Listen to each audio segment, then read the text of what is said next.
What's up, everybody? Appreciate you being here. Thanks so much for hanging out with us today. We are here for the Xfinity 500. Yes, 500 miles here at the Martinsville Speedway. We appreciate everybody being here. This is the last race of the round of 8. So, two drivers are going to get into the playoffs to join Tyler Reddick and Joey Logano for the championship. Is it going to be Christopher Bell? Is it going to be William Byron? Is it going to be Kyle Larson? Is it going to be Denny Hamlin? Is it going to be Ryan Blaney, or is it going to be Chase Elliott? These 6 drivers trying for 2 spots here in the NASCAR Cup Series at Martinsville at the Xfinity 500. Odds to win at Martinsville: Larson's right now at 450, Chase Elliott as well, and Martin Truex Jr. at 450. Who's your bet's going to be today? We'll let you see. So thank you guys for being here on the channel. Make sure you hit that like button and subscribe to the channel. We are ready for some fun times. Denny Hamlin in for a long day. Coming from the back of the field, he's going to have a horrible pit stop, pit stall. He wrecked in practice yesterday, did not get a chance to qualify, so his back is against the wall as far as it's ever been. And Martinsville, could it be a bad luck again for him? We'll see. If not, maybe he wins and gets in and battles for a championship next week, but we'll see how it goes. So stick with us, hit the like button for us, and subscribe to the channel on the Go with CeeLo. All right, let's get to the main page. What's up, Detroit Lions? Martin Truex Jr. was scary fast. He says, Megadeth, you could do it. What's up, Mike? Heartbeats. What's up, Bill? Greg, Adam, Gregor, Donald, Troy, Shane, Darwin, Rodney, C. Brown. What's up, Troy? Debbie, what's up? Hello, Bob. Pop, what's up, man? I'm working on the emojis too, guys. I've been really busy this morning. Didn't get a chance to change those from last night. I do apologize about that, but they will be up here in a second. I'll let you guys know. Billy Voles, what's up? Troy, Suzanne, what's going on? Boca, hello. Bronny as well. He says he's going to watch the Denny Hamlin cam today. Cannot stream the camera of the 12. That's right. Ryan Blaney is going to be on YouTube. So if you guys want to watch the Ryan Blaney cam, it is free on YouTube as well. So you can go watch that. Let's see who else is here. Mad Steve, Adam Russell. Who else? Amy, what's up? Thumbs up for the 20. Thumbs up number 24. Thank you, Amy, so much. Rick, what's going on? Chad, I hope you figured out how to subscribe. Shahir is here earlier. Fruit Snack and Never Bot. NASCAR Bot, what's up? Hello, hello. What's up, SoCal here? David, good to see you. Bill as well. What up? Are you trying to watch the race? I'm not sure, Boca. I'm not sure what's going on with that. All right, so they're at a commercial break, and we're ready to have some fun here. Outdoor Adventures with Samuel. Good to see you as well. Appreciate CeeLo. What did you think of that dark mode Vols Kentucky game? Yeah, it was scary there for a little bit. I was a little scared, but their defense proved to be great as always and pushed it through. So, Richard, what's up? How you doing, CeeLo? What's going on as well, Richard? Let's see here. Let me get our. We're also trying to do something here today. The final race of the NASCAR Cup Series here on our season finale, as I will be on a cruise ship next week. No promises on next week. If Denny gets in, I'm going to try to find out how to do it. If not, probably not going to happen, but we'll see. I don't know, but this probably will be the season finale of On the Go with CeeLo for 2024, the NASCAR Cup Series. We have brought you every race, practice, and qualifying since Daytona 500 and the Busch Clash in LA. We brought you all of that this year, except 3 races. We missed the Nashville race because I was there. We missed Watkins Glen and Atlanta. And that is it, y'all. We brought you every other race here on our channel.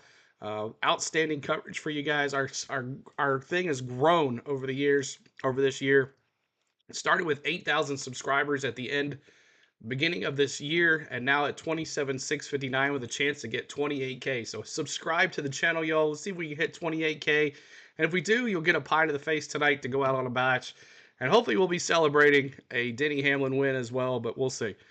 Thank you guys so much for hitting that like, hit that subscribe. 200 likes is what we want before the green flag goes down, so that's what we're going to look for. 200 likes, help us get there. 259 here in the house already. Let's get some more going. Let's listen in to the NBC coverage here on the Go with CeeLo. Cody Barker will remain with the team. Martin Truex Jr. is on the pole today. Of course, Truex retiring from full-time competition after the race next week. And with one race to go, below the cut line are Chase Elliott, Ryan Blaney, Denny Hamlin, and Kyle Larson, who right now is with Kim Coon. Yeah, Marty, but Hendrick Motorsports is so good when it comes to Martinsville Speedway. Marty mentioned, Kyle, that you're looking for a spot in the championship four, but so are two of your teammates. So when it comes to HMS, is it every man for themselves? Let's go. There's Kyle Larson.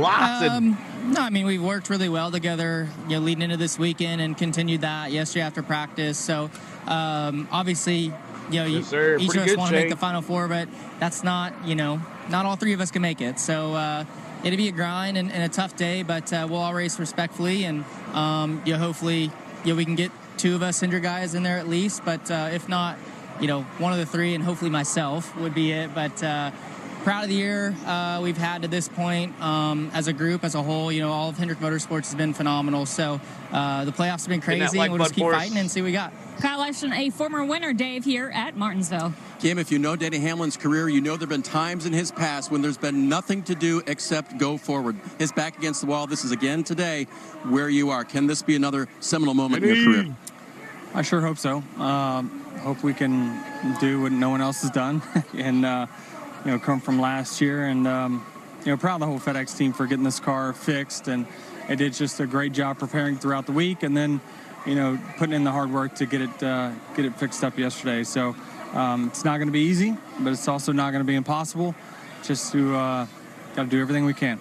Marty, same car put back together, same driver, very fast here at Martinsville. Okay, time for you guys to give us your championship four picks. So who joins Joey Logano and Tyler Reddick in racing for a title next week? DJ, you're first. Christopher Bell's had two great races, got himself in a good points position. I think he moves on. And I hate to come off Denny there because I talked him up a while ago of how good he is here. I think he will be. But I'm going with the reigning champion, Ryan Blaney, to make it through once again, winning this race. This is the most difficult pick we've ever had to do. It's impossible to pick it. We agree on three. You got Bell also, but I got William Byron joining them. And William Byron won Nobody's the spring got faith race in here. Denny. By the way, the truck winner and the Xfinity winner, they also won the spring race. Going to sweep it. I think it says something about how competitive these playoffs have been. Just the fact that you left three champions out of your championship four, Jeff. I told you it was difficult. It is all to play for. Two seats open on Championship Sunday. Who steps into the title fight in Phoenix? We're close. All right, let's see your predictions. Who's getting in here? We got Logano and Reddick. Who are your other two? Let me see right now in the chat. Who do you have in the chat? The other two. Let me see right here. Who are the ones that are getting in here today? It don't have to be the winner of the race. Just who do you is getting into the Final Four here? Let me see who you got. Ty Gibbs, day to win. Larson and Byron for M. Chase for Shane. Bell and Hamlin for Karen. Chase Elliott for Mark. Make sure it's two, y'all. Two drivers. There's two spots left. Larson and Gibbs. Oh, there you go. Gibbs. Chase and Gibbs. Gotcha. Chris says Larson and Bell. Don says Hamlin and Blaney. Bell and Byron. Nathan says Larson and Chase. Lots of Larson. Truex. Byron and Bell. Nascar fan says Truex is going to win. Byron and Bell for Bomb Guy. Bell on points. Larson passes Byron for the first, or they both crash. Christopher Bell for Gregor. Denny and Blaney for Pop. Just a feeling the 24 and the 5. Bell and Elliott. What's up, Susan? Larson and Blaney for Rick. The 9s. Elliott and Larson for Big J. Troy says Larson and Byron. Bell and Chase for Billy Voles. Darius says Bell and Larson. Dirk says Larson and Elliott. Lots of Larson. Randy says Larson and Elliott. Bell and Elliott for Time Changer. Unless Bell DNFs, there's no way he flops it. Darwin says Bell and Danny. 19 and the 9 for Susan. Bell and Kyle Larson. Truex will not win. Too much bad luck. I have Denny on the 5-pick ticket. Willie B looks good today. Cracker Jack says Briscoe and Larson. Blaney. William Byron, the race started already. No, it hasn't started yet. Larson and Elliott for Amy. Let's go Blaney. Barb says, and Bowman, there's my dark horse. We'll get to the dark horses here in a little while. But thank you guys so much for your picks. We'll get into the next commercial. We'll get into who we think is going to win today. But you kind of did already with Larson. So, Billy Voles, I hope Truex will win one more race. We'll skip who he's going to win today, and we'll go to the dark horses. Troy, But we'll do Dark Horse next commercial. M, you're right about G. Elliott and Blaney for Greg. Anybody but Denny, Thor says. So it's going to be an interesting race today. But thank you guys for coming in. Hit that like button for us, trying to get to 200 likes. Hit that subscribe as well. We're trying to get to our goal of 28K today. Christopher Bell for the win. Anybody but Denny. Christopher Bell, he's been in the Final Four the last 2 years, so we'll see what happens. But thank you guys for your input. Drama while it sets the championship field for Denny and Sunday Bell. next I'm week. going Denny and Bell as well. It was also delivered. The Martinsville fans, they always show up in droves here. So, Jeff, put me behind the wheel. What's the mindset of Denny Hamlin today trying to win from the back? Mindset is have to win unless they gift me something, and then I can point myself in. So how do I do that? 500 laps. I only got to lead one. That's the last one. You know how to win this race by managing it for 500. Go do your job. Be Denny Hamlin. And, DJ, you really could make the argument the 6 not locked in are the 6 best drivers at Martinsville, so it'll be interesting to see how they manage the race today. Got a lot of former winners here. Time for today's pre-race ceremonies here in Southern Virginia. Please rise as you are able. Remove your hats and veterans render a hand salute as American Legion Post 116 presents our nation's colors. Here to offer today's invocation, please welcome from Rich Acres Christian Church, Pastor Tim Hunt. Bow with me, please. Heavenly Father, we thank you for this beautiful day that you've given us today here at Martinsville Speedway to enjoy this race. And we know it takes a lot of people to make this happen, so we pray protection over all of those that are inside the track and outside the track. And today we want to give a special thank you for Richard Petty and the Petty family and for what they've meant to racing for all of these years. May you give them a special blessing today. Father, thank you for allowing Jesus to die for us so that we could live. And we pray this prayer in his powerful name. Amen. Performing our national anthem, please welcome Grammy-nominated Gospel Hall of Fame and Grand Ole Opry members, the Isaacs.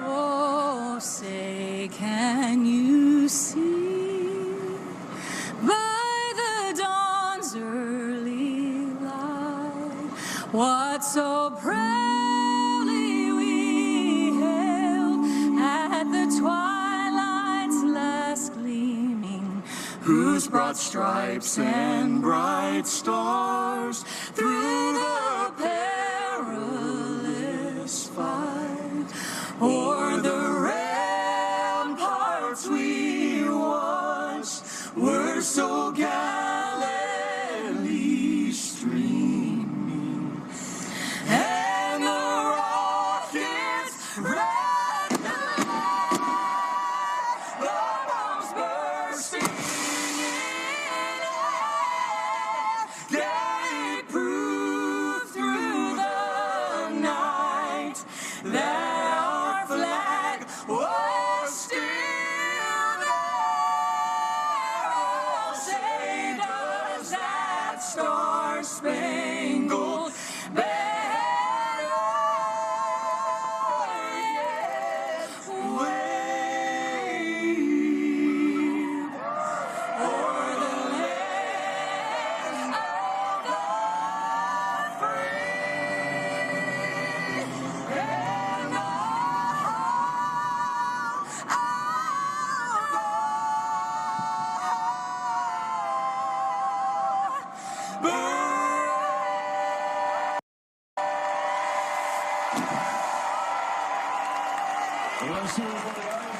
Six drivers fighting it out for 2 final spots. It's time to set the championship 4 for the NASCAR Cup Series. We'll get the engines fired here in Martinsville next on NBC Sports.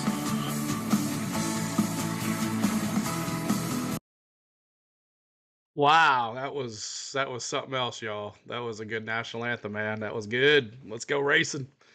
That was great, Big J. You're right, man. That was good. But welcome in, everybody. Make sure you're hitting that like button as you're coming in. We're trying to get to 200 likes tonight on our channel before the green flag. So we got a little bit to go, but let's get to 200 likes. That's our normal goal here. I remember Jezzy Chezzy, what's up? Good to see you. I remember back when it was 100 likes to get to the green flag. How we have grown over the years. and it has been amazing. So thank you guys so much for your support. We have loved our season here on the Go at CeeLo, and we'll see what next year brings with the cams and all that stuff with Fox and Prime and all that good stuff. Looking forward to seeing everybody back next year. But what's up, Steven? What's up? I hit the like. Thank you, Scott. We're at 156 likes. Let's go.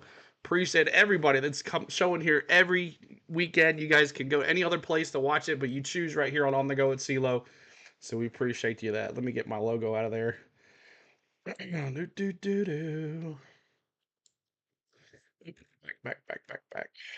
Get the logo. Why is that there?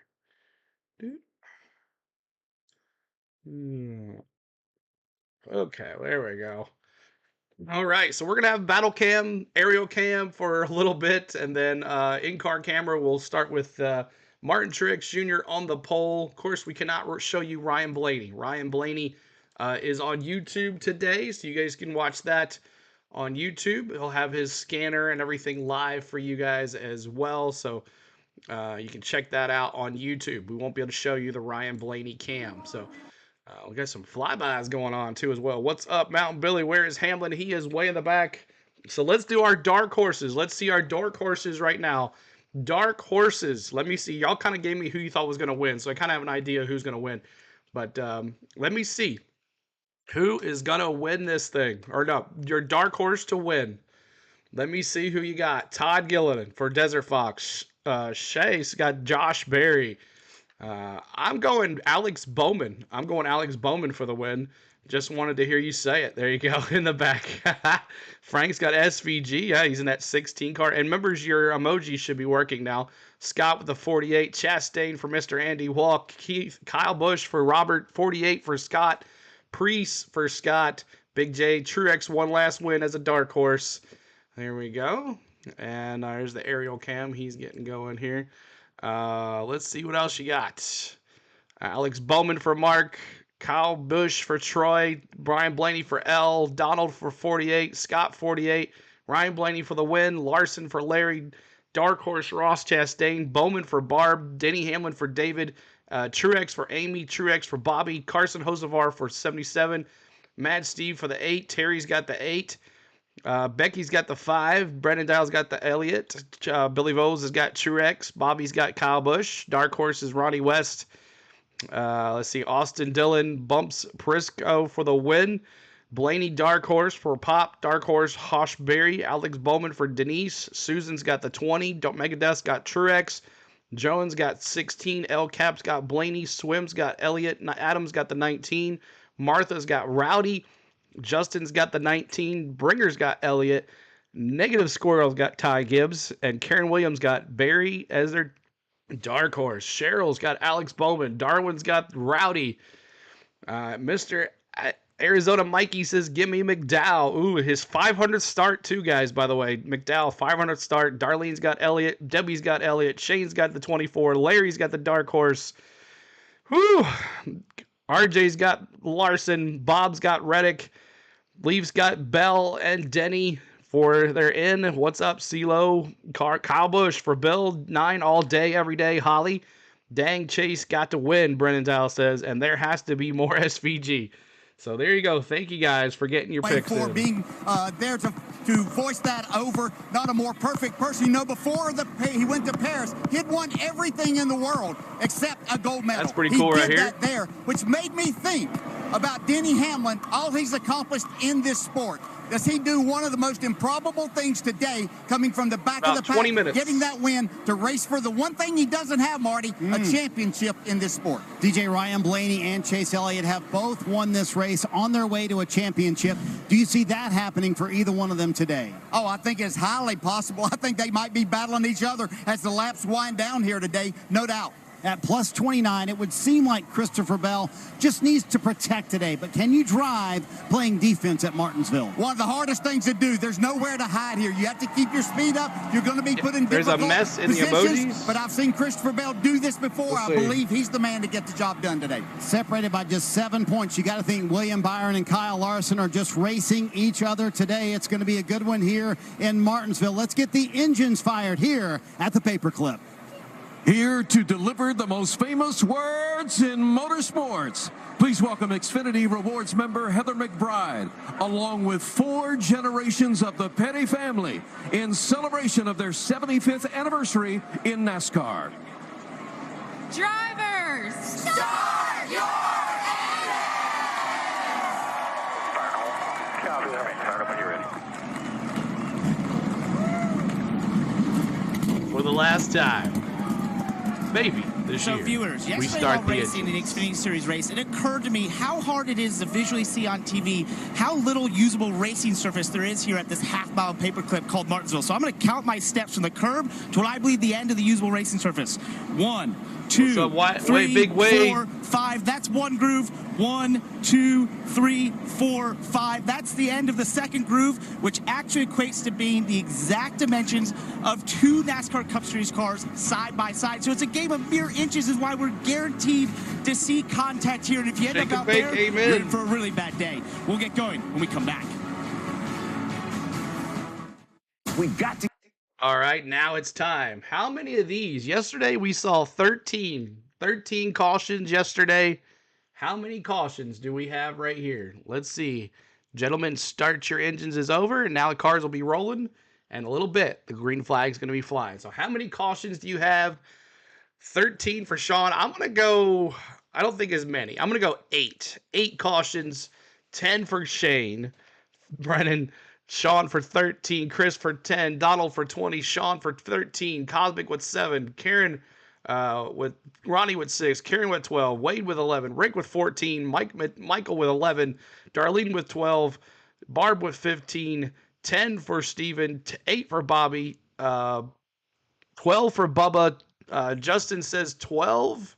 Did I read it right? Hold on, I skipped some here. Justin says 12. Elmer says 10. Brendan Dial says 12. Susan says 9. Brian says, Randy says Byron. Billy says 7. Becky says 10. 11 for Terry. 8 for Bobby. 10 for Debbie. 15 for Cole. What's up, dude? William says 6. Corey says 13. David says 11. Frank says 8. 8 for Reed. 75 cautions, Cracker Jacks. 14 for Darwin. 12 for Gary. 6 for Joey, 11 for Leaf, 12 for Brendan Dial, 11 for Garrett, 6 for Mark, 7 for Bronny, 14 for Troy. Chezzy says 10 and overtime, and FaZe says 10, VW says 11, Eric says 7, Denise says 9, and Randy says 24. So there we go, y'all. There's the man of the hour. It's not a backup car. It's the same car he led in practice, dominated in practice. Let's see how fast he comes through the field today. So, matter of fact, I think I'm going to add that cam to see him come through the field just to see how he does. But it's going to be hard for him to pass. Cheryl says 16. Greg says 17 for us. So, make sure you guys are hitting that like for us. We're almost at 200 likes before the green flag. 200 likes before the green flag. And let's see where we're at. We're at 169. Keep us going, y'all. We need to get that 200 mark and see if we can get some more subscribers in here, too. Some new subscribers. Let's go. Get those subscribes. Grand Rapids, Michigan in the house. CeeLo, what's up? 15 cautions. Jason Jackson. Greg says 17 cautions and 17 for the win. Chris Busher. Big J says the 9. Greg says let's go. Billy Vo's dropping those 9s as well. Sean Good says Larson. And Denny owns Martinsville. 5 wins, but in the last 3 years, he's led the most laps, but nothing to show for it. It's Denny time. Pastel says 19 for Susan, dropping those 19. All those emojis are up now, guys. If you want to have those emojis for the race, it is 99 cents. Y'all become a member, and it's good, good, good. So cars are rolling, and they're in the turn there, getting everybody together. And remember, on lap 3, we're going to honor Dale Sr. Lap 3. Remember that. Next week, this last shot race takes place at one of NASCAR's oldest and toughest tracks. Martinsville Speedway is as close as racing gets to a heavyweight title fight. This track will make you question your morals as a race car driver. With championship dreams and a year's worth of work on the line, what are you willing to do for one final shot at the title? Dave Burns, that's the question drivers will be asking themselves all afternoon. As you watch Denny Hamlin race from the rear of the field today, keep an eye on his jackman, Joel Boignon. He's in his 5th year for Joe Gibbs Racing, but he's never been to the championship 4, and he wants it. Representing New Hampshire. Competition, and he loves big competition moments. Hit that like for us, y'all. Undrafted free agent running back for the Chicago Bears. He told me today he uses the word neutral right before a pit stop to help slow himself down and be precise. Today, neutral may just help move Denny Hamlin forward in the race.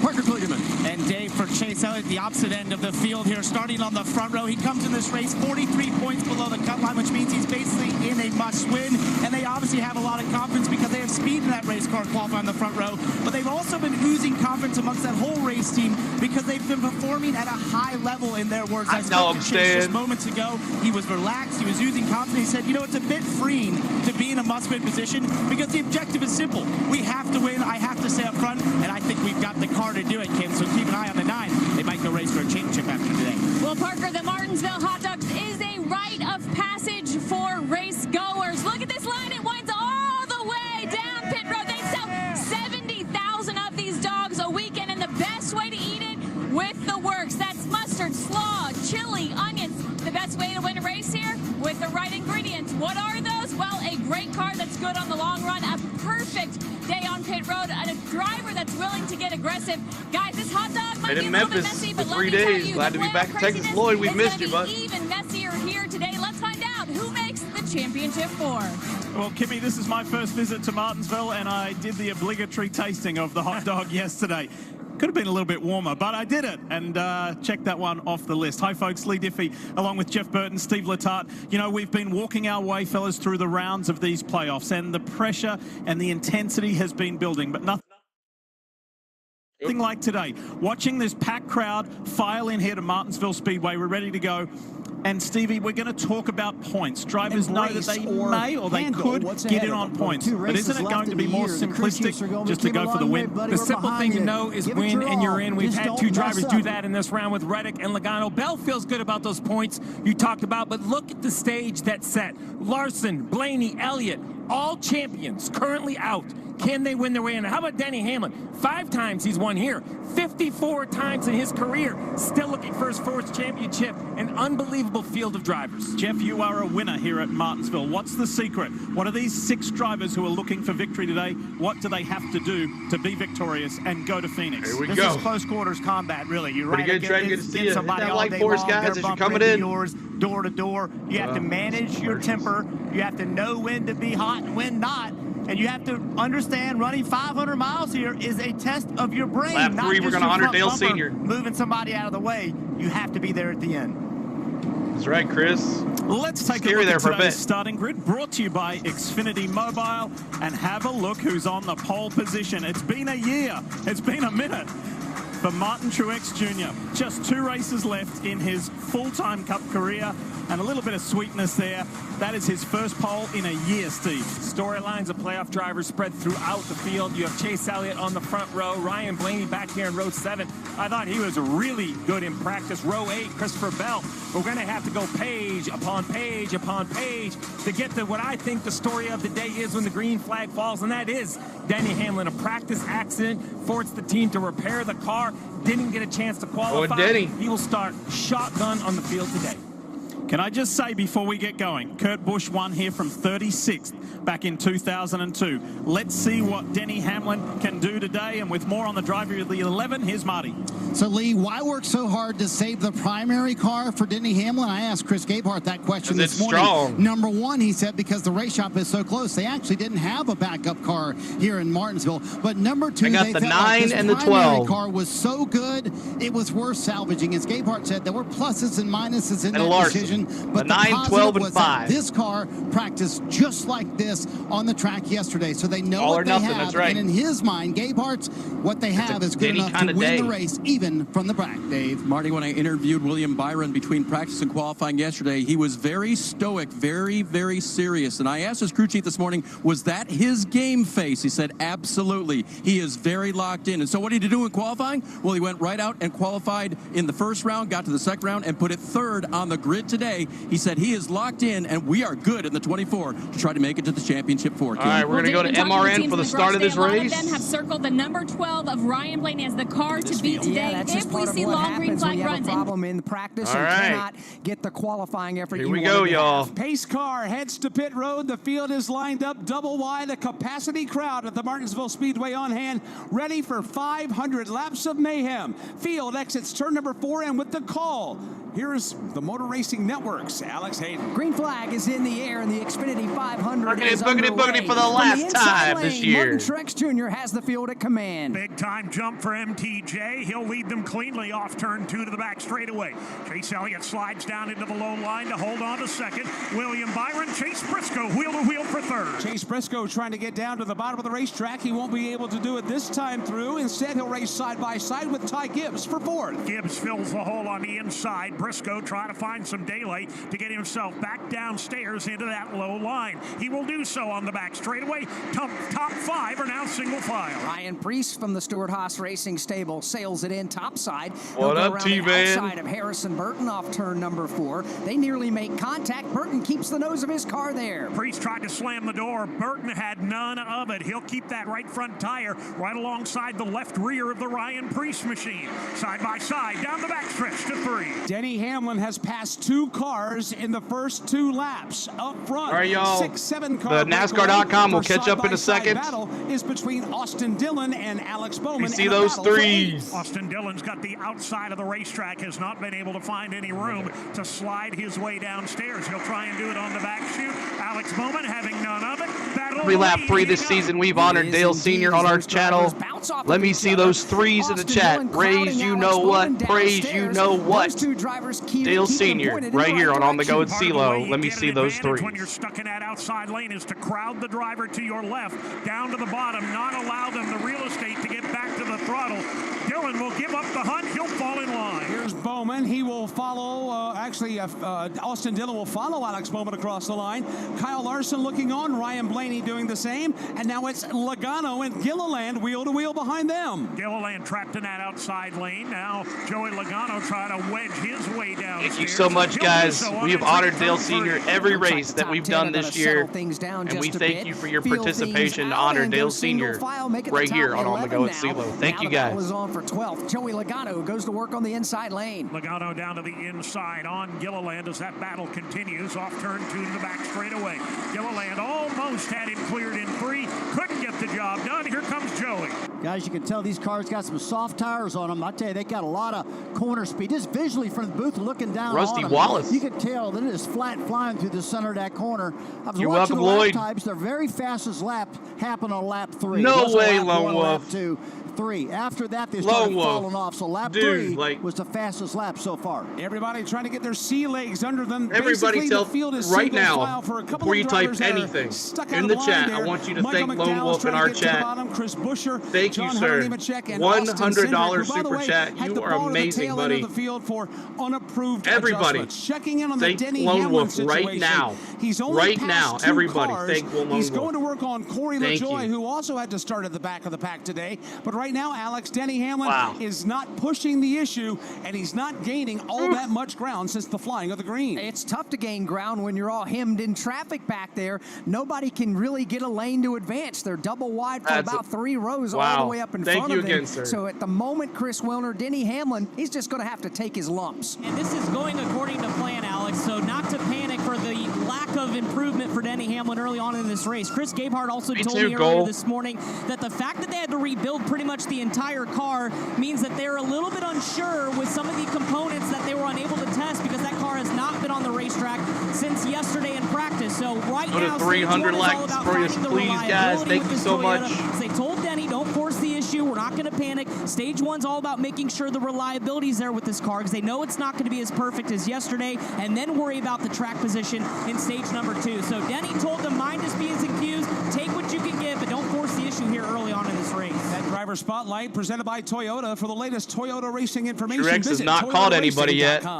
Tell you what, you can do stuff like that, Mike, but when you look into your rear view mirror and you see that late leader running you down and catching you. What's up, Tony? Good morning from Sydney. What's up? Nice and easy, Josh, I gotta go right here. He's gonna have to start hustling when that leader catching the back of that pack, and that's where Denny Billy is right Bowles now. gifted one gift membership as well. Billy, everybody tell Billy thank you so much. As Billy he crosses the start-finish line, Martin Truex Jr. is a little over halfway down the back straightaway. So, Alex, at least Denny's got some wiggle room, at least for now. I'm going to give 5 memberships as well. Martin will start catching the tail end of 5 the field. more memberships. Here they come. Denny needs is to go a lap down. Well, you're right about that, but one thing Denny is going to have to be cognizant of as he goes to the outside now of John Hunter Nemechek. The thing is everybody's tires are going to wear at the same rate. However, some cars may not be handling quite as well at the tail Welcome, of the everybody. field. Thank you, Billy, so as well, buddy. That Denny's having to battle You're around welcome, the racetrack Smithworks. who aren't handling well. That's going to force Denny to be on a high alert back there. Meanwhile, at the front of the field, Martin Truex Jr., Chase Elliott, William Byron, those guys looking like their car's handling quite well at the moment. Right now, Denny is up to the 32nd position. That's on NBC. Contact on the racetrack between Carson Hocevar and Noah Gregson. Got a little physical over there in front of you, Dave, but that's nothing out of the ordinary. He hasn't been able to pass many people yet. Absolutely to be expected, and I don't think right now, Byron and Bell are in. He took umbrage at it. It was just a situation of 2 race cars trying to go for the same piece of asphalt. 17 laps go on the board here in the Xfinity 500. 483 remain. Martin Truex Jr.'s led all 17. All right, let's go to NBC. Balicki is the closest one that he can see. And if you take a close look at the hood of the 19 Jokers Racing Toyota Camry so much, of guys, Truex, that auto owners Lone insurance Man, sponsored Lone Wolf, car that's has a nice awesome. message Billy to as well. Martin. Thanks for Have the a look gifted closely. membership. Thank you. Thank you, Martin. 17 laps in this stage 1. Run. They've had a good close bond as team sponsor, team partner, and driver. And they said, we'll stick with you until you say farewell. And he's got this race and next weekend as a full-time Cup driver.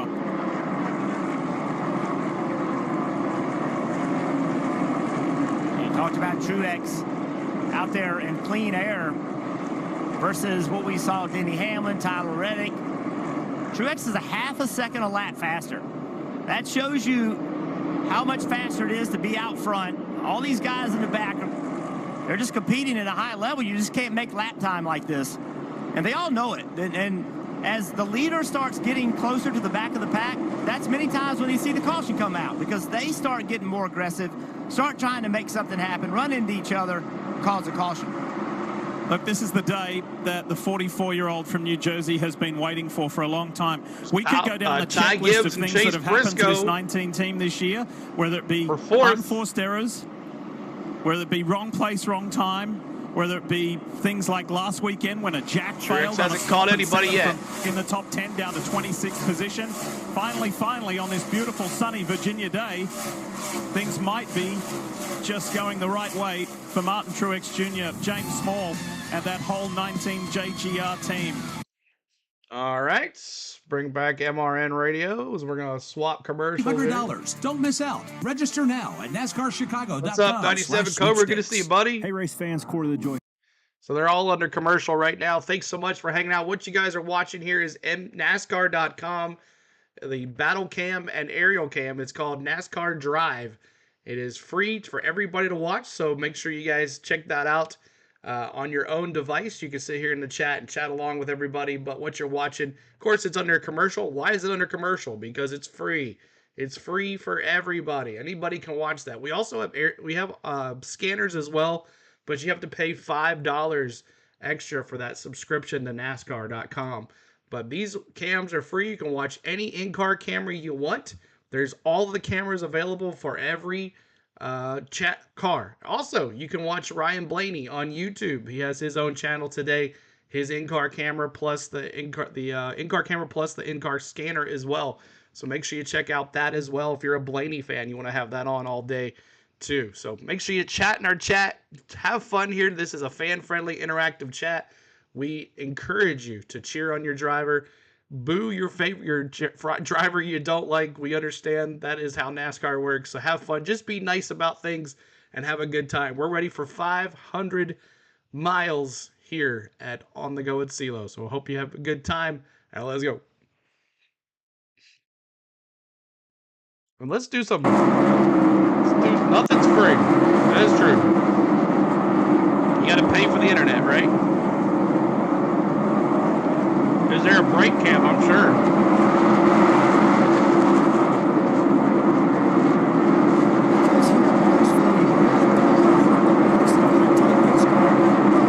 Brakes, and so if this continues, you'll start to see his front rotors starting to glow. That'll start building front air pressure, and when they build front air pressure, keep hitting that subscribe, y'all. We're trying to get to so that's not 28,000. The only way to fix it right now is throttle back, ease the car in the corner a little bit easier. Try to pick the throttle up in like say in the center instead of farther around the corner. That will help that problem. Change for the number 10 spot. Ryan Blaney passed Kyle Larson, so Blaney now into the top 10 based off of that 45-minute practice session yesterday. Blaney's car did not give up lap time as much as everybody else did, so we're reaching that stage of this green flag run. We're now 30 laps into it.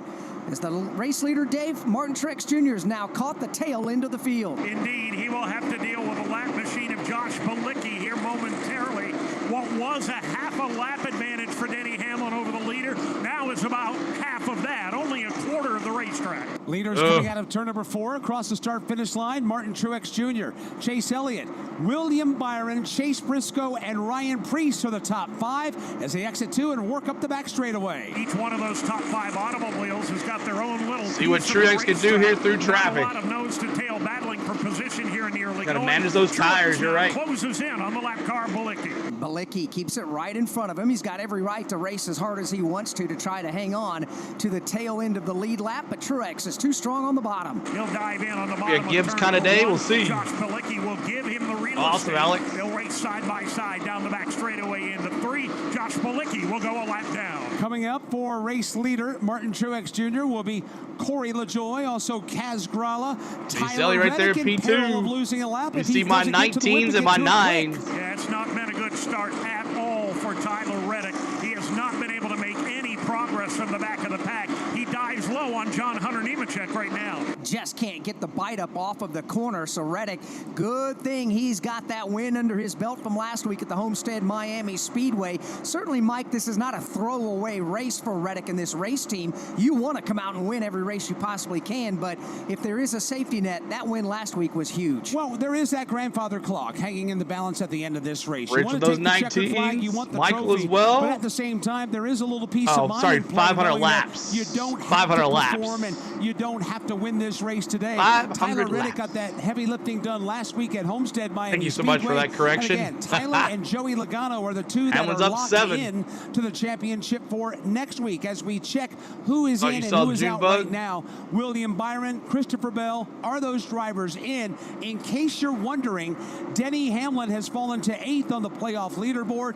He is out by 56 points at lap 36 of the 500 this afternoon. And he now has Martin Truex Jr., the race leader, on the same straightaway as him, as Hamlin continues to battle with some of these cars deeper in the field, running to try to stay on the lead lap as Martin Truex Jr., the race leader, has led all 37 laps, exits turn number 2. Here he comes to the back straightaway, just picking off the lap cars one at a time as he gets to them. He's in no major rush right now. He's got some daylight, 3 or 4 car lengths over Chase Elliott. I'm taking a look at the entire field. Strategy right now, move guys. or the 9 to keep pressure on the 19. That's right. Truex, Chase Elliott. $5 super chat. Menace, really, smash that like button if you want to see him to take off that hideous hat. Thank you so much. Nice Menace. Already, Everybody tell Menace, thank you so much. Menace, we're only thank 38 you, buddy. laps in the race, and so it's a pretty good amount of fall off, Alex, I would say. I would say so. You're right about that, Rusty, and that's what Thanks we for this, saw, Menace. Mike, yesterday in practice. 30 to 40 laps, you're going to slow down almost a full second. And that's exactly what we're seeing right now with Martin Truex Jr. having caught the tail end of the field. His lead is now down to 3 car lengths over Chase Elliott. All right, let's do a crank it up really quick. Let's ride along with Martin Truex Jr. Headset users beware. It's crank it up. Let's see it.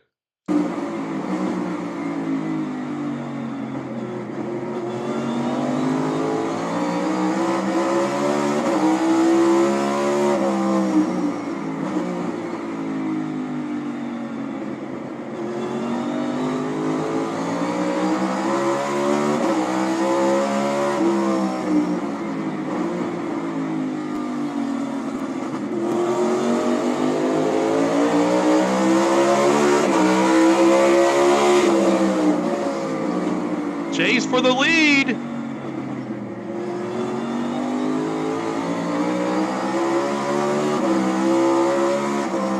Let me see those 9s.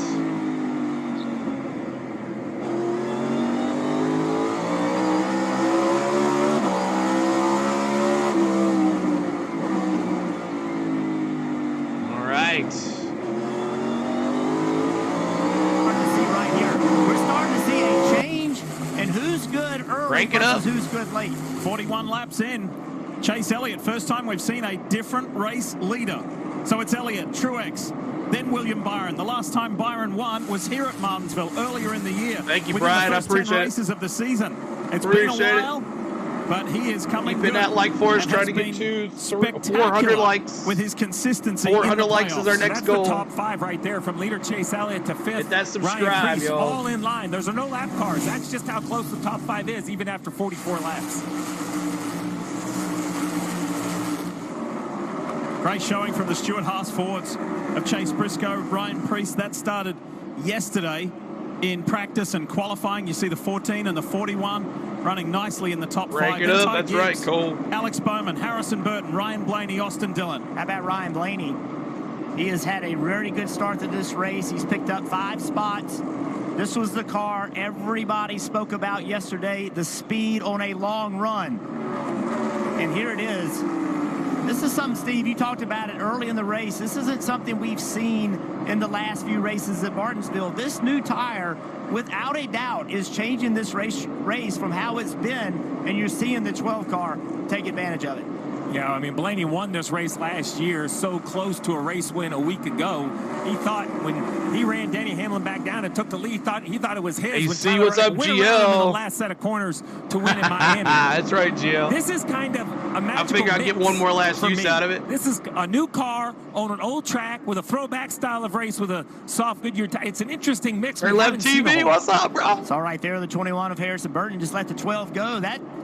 That's something we hadn't seen also here in the past. The last several races, you never gave up any track position whatsoever. But that's more of an old school move. Somebody catches you, you're better off letting them go. Just make lap time. Go as fast as you can. These until are the caution commercials. comes They're out. free. That's why we have The driver of commercials. that discount tire Ford, he said he lost some sleep over what went down a week ago at Homestead Miami Speedway. Do you remember it? Watch the car in the middle, because the car in the middle is not going to be there for long. Blaney hedged on his line, and Tyler Reddick said, thanks. I am going to rip those boards right around the outside and race my way to the Championship 4. Blaney has another chance, and that is today here in Martinsville, Virginia.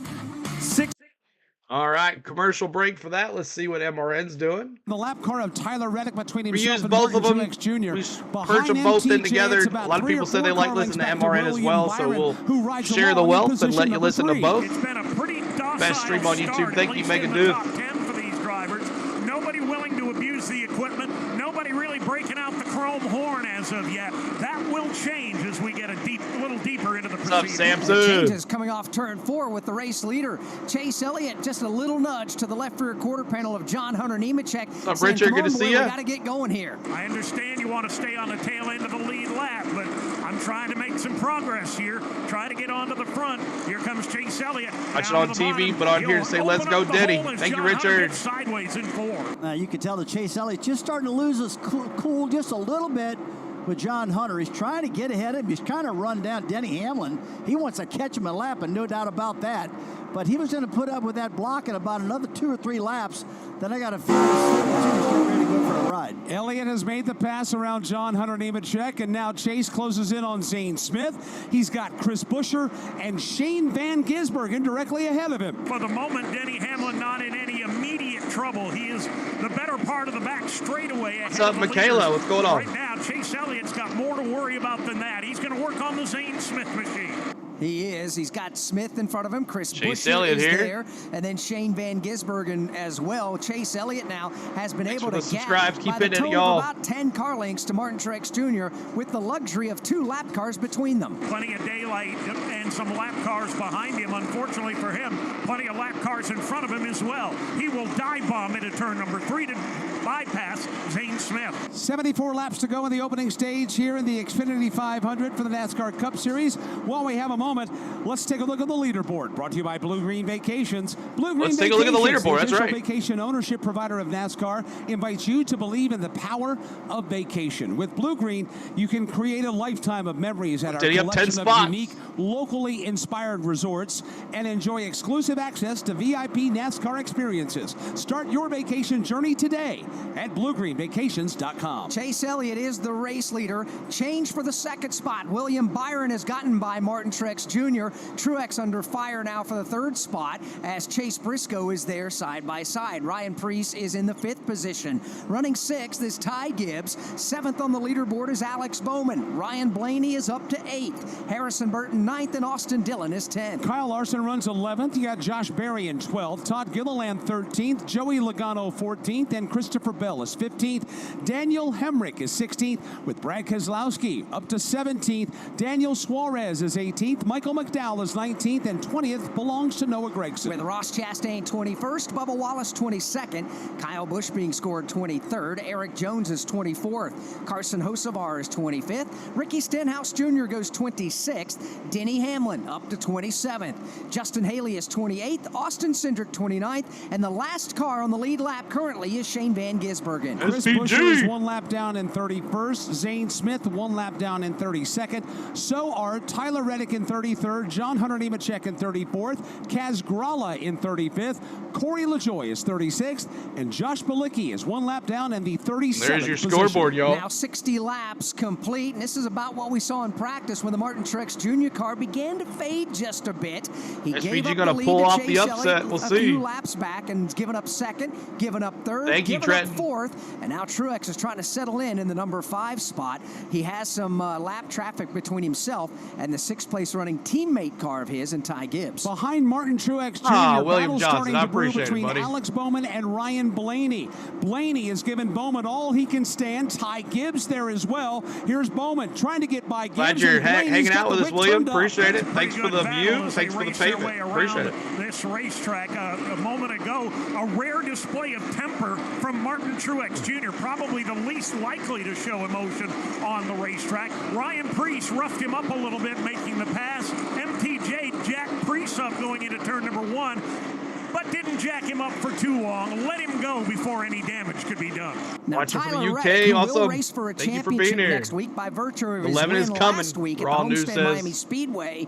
He got lapped a few back, and now Chris Wilner elected to come on to pit lane. What's the story? Oh, well, right now it's just an ill-handling race car for Tyler Reddick. They were having conversations on the radio as he was going a lap down, saying we need to work on this thing. So Billy Scott made the kindness. Exactly. Pit road. Again, Kill him really with kindness. Send them on their way and say thank you for the payment. But again, it's all about handling for Tyler Reddick. He doesn't have to go out here and shock the world, but they do want to have a solid finish. But he just had to be heard, which is fine. Get the car pointed off the corner as they continue to work on that car, and he's already back out on the racetrack. But 60-some laps into this race, not what Tyler Reddick was looking for here this afternoon. He's got 435 laps to work it out. Oh, Zach, glad you're welcome, buddy.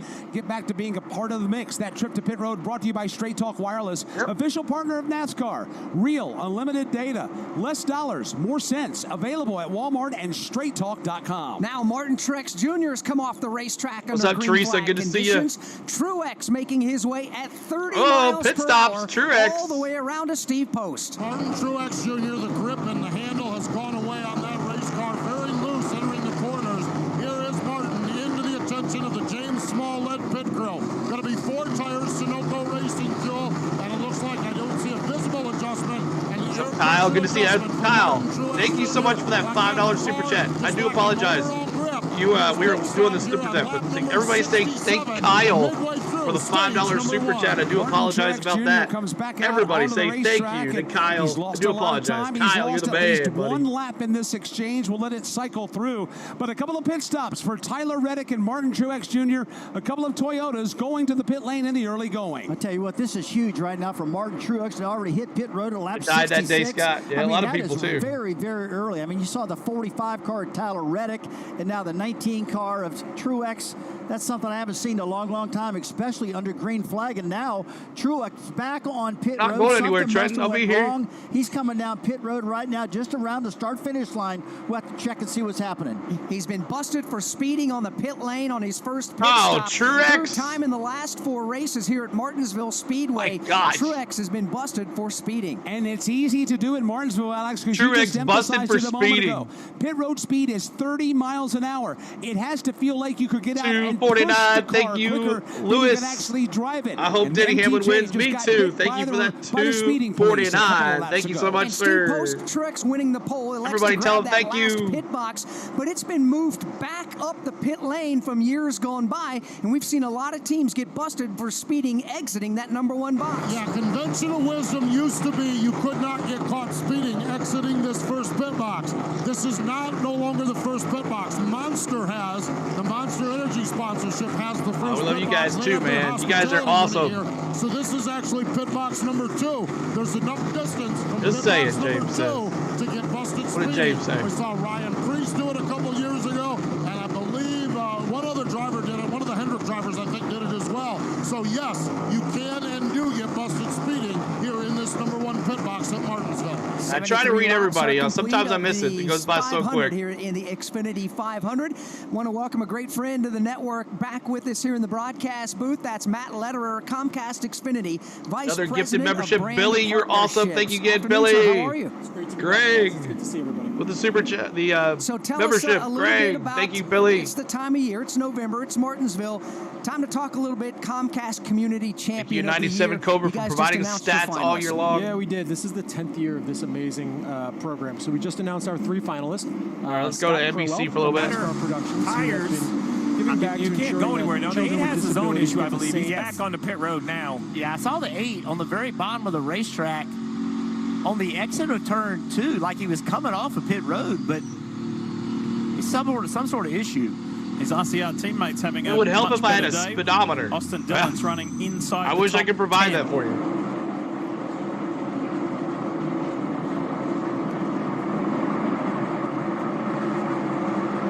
So while the 8 crew service Bush, up front it's still Chase Elliott, William Byron leading and leading well. 75 laps into the Xfinity 500. All right, let's go crank it up aerial style. Headset users beware.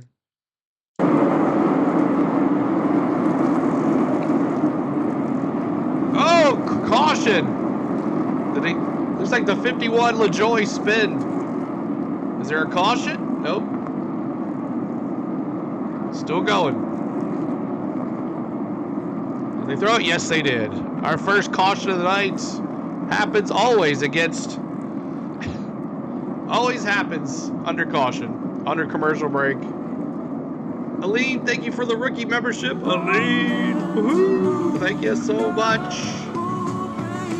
Aline, thank you so much. Eileen, thank you. All right, so Corey LaJoy spins. And we're under caution here, as all the commercials. We didn't have many commercials yesterday. Did you notice that, y'all? We didn't have many commercials yesterday. We were doing the NASCAR Xfinity Series. It was on for a long time without commercials. I guess they were giving us a freebie. And 5 gifted memberships for Rick.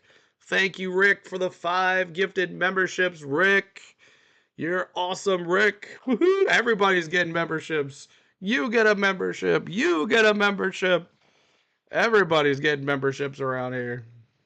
So we're under caution for a LaJoy spin. Let's see if MRN's talking. Selfies on Bubba's car today. It was a program through XfinityRewards.com. Thousands and thousands of people entered, and we got over 230 people's faces on the car. In fact, we had a couple of them who we didn't even know were coming to the race. Welcome, We're everybody. down at the car today, looking at their Keep hitting their that face. like And if you board go for us. Xfinity Trying to get Drives to with Bubba.com, 400 you likes, can y'all. actually We're almost see there. everybody's face and pull up some selfies yourself. As always, thank you so much to you and your entire team at Comcast Xfinity. They're still talking about other stuff. Bell, who sits highest on the points order coming into this race. He just got in the corner and the back end of the car came around. He's just loose. Contact with the 51, but not because of anything the 51 does. Watch this. Is that Bell? He's just spinning out, and then he collects. Ooh, Christopher Bell spun too. That is not something we expected. 51 and the 20. I thought the 20 car would be marching forward, but he has been struggling with his race car.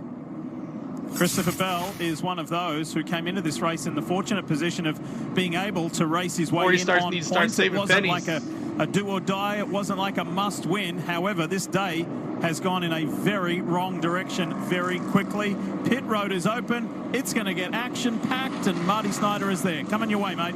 When Cliff Daniels asked Kyle Larson, how's the car? He said, well, it's Martinsville. I'm tight in traffic, and I need much better drive off the corner and more longevity as well, Dave. William Byron a bit tight and dirty air, otherwise migrating loose. 4 Goodyear tires and fuel. And for Chase Elliott, the leader, he had a 2-second lead evaporated by this caution. He came on the radio after the caution came out and said he felt like he fired off a little tight, but it got very loose late in the run, Kim. Ryan Blaney, bottom right of your screen in that 12 car. He called it decent, said he could use a little Ross bit more rear Chastain's security, autograph. but he said the Nice, car was man. good to fire off. Ready, also good on the long run. No major changes for fresh Goodyear tires, Sunoco fuel. As we watch the race off pit road, Chase Elliott. Elliott, Byron, Briscoe, Priest, Gillen plus 7. Order. Elliott remains ahead of Gillen plus 7 with 2 tires for Gillen. So he moves on up. NASCAR fans, thinking about heading to commercial there as well. We'll bring back MRN here for the restart of this race. We thank you so much for hanging out with us. On the Go at CeeLo is our YouTube channel. We've been doing NASCAR all season. This is our season finale of NASCAR Cup Series. We might try to do next week. We're not sure yet. We'll be on a cruise. So if it does go down, it will be not all the bells and whistles that are on this screen. You might see just a little bit here and there. But we'll see how it goes. But thank you guys so much for hanging. We're trying to get to 400 likes. And this is the battle cam on NASCAR.com. You can watch this for free on NASCAR.com. And you can watch all the in-car cameras as well, just like this one.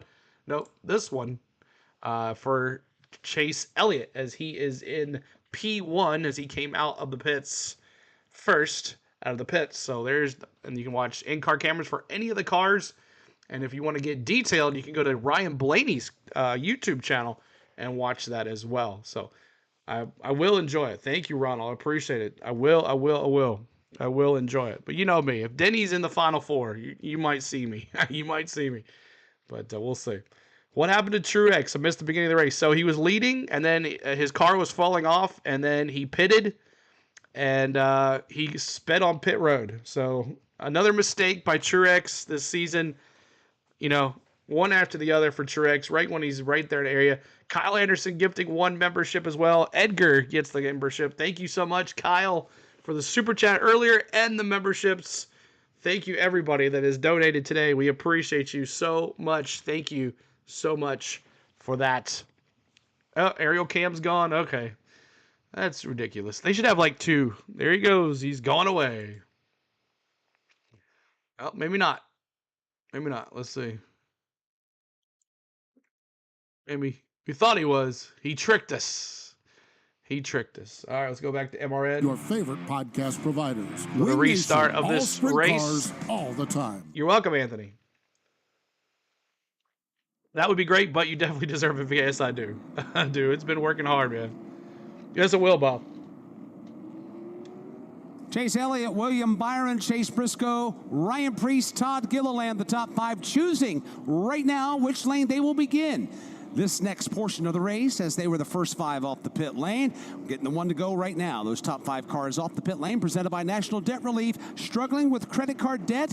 National Debt Relief can help you get back on track. They negotiate. So Chase Elliott chooses the inside of the front row. Hamlin, and then 22nd. William Byron chooses the outsides. They make up row 1. Second row will be Chase Briscoe and Ryan Priest, also team cars, but from Stewart-Haas Racing. Row number 3, Todd Gilliland and Ryan Blaney as we get set for the Geico restart. 45 laps to go in stage 1. Who's going to beat the other to the corner? Elliott down low, William Byron top side. They both get a great restart. No, Briscoe delivers a bump to Chase Elliott. Side by side they they race to the corner. Chase Briscoe gives Elliott a little bit of giddy up on the entrance to turn number 1. Hendrick cars out front here. Free with the lead. As a matter of fact, the outside lane has the advantage. Here comes William Byron rolling the top. Byron has a nose in front of Chase Elliott and a great run up off of turn number 4. William Byron has the advantage, but Chase Elliott digs back down to the bottom. Side by side, they go all the way around the Martinsville Speedway paperclip, and they'll do it again for at least another half a lap. Caution. Byron on the outside, by a nose. Elliott digging hard down low. 3 wide mid-pack, rooting and gouging there. Here's Elliott. Great run from the bottom of turn number 4. He'll swing to the inside of William Byron. He will reclaim sole possession of the top spot. Byron gives up the chase, at least for now. Slides in on the back bumper of that Napa Auto Parts Chevrolet. He'll ride in the second spot. Briscoe is third. Ryan Priest and Gilliland. Oh, thanks, Kyle. Top 5 further back. Denny We'll Hamlin do some Pred stuff later to on. the top 20 now. Maybe this Hamlin week, is up actually. to the Maybe this week. Position. He is, however, in a big pack of traffic. Everybody works their way up off of turn number 2 with Austin Cindric in the mix. The good news for Denny is he's got the butterfly. Good to see you. Dukes, what's up, big bro? Make his way now underneath the Josh Berry machine in 4. Alex Bowman and Ryan Blaney really having a fight getting down to turn 1. Blaney tried to get to the bottom of the track, but just couldn't get down there. Bowman's on the bottom, but boy, I tell you what, the 12 car really needs to clear the 48 of Bowman if he needs to if he's going to try to gain some ground. He's kind of stuck on the outside right there now, guys. Can't seem to get going. Ryan Blaney, Alex Bowman fighting for 6. Kyle Larson behind them, waiting to see which lane is going to open up. Yeah, Larson being patient right now, just waiting for a verdict on I this told the 24 to let the 9 go. Inches apart, yeah, down the back straightaway. Bowman on the inside. But the problem is that the 24 gets left out. Wanting to yield that spot. Blaney keeps his car wound up topside. Alex Bowman on the bottom of the racetrack, dead even back to turn 1. Here they come through turns 1 and 2. 2 laps down. That nose-to-nose battle continues for position number 6. Alex Bowman down on that red and white curbing. Blaney puts that like button trying to get to 500 likes now. We're at 400. Logano has gotten by Ty Gibbs to break into the top 10. So put Logano in position number 10 as we continue to focus on the battle for 6. Different story at the end of the race. You're right, Ron. Tyler Reddick's woes continue. That car is just a handful right now. He got shuffled 3 wide as he runs back toward the tail end of the field. He is one of a number of drivers that are a lap down. They made green flag pit stops before that caution flag came out, and they got hemmed up back there. Tyler Reddick is a lap down in 31st. Pole winner Martin Truex Jr. is a lap down in 32nd. Kyle Busch, dark horse. Down. Chris Buescher, Shane Van Gisbergen. An untimely caution, Mike, for those drivers when they came to pit lane. And then, of course, you mentioned Martin Truex Jr. had more to serve a pit road speeding penalty. So there's lots of work to be done there. They're only 1 lap down. That could have been much worse. But right now, Truex, Reddick and company pinned at the back of the pack. All the while up front, Chase Elliott is roaming wild and free, dictating which lane he needs to take and he wants to take, with William Byron and Chase Briscoe looking on in 2nd and 3rd. That battle further back for the number 6 position finally went in favor of Ryan Blaney. He will take over that spot and actually pull away from Alex Bowman by a couple of car lengths. Heather, you have to have your Google settings on not private. In the garage this morning, of course, the crew chief for Denny Hamlin, that he would like to be into the top 20 if they can by the end of the first stage. They're getting a little more than that. Denny Hamlin is now up to 15th, and what a story this is right now for this race team, Mike. Strong car. And you got to give all the credit in the world to Chris Gabehart and that entire race team. Without a doubt. That was some unbelievable repair work that they performed on that Toyota Camry yesterday. Chris, I'll be interesting to know what the radio traffic has been like between driver, crew chief, and spotter here in the opening 97 laps. Well, surprisingly, Mike, with how many cars Denny Hamlin's already passed and navigated in traffic, it's been relatively quiet, at least on the driver's side. Denny Hamlin did come in over the radio during the caution and said the balance is starting to come to us. I just need help getting my way through traffic and seeing if that outer lane was an option. Chris Gabehart's been working him through the traffic, as is his spotter, Chris Lambert. They've been doing a nice job. But like you mentioned, kind of punching above their weight of what the Cucumber Man and the Watermelon Man. Stage number 1. I wouldn't be surprised if they crack the top 10 before we get to this end of the stage. Alex, they had the opportunity yet. So Denny. All right, what's going on with the Briscoe and Priest showing once again they have the strength here at Martinsville today.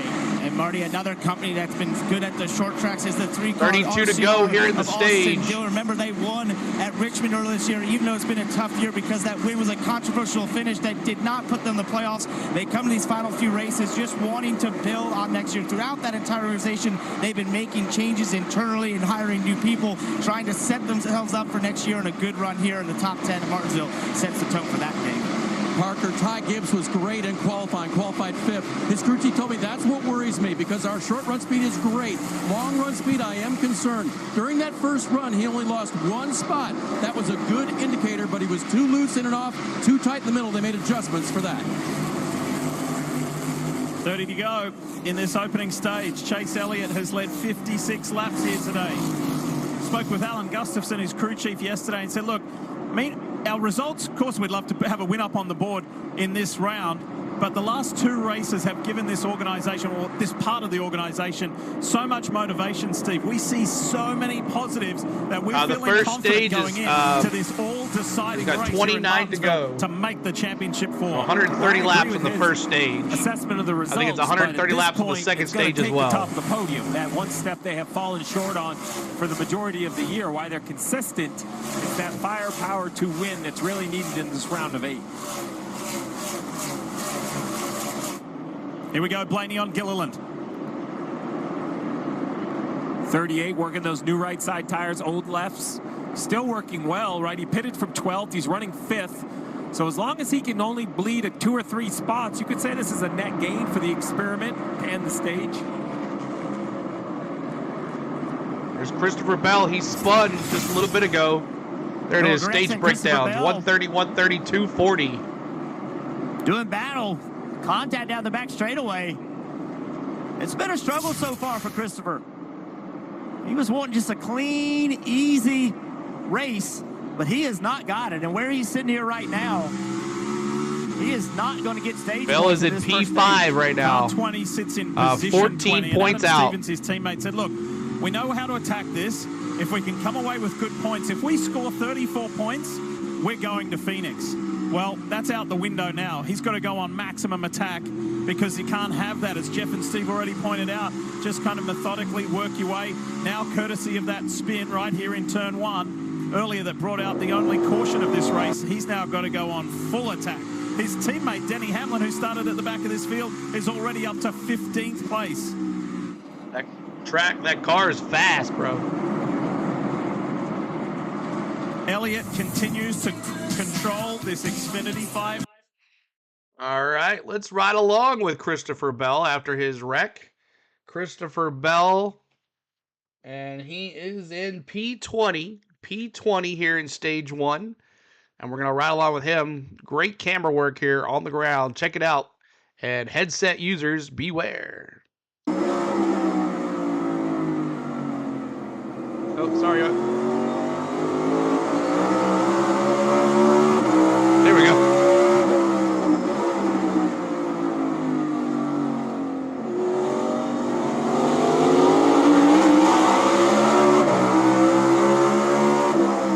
Back, still there. Still there. Still there. Still there. Got one out back. That like trying to get to 500 likes.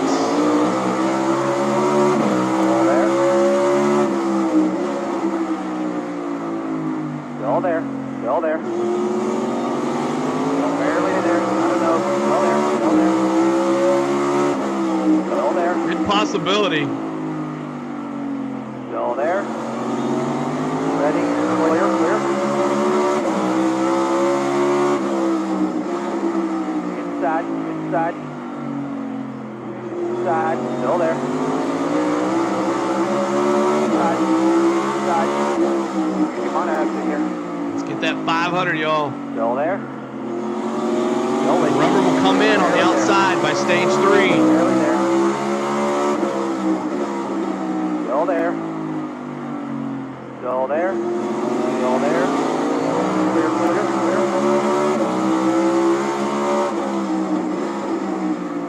Inside, inside, inside. Still there. Inside. Got a nose there. Inside. go. Now, still there. Still there. Still there. Side. Side. Still there. Still there.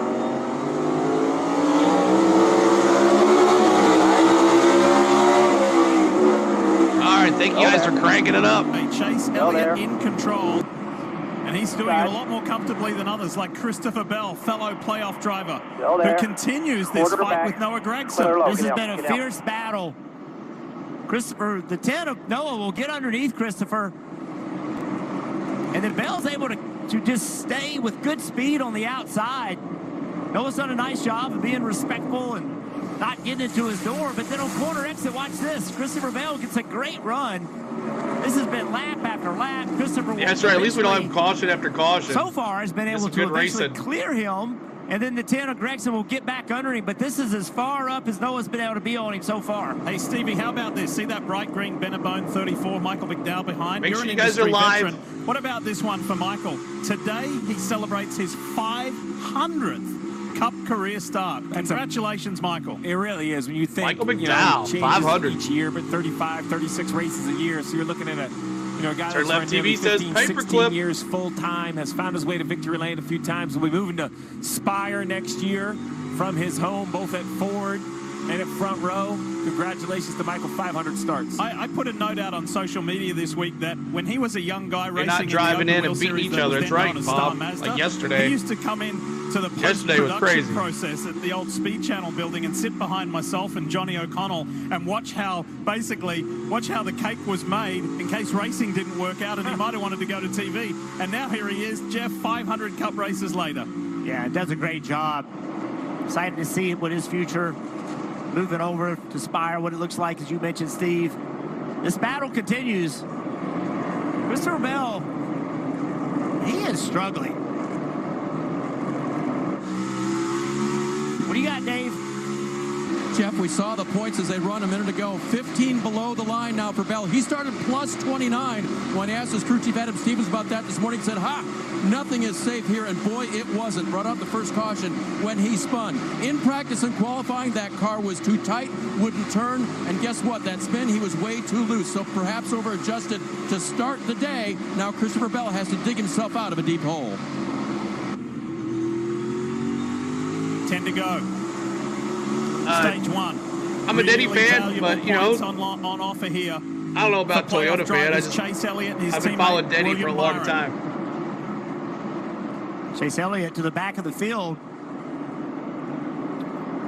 Yeah, Reddick already one lap down from that pit stop earlier in the stage. This will put Reddick 2 laps down. It would be the same fate for the 16 of SVG. NASCAR Cup right 250. Busher and Truex. And this is really emblematic of the first 2 races of this round because Joey Logano won and already locked himself into Phoenix as we ride on board with thanks to Xfinity Mobile. Then last weekend, Joey unfortunately was invisible. Then Reddick wins last weekend. This week, Tyler's already 2 laps down. So it doesn't matter. A few OGs left, you're right. So they get a mulligan. Yeah, I was a Darrell Waltrip fan, and then Sterling Marlin fan. Chase Elliott. And then Denny. You know, with a half a second I've only had 3 drivers my entire life. Now, I like Blaney on the side. You want to put yourself in jeopardy. Yeah, I'll do it. Anytime you want to see the leaderboard, let me know. Remedy, thanks so much for subscribing. Remedy. Shane Van Gisbergen this weekend. Be in that car full time next year, getting a lot of experience. Stenhouse, the last car, the lead lap here. Spent a little bit of time with Shane yesterday, Jeff, and he's super excited about that. Just to have that singular focus of being a full-time Cup driver next year. The learning curve is still steep, as he admits, but he's having a blast. He's having so much fun. 5 to go for Chase Elliott before he scores maximum stage points. 5 to go. Let's go to MRN. So comfortable anymore, Alex. He's gone from about a 7 5 laps to go. We always go to MRN. Down to just a couple, although he'll increase that. You're welcome, Stephen. Away with the Chris Busher machine. Martin Truex Jr. just had a horrible turn 1 entry, and all right, that allows Mike. Chase Elliott Mike to close lost in him on this him. year. 2 laps to go in stage 1. Cracker Jack, thank you for the $2 for Butterflies tip jar. Ooh, Cracker Jack. Right Butterfly there. owe you He's only $2. a length ahead of William Byron as they make their way to the back straightaway. Chase Chase Elliott closing in on the back bumper of Truex, who bobbles again on entry into 3. They come up off turn number 4 this time. We'll begin our final lap in the opening stage. The pay window for championship points and valuable ones at that is about to open up. Chase Elliott now hanging on to the bottom of the racetrack as they make their way off turn 2, down the back straightaway. Elliott has William Byron on the back bumper. Here comes Willie B to the bottom. He's going to rough him up. Coming off the corner, he gets into the back of Chase Elliott. Green and white checkered flag waves to the start-finish line. He almost to win stage 1 of the Xfinity 500. William Byron comes across the line in second. That would have been something if he wrecked him. TJ, thank you so much for the sub. And Ryan Blaney across the line to finish in 5th. Kyle Larson was 6th. Alex Bowman was 7th. He's way in the back there. Joey Logano 9th. And also a rookie member too. Finishes the first stage in 10th. And that look at the top 10 and who scored points in this stage is presented by Sunoco. From fueling your favorite NASCAR teams to filling up at the pump, Sunoco is trusted to help vehicles perform at their peak. Sunoco, performance is what we do. To show you how easy it is to file a claim with Geico. I thought he was going to go through the field there, but he did not. Yep, that's the way to do it. That's the way we wanted to start. And William Byron follows him home in second. The Stewart-Haas Ford boys, Briscoe and Priest, 3rd and 4th, and Blaney. All right, so welcome in, everybody. Thank you so much for hanging out. If you're just joining us, my name is CeeLo. On the Go with CeeLo is our YouTube channel. We're bringing you NASCAR all season long, just like this. So next year, hopefully we can do this again. The same way. We'll see. Next year, NASCAR Drive is going to HBO Max. So I'm not sure how that's going to affect our channel or not, but make sure you subscribe for all your information throughout the off season. As next week we'll be on a cruise ship, so we'll not be able to bring you that, but there is a asterisk next to the Sunday race still. No promises, but there is an asterisk right next to that. So, but we're now under stage 2. Stage 2 won by Chase Elliott, so he does his thing to get in. Blaney called Hamlin a hack at Homestead last year. Josh. So Denny Hamlin started this race in last place, and he is now up to 15th. That car was fastest in practice, even with him behind the wall for like 20 more laps after he crashed. He was still 3rd fastest overall. So we'll see what happens here with this car. Now, Denny has a bad pits area, so he might lose some spots here because of where he's at and coming in here, but he might lose some spots because of the bad pit selection because he didn't get to qualify. But pits road is closed right now. We'll go back to MRN radio for the pits and also for the restart of this race. There's the Xfinity car. Bubba Wallace has got a whole bunch of fans on his paint job. I don't know if you can see it or not, but they in a contest to get your face on the Bubba Wallace car. That's pretty cool. All right. Let's see here. Back on yet? Pit lane is open. Chris Wilner. William Byron is in. He was developed really tight at the end of that run. Needs more security as well. An air pressure adjustment. 4 tires. I'll do it, Mad Steve, right after the pit stops. Priest said the grip pace is good. Just needs some grip. He also has 4 tires in fuel. And Denny Hamlin said, I locked the left front up several times. Need a little bit more center turn. He's down and away. Steve Post. Chase Elliott just a tick tight, but nothing he wants to adjust. They don't want to adjust the pit stops. He wins the battle again off from pit road. William Byron goes out second. Chase Briscoe, Ryan Blaney, and Ryan Priest your front 5. Ryan Blaney just wants a little more grip, but he is happy with his race car. It is very good. When we listen to Chase Briscoe on the race car, he just needs a little bit better turn in his automobile, but he is another one that's really good with his car. Pit stops, end of stage number 1 here at lap number 134. That trip to pit road brought to you by Straight Talk Wireless, official partner of NASCAR. Real unlimited data, less dollars, more sense. Available at Walmart and straighttalk.com. All right. Let's see who comes out on the pit road here. Elliott, Byron, Briscoe, Blaney up 1, Priest down 1, Bowman up 1, Dillon. So Elliott, Byron, Blaney, Bowman, Dillon. Make sure you guys are hitting that like for us. Trying to get to 500 likes. We're halfway to 1K, yo. Halfway to 1K. for this race. We appreciate you. And I'll see if we can get some more folks in here. 18, almost 1,900 folks here hanging out. Hit that subscribe. We're trying to get to 28K. If we get to 28K today, which is we're a little under, almost 300 under, 304 away, 304 subscribers away from 28K. You'll get a pie in the face at the end of the stream, or by stage 3. I don't think that's going to happen, but we'll see what happens. Checking in, CeeLo, prepping dinner and watching Rocket Rudolph. Thank you much. Appreciate that. If Denny Hamlin passed your favorite driver, he hit that like button. That's right. There's some Denny haters in here, so I don't know if that'll work or not. Share your story on how you got started. Interested. Wes, okay.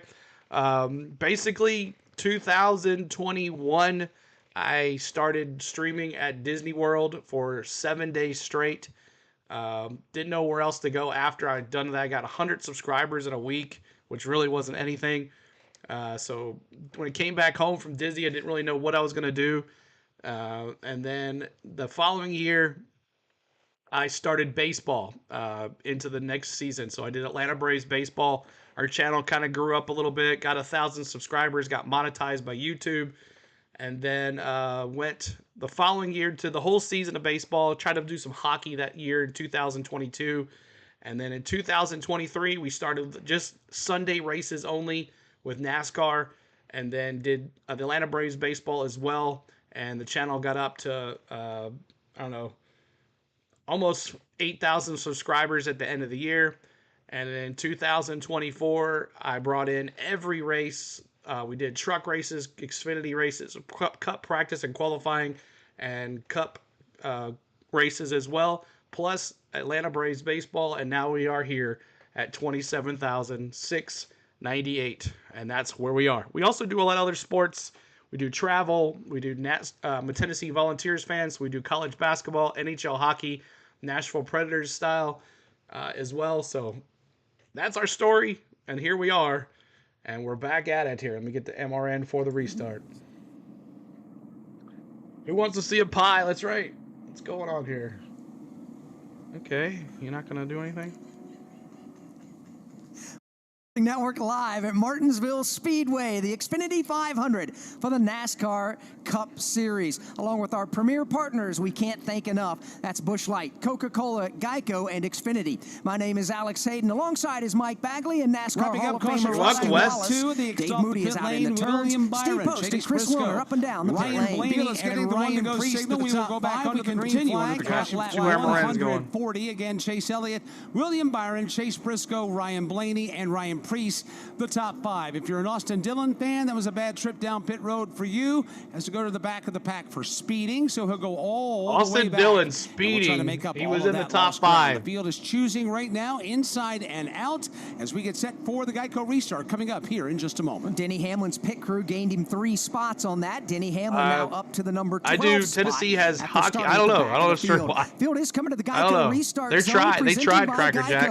Is your insurance playbook lacking? Switch to Geico and get all your insurance coverage from one place. Go to geico.com today to get started. If you're just joining us, Denny Hamlin crashed in practice yesterday. They put the car back together. Hey, 15 came out 12. Thank you, Chris, for subscribing. Position, and now he will restart in 12th as the restart has just been waved off and the one to go signal is now being administered again. Alex, we've been seeing a I'm sure he will, Josh. Flex so far here at Martinsville. Nothing new, but it's Chase Elliott and William Byron who have had this race in command. Yeah, they have, but nobody's really been able to run away and hide, Rusty. Chase Elliott's been the guy leading the most laps. I got a great feeling, CeeLo. I hope, Pop. Far, we'll see. Byron's been right there matching him stride for stride. Yeah, I've been looking at the lap times. You're exactly right. They're almost identical in lap speed. The 2 Hendrick cars running 1-2 right now. The other cars I'm impressed with are the Stewart House cars, but what about Ryan Blaney?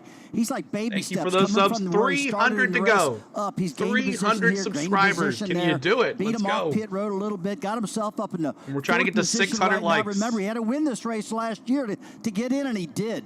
Right now, hopscotching his way into the top 5. Green flag back in the air, the field through the Geico restart zone. Okay, what's up with that? At it, side by side, teammates leaning on each other for the lead. And they are dead even through turns 1 and 2. Elliott, bottom of the race. A little behind here. Byron, top I don't know side. why. William Byron around the outside There we go. will take the lead. He'll slide in line in the number 1 spot with Elliott second. Strong move from Liberty Bill, driving the Liberty University colors. William Byron at the front of the field. Chase Elliott falls in line second. They're side by side for third. Blaney to the outside of Briscoe. Chase Briscoe's got the inside line. Ryan Blaney trying to take the long way around. Keeps that momentum up on exit of turn 2 and carries it to 3. A couple of Fords racing for third. Briscoe will find the lane he needs. He'll power his way to the inside. Blaney falls to fourth. Subscribing. Appreciate ya. And behind them, they are side by side for 6th. Alex Bowman trying to rim ride the outside lane. He's got a teammate to his left elbow in the person of Kyle Larson. Wheel to wheel into 3.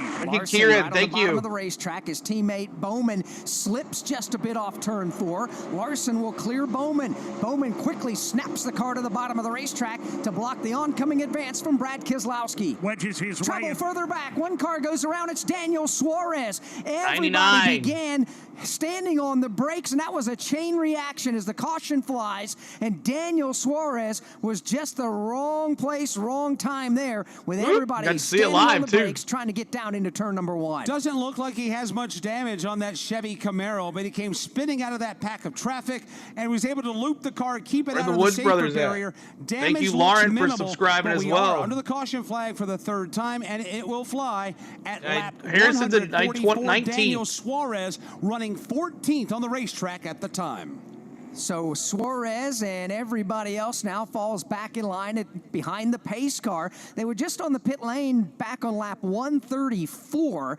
We've only gone 7 hard green flag laps, so I would not anticipate wholesale pit stops. If your car may not be handling in those opening 7 laps since the restart, maybe you'll find somebody come in. I am with you on that. Steve Post, does everybody else agree with Alex's assessment? Yeah, I would say so. It's way too early on this one as far as that goes. The temperatures really didn't even get up to speed and to see what those adjustments made. So might be a few guys toward the back of the field that maybe are struggling, but I think the front runners will stay on the speedway.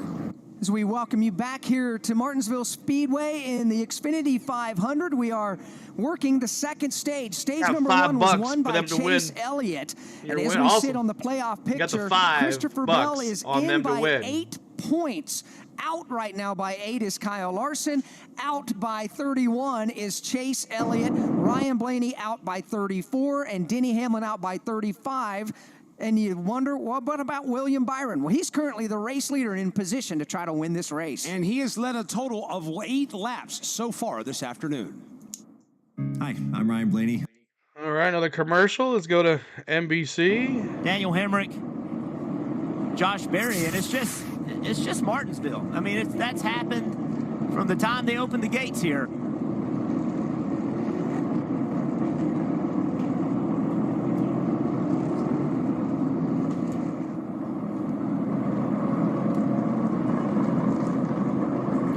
The 8 of Kyle Busch gets the free pass, as everybody else just gets a chance to take a breath and reset, and we'll see if William Byron's got something to go for.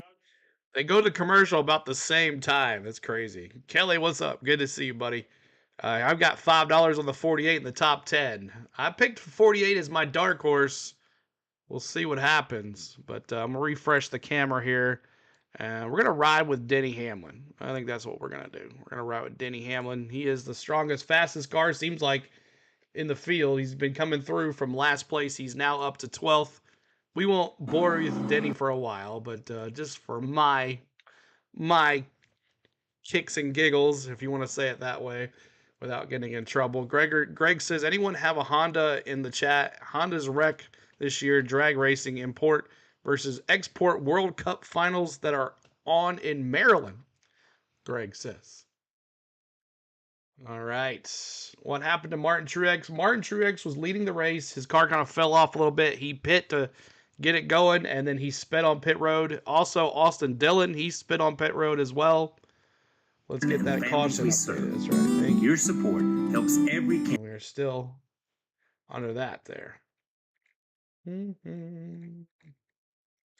All right, let me get that caution count updated.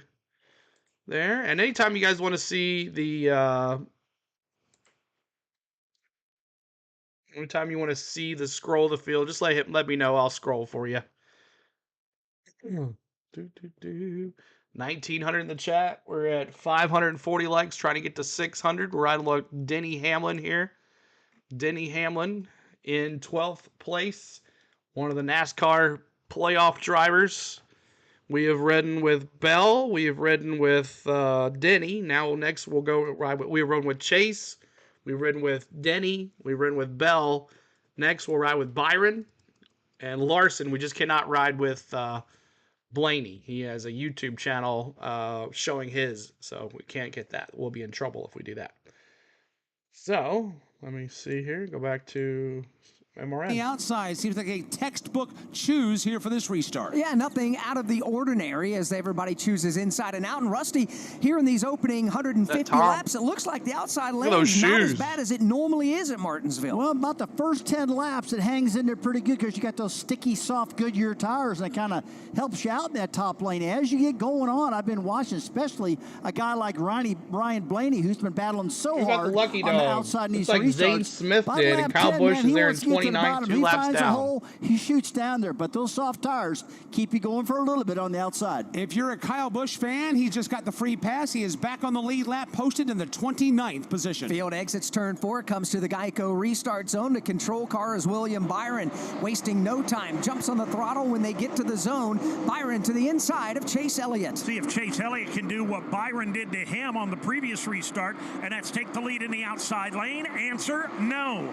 Byron away with the lead. Elliott slams it back in line in front of Briscoe, who rides third. Elliott, though, closes in on the back bumper of William Byron, does not deliver any chin music or bumper music, as it were.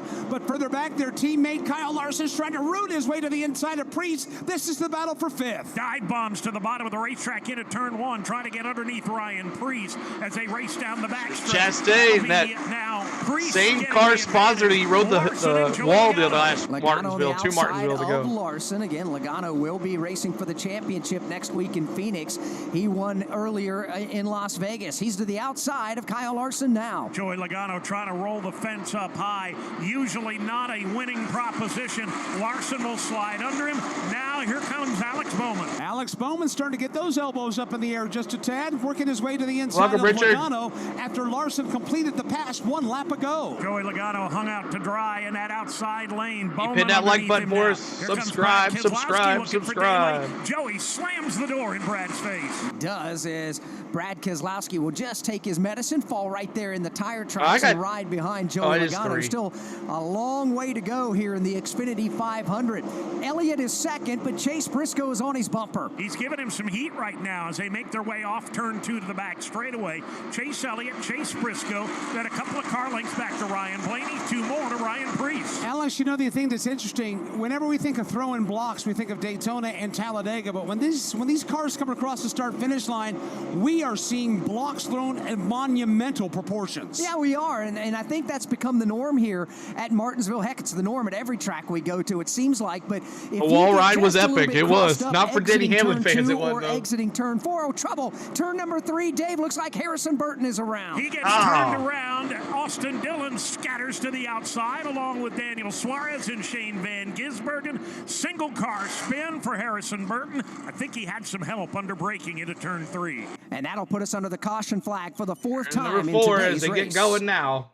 Progressive presents Renter's MVP's Most Valuable Possessions. Harrison Burton spins. And it's 27 laps into stage 2 here. At 130 to go here in stage 2. And we're under caution for the 3rd time today, or 4th time now today.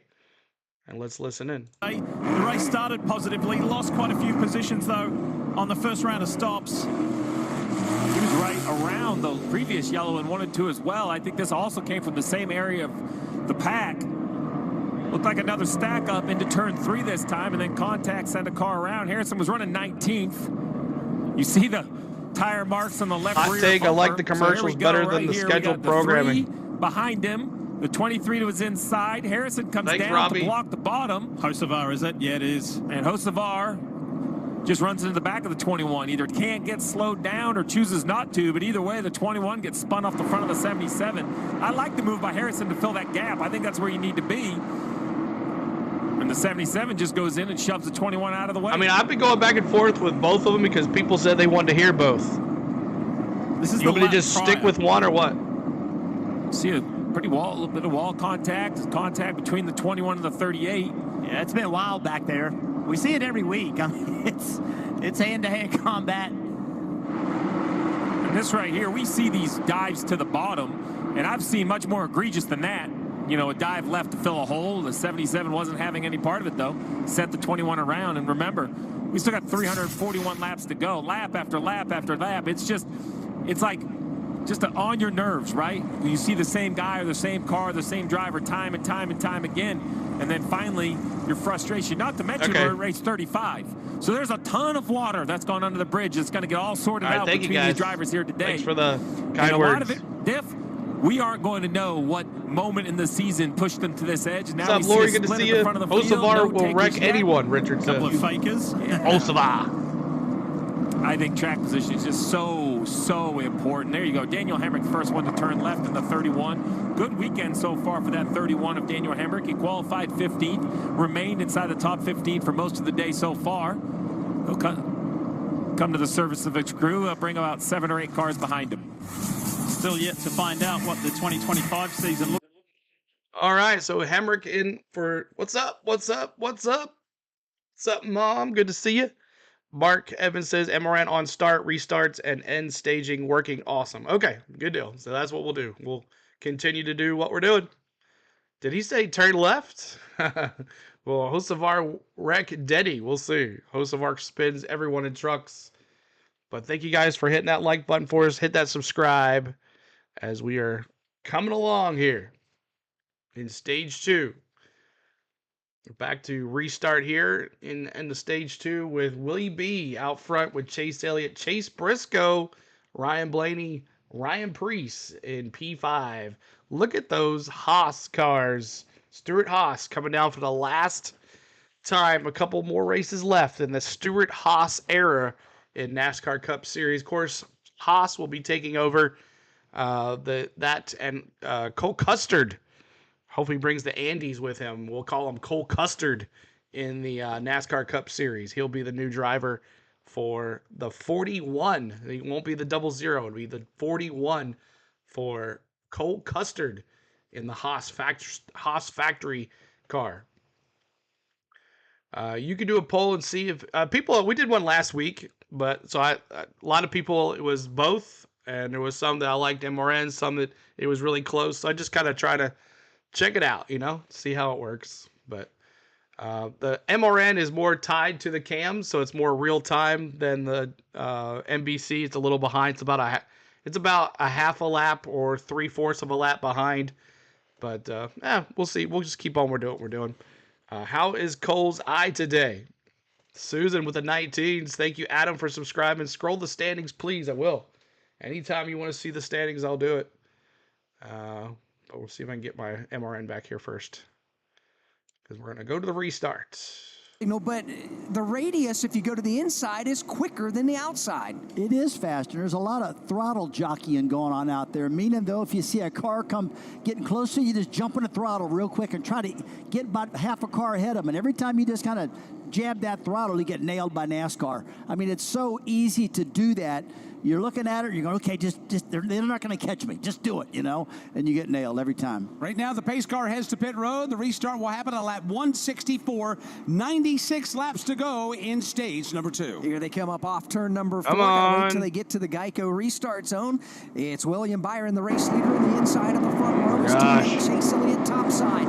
Elliott gets a big shot in the back. Denny Hamlin further back does not come up to speed as well. Finally gets things going as everybody pours off turn 2. Hamlin lost about 5 car lengths in 3 or 4 spots. He'll try and regroup further back. Top of the field, it's the battle for the lead. Byron and Elliott. Byron on the inside, Elliott to the outside. They're side by side across the line. Chase Briscoe looking on. Ryan Preece into Kyle Larson in one. Nearly turned him around, but everybody's going to part peaceably. Battle for the lead continues. Byron down the backstretch. He'll take over. Elliott slides in line second. Here comes he almost turned around. To the outside did Chase Briscoe. Further back there. I know. Thank you, Bill. I appreciate Ty it. Gibbs stuck on the outside lane with Josh Berry and Austin Cindric. Meanwhile, the battle for the lead continues. Here they come off turn number 2. Elliott looking to the inside, took a quick peek down low, did not have the momentum to make a move. William Byron now will reclaim the lead, comes across the line to lead his 29th lap of the afternoon. Elliott second. You've got Briscoe, Blaney, and Kyle Larson now the top 5. Chase Elliott may have had enough of playing second fiddle right now. He was beaten on the back bumper of William Byron through turn 3 last time. This time around, he's got a little bit of daylight between the two. Byron will keep Elliott at bay at the top 2, and they put about 4 car lengths between themselves and the third place running Chase Briscoe. Anyone but Hacklin or Lil Willie. 4's Ryan Blaney. 5th is Kyle Larson. Larson runs all by himself for the moment in the 5th position. A car length back in 6th is Ryan Preece. 7th belongs to Alex Bowman. Joey Logano is 8th, but maybe not for long. Here comes Ross Chastain. Ross Chastain opens the inside line, coming off the end of the back straightaway. He'll stick the nose inside with his Chevrolet and force Logano's Ford to the high side. Didn't hear a lot out of Ross Chastain in the opening stage, but they've tweaked on that car. They've had their hands on it a couple of times now, and they found some handling. He's to the inside of Logano. Yeah, he is, and he is driving the Bia Moose colors under 300 subs now. Under 300. And the ceremonial ride around the racetrack to wave with the fans. He had a moose head on doing all of that, so you got to give him props. He is taking his sponsorship representative to a higher level. You ever want to be a moose, Alex? All the time. Salute, my friend.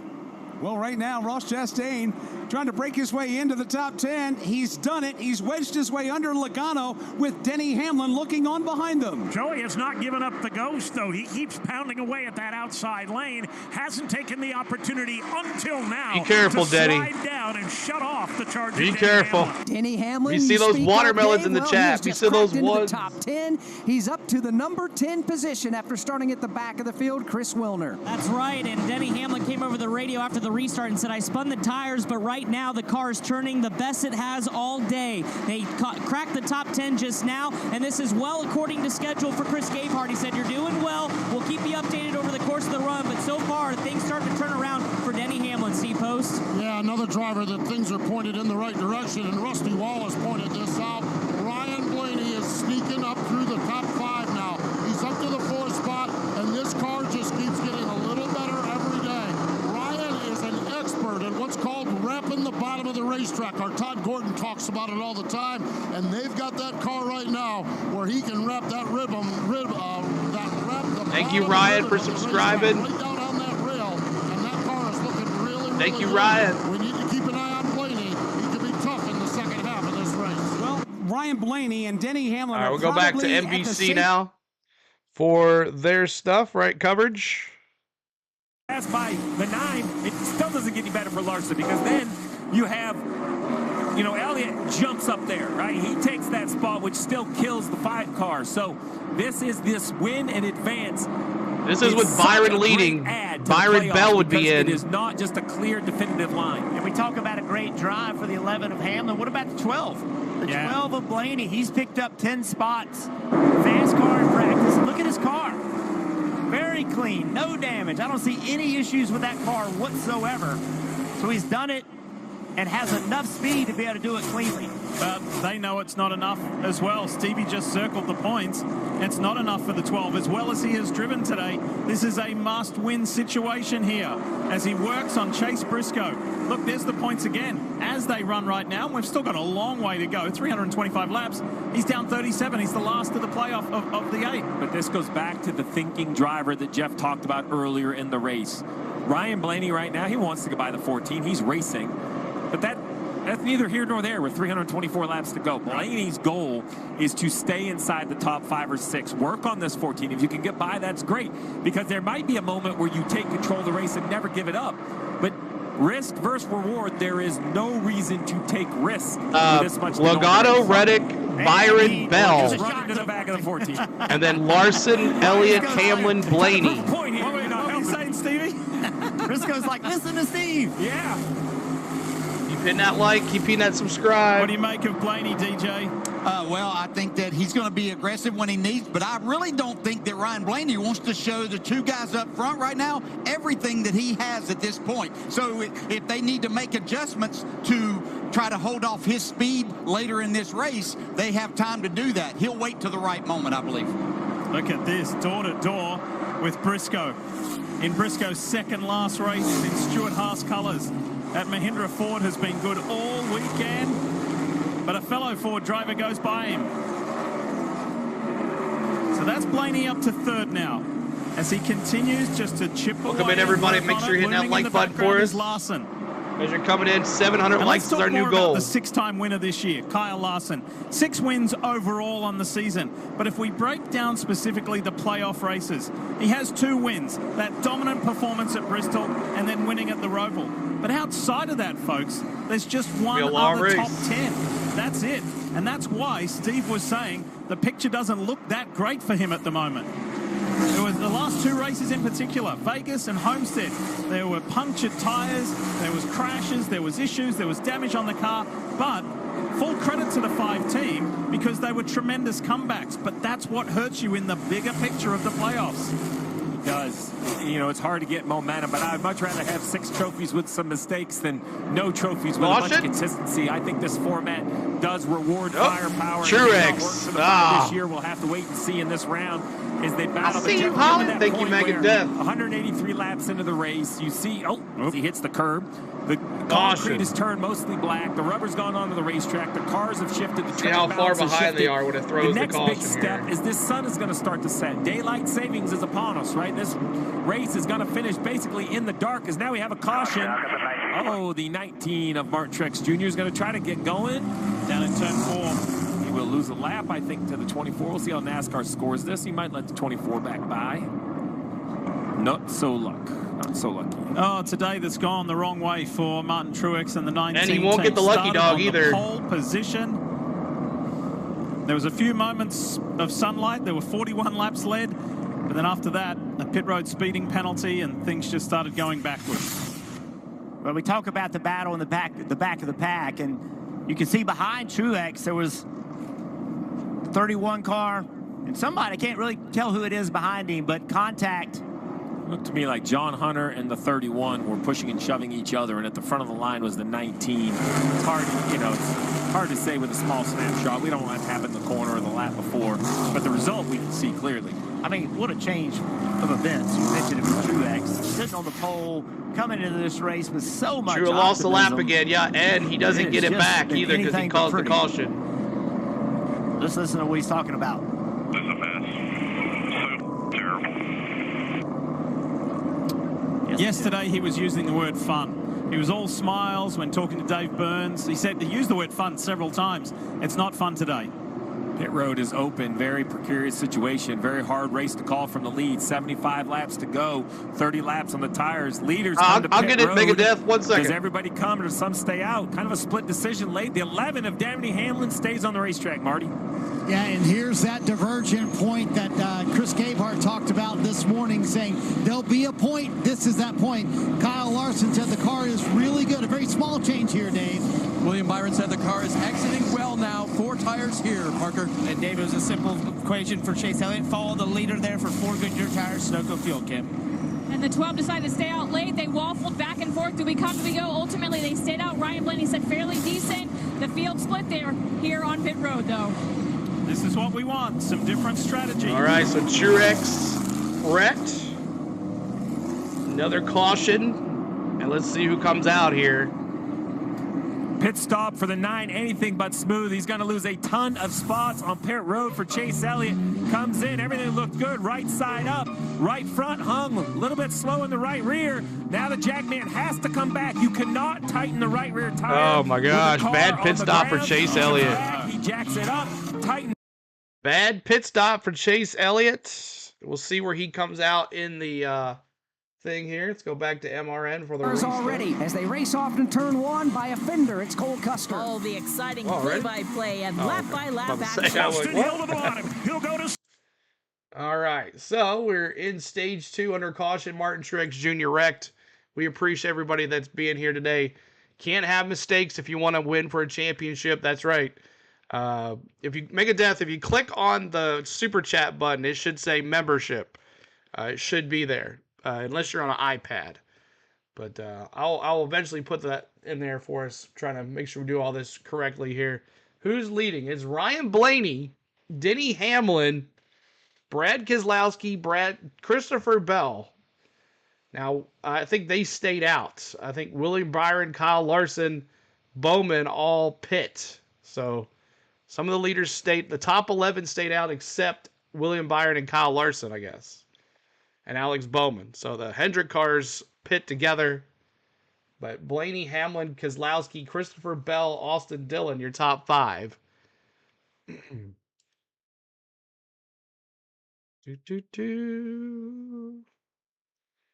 And let's go back here now. The fastest cars in practice. They flexed early on. They led 41 laps of this race, but pit road speeding penalties, getting turned around on the racetrack, pit road speeding. It's been a mess for Martin Truex Jr. today. Yeah, but we still have a long way to go. 311 laps to be exact. So Truex again does take the wave around, so he'll get back on the tail end of the lead top lap. Teams, a lot of jumbled up cars right now with different pit strategy. As a matter of fact, here's how they'll go right now at lap number 190.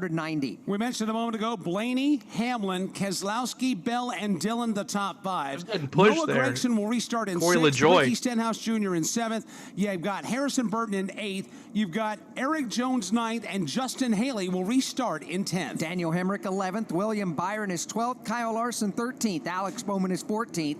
Chase Briscoe 15th. Todd Gilliland 16th. Carson Hocevar, Ryan Preece, Joey Logano, and Ross Chastain make up the top 20. Field is just going through the choose process. They are lined up double wide on the back straightaway. Got new players at the front of this field, and Alex, one of those players is Ryan Blaney, who's been coming to life slowly but surely on pit road with his crew and on the racetrack with him in that race car. And he'll be the one as the control cars. The field's coming to the Geico restart zone, presented by Geico. Is your insurance playbook lacking? Switch to Geico and get all your insurance coverage from one place. Go to geico.com today to get started. Field comes out of the corner, waiting for the green flag to fly. It does at lap 191. Here we go. Bucket, bucket. Come on, Denny. Denny Hamlin again spins the tires again. That allows Blaney the whole shot to the inside. Denny Hamlin not good on the takeoff, but he's going to try and battle back in that outside lane. The fight is for the second spot. Blaney away with it. Brad Keselowski to the inside on Hamlin.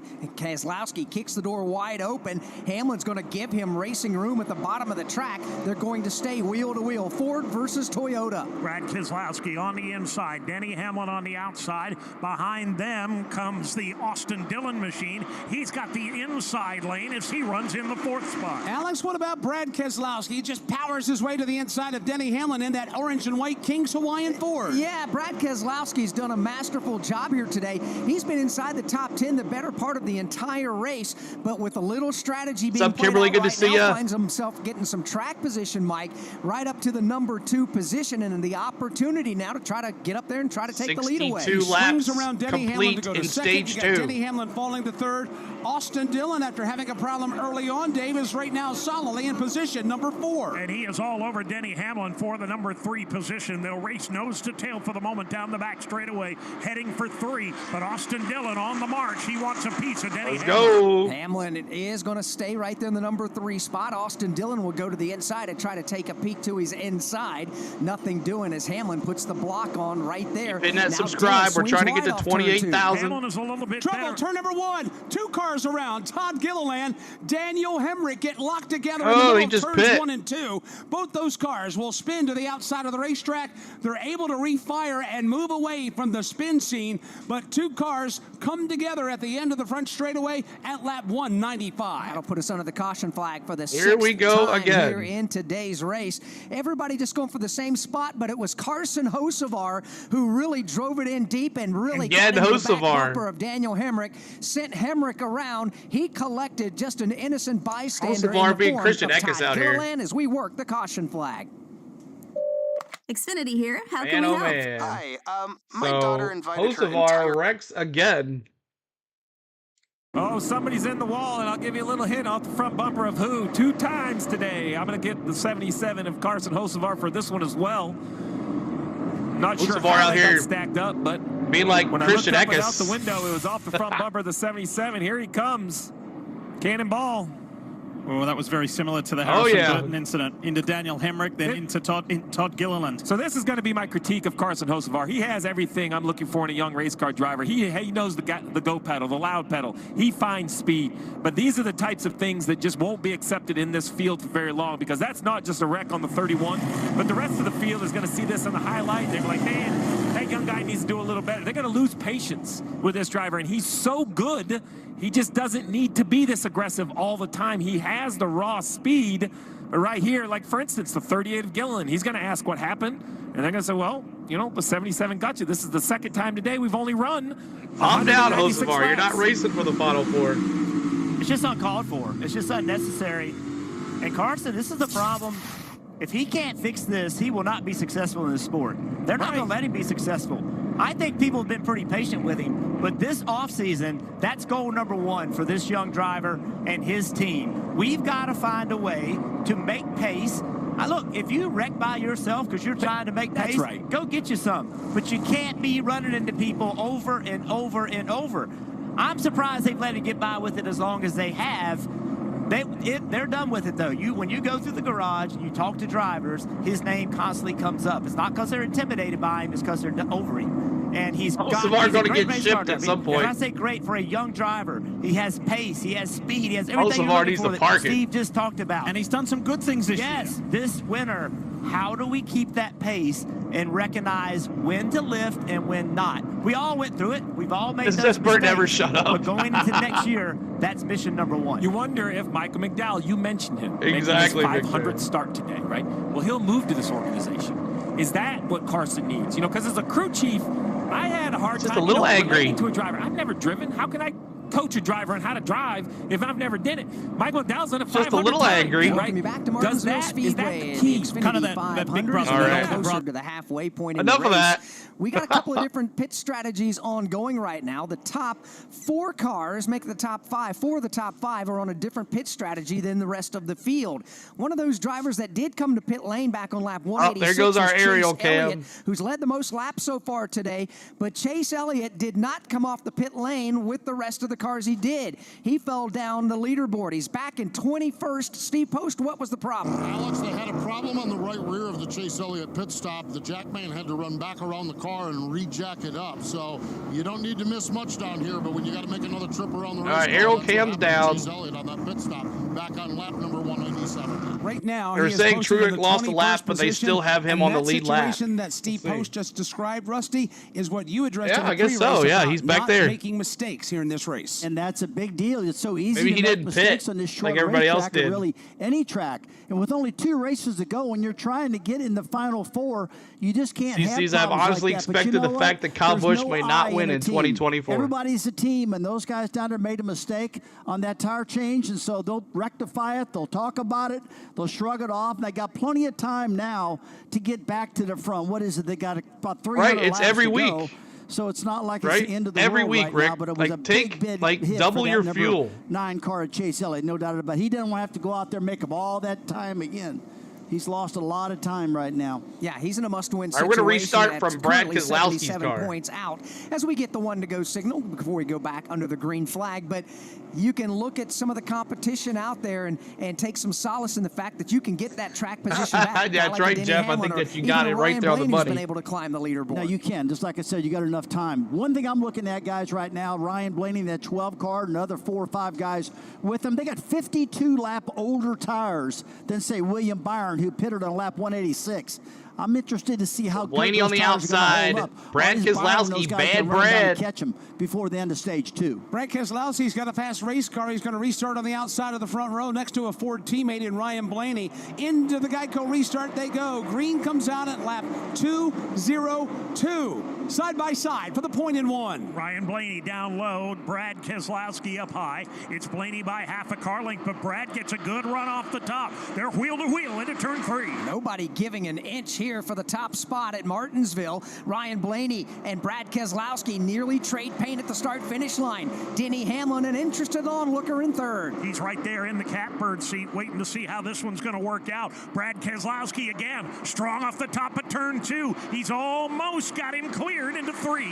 Eddie P3, let's go, baby! Keselowski, but here comes Ryan Blaney, muscling his way back to the bottom of the racetrack. Side by side for a moment. Brad's got a fender out in front in 1. Holding Blaney down on the bottom of the racetrack. Again, the advantage off turn 2 belongs to Keselowski. Brad Keselowski goes to the point Dave, on lap Dustin. 204. And he'll keep his car at the bottom of the racetrack. Ryan Blaney stabs the brakes to prevent from getting into the back bumper of the race leader. Hamlin is third. Now the battle is Hamlin on in for third. fourth. He is Christopher still Bell to the inside 6 of Austin out. Dillon. Bell, who has rebounded With Blaney being the after leader. some problems early, takes it to the inside of the Austin Dillon machine.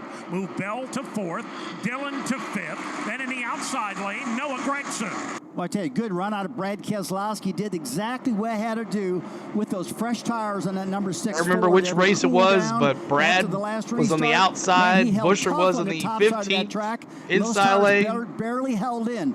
I don't think he could have hung out much longer because right now that 12 car is starting to get in back of those his rear end sixes, Susan. Kind of get really close to it. Brad has gotten his way around Ryan Blaney, and Almost again, to 700 likes, y'all. Help us get there. Leaders of this race this afternoon. Blaney right now in second. 2 car lengths behind is Denny Hamlin working in the 3rd spot. Hamlin trying to stay with the leaders right now. He's fallen back by a couple of car lengths. Blaney has not at all given up the fight. He wants that lead back in 4. He does, but Brad Keselowski being very stingy. He does not want Blaney to have it back. Brad Keselowski broke a 110-race winless drought back in May at Darlington in the Goodyear 400. Right now, Mike, Brad Keselowski's got himself a pretty good race car. Bright orange and white colored car, a silver 6 on the side, and right now he's starting to tiptoe away just a tad over Ryan Blaney. Further back, Kyle Larson's on the move. He'll open up the inside line. He'll slide under the Noah Gragson's car and will take the 7th position. Genius math. Motorsports teammates ganging up on Noah Gragson, William Steakhouse Byron, top 10. and Kyle Larson, both making their way under Noah. All right, we'll go back to NBC now. Another Hendrick car in 4. And the journey by getting a little ding in the back that bump. Christopher Bell has been on. If he can finish off this stage and get stage As we do points, MRN take for some of that pressure away restarts from how and finishes and started. 5 laps to go in Well, and the stages. stress is if you look at the points when they come back in, you're going to see the 20 and the 24 currently in with points because no new winner. Well, remember, Blaney in 2nd, Hamlin in 3rd. That would be winners from below the cut line. And Brad out P1. Chase Elliott scored, if you're just turning on, scored maximum points in stage 1 by winning. New leader, Bad Brad. However, an incredibly costly pit stop, an error that just seemed to take forever with the jack, has put him way back, Parker. Way back. Yeah, Reed, but he's making real headway up here. He restarted that first restart in 26, got to 22nd. From this restart, 22nd to 18th to just a couple laps. It came down even to the choose, as you see Austin Cindric go below Harrison Burton there. He was asking the team, what is the tire situation in front of me so I can choose the correct lane. He chose the outside there, and it's worked to his advantage. Diving below both these cars now, he's making serious headway. That was a really nice move to enter wide into 3 and cross over, get 2 for 1 or 1 straightaway. His racecraft is top-notch here at Martinsville. He's up 6 positions since the restart. He's carving him up, weaving his way through the field. Logano Bullseye there on the steak inside of sauce. Eric Jones.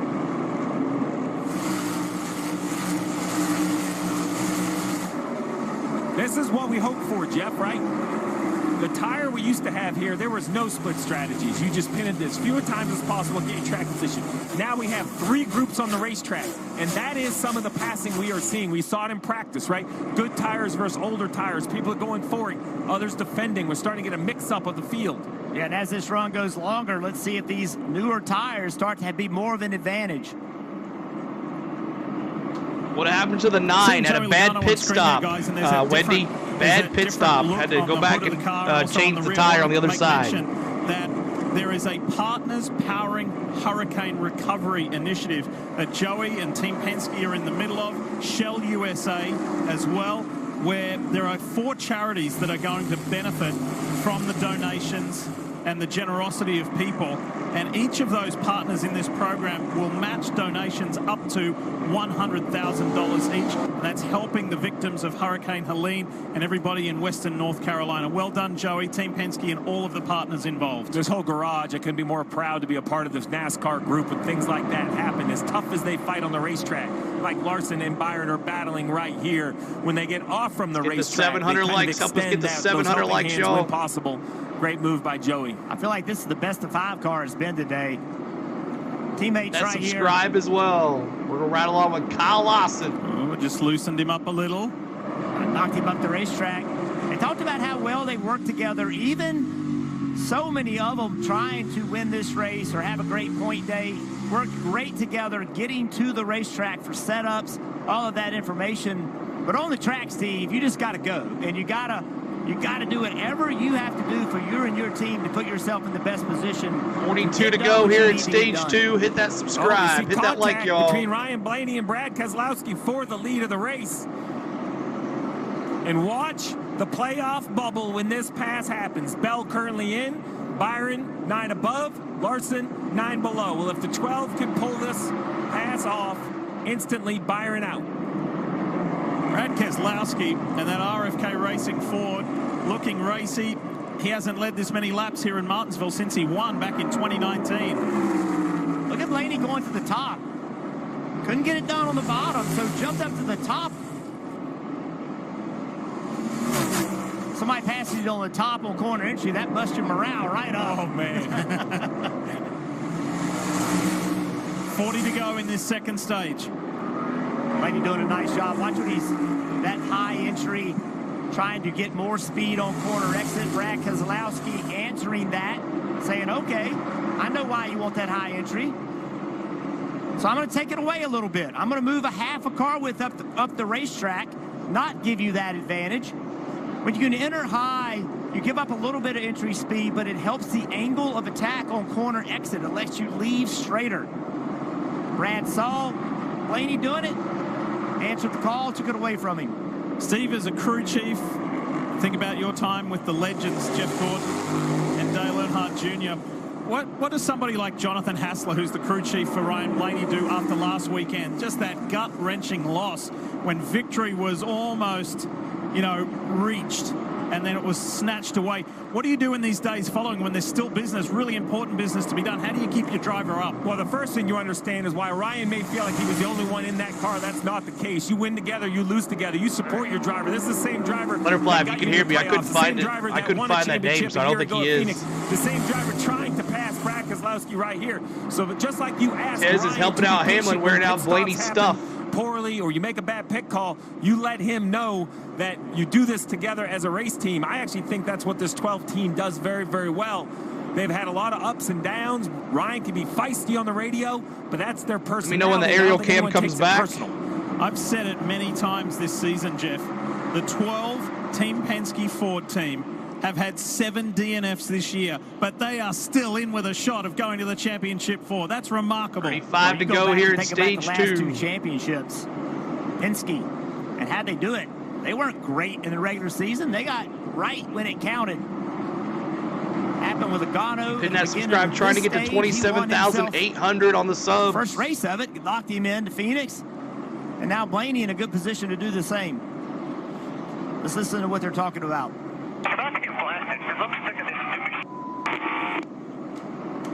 That's the Ryan Blaney we know and love right there. The thing about Blaney, we talk a lot about crew chiefs and drivers, crew chiefs, pit crews. Blaney, Hamlin, Bell, Larson, Byron, all in a row. That's just Blaney. That's right. For 2 spots. Everybody's got one, and he's just letting it. He's just letting it go. If you didn't hear, verbalizes it.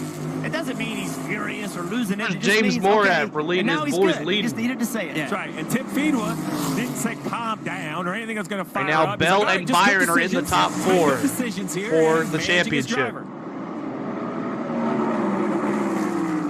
By the way, just looking a little further back, that progress continues to be made by Chase Elliott, up 9 positions since the restart. I asked Alan Gustafson, this guy always seems so calm and so level. Does he ever pop off on the radio? And he said, yes, he does. There's raw emotion inside that cool exterior. When something really bothers him, he has a moment of flair, and he's in there, and I want that in there. I want that drive and desire. I wasn't a believer. I thought that bad pit stop for the 9 could have been the end of the day. Chase Elliott proving me and others wrong as he makes the recovery you talked about. 30 to go, stage 2. Who's going to grab the points? All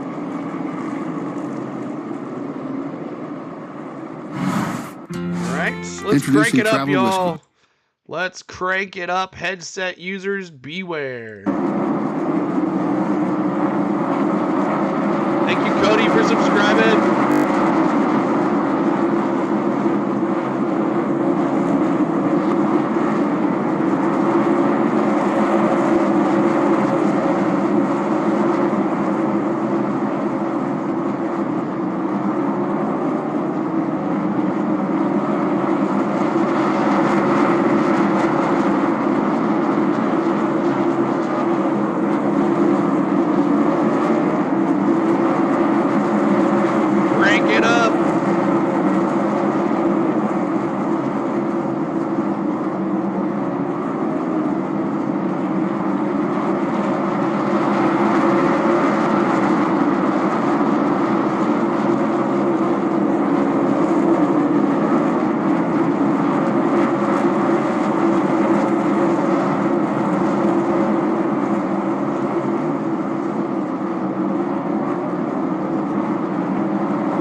Steve Letard and the whole NASCAR and NBC gang here. Oh, thank you so much. Dale Jarrett, Marty Snyder, Dave Burns, Parker Kligerman, Kim Thank you guys for subscribing. Appreciate it. Thank you so much, guys.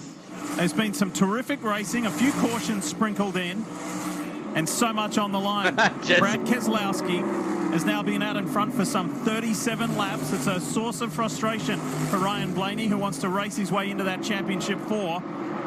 But just hang in there. There's some good points to be grabbed here with 20 laps remaining in stage 2. 20 laps complete.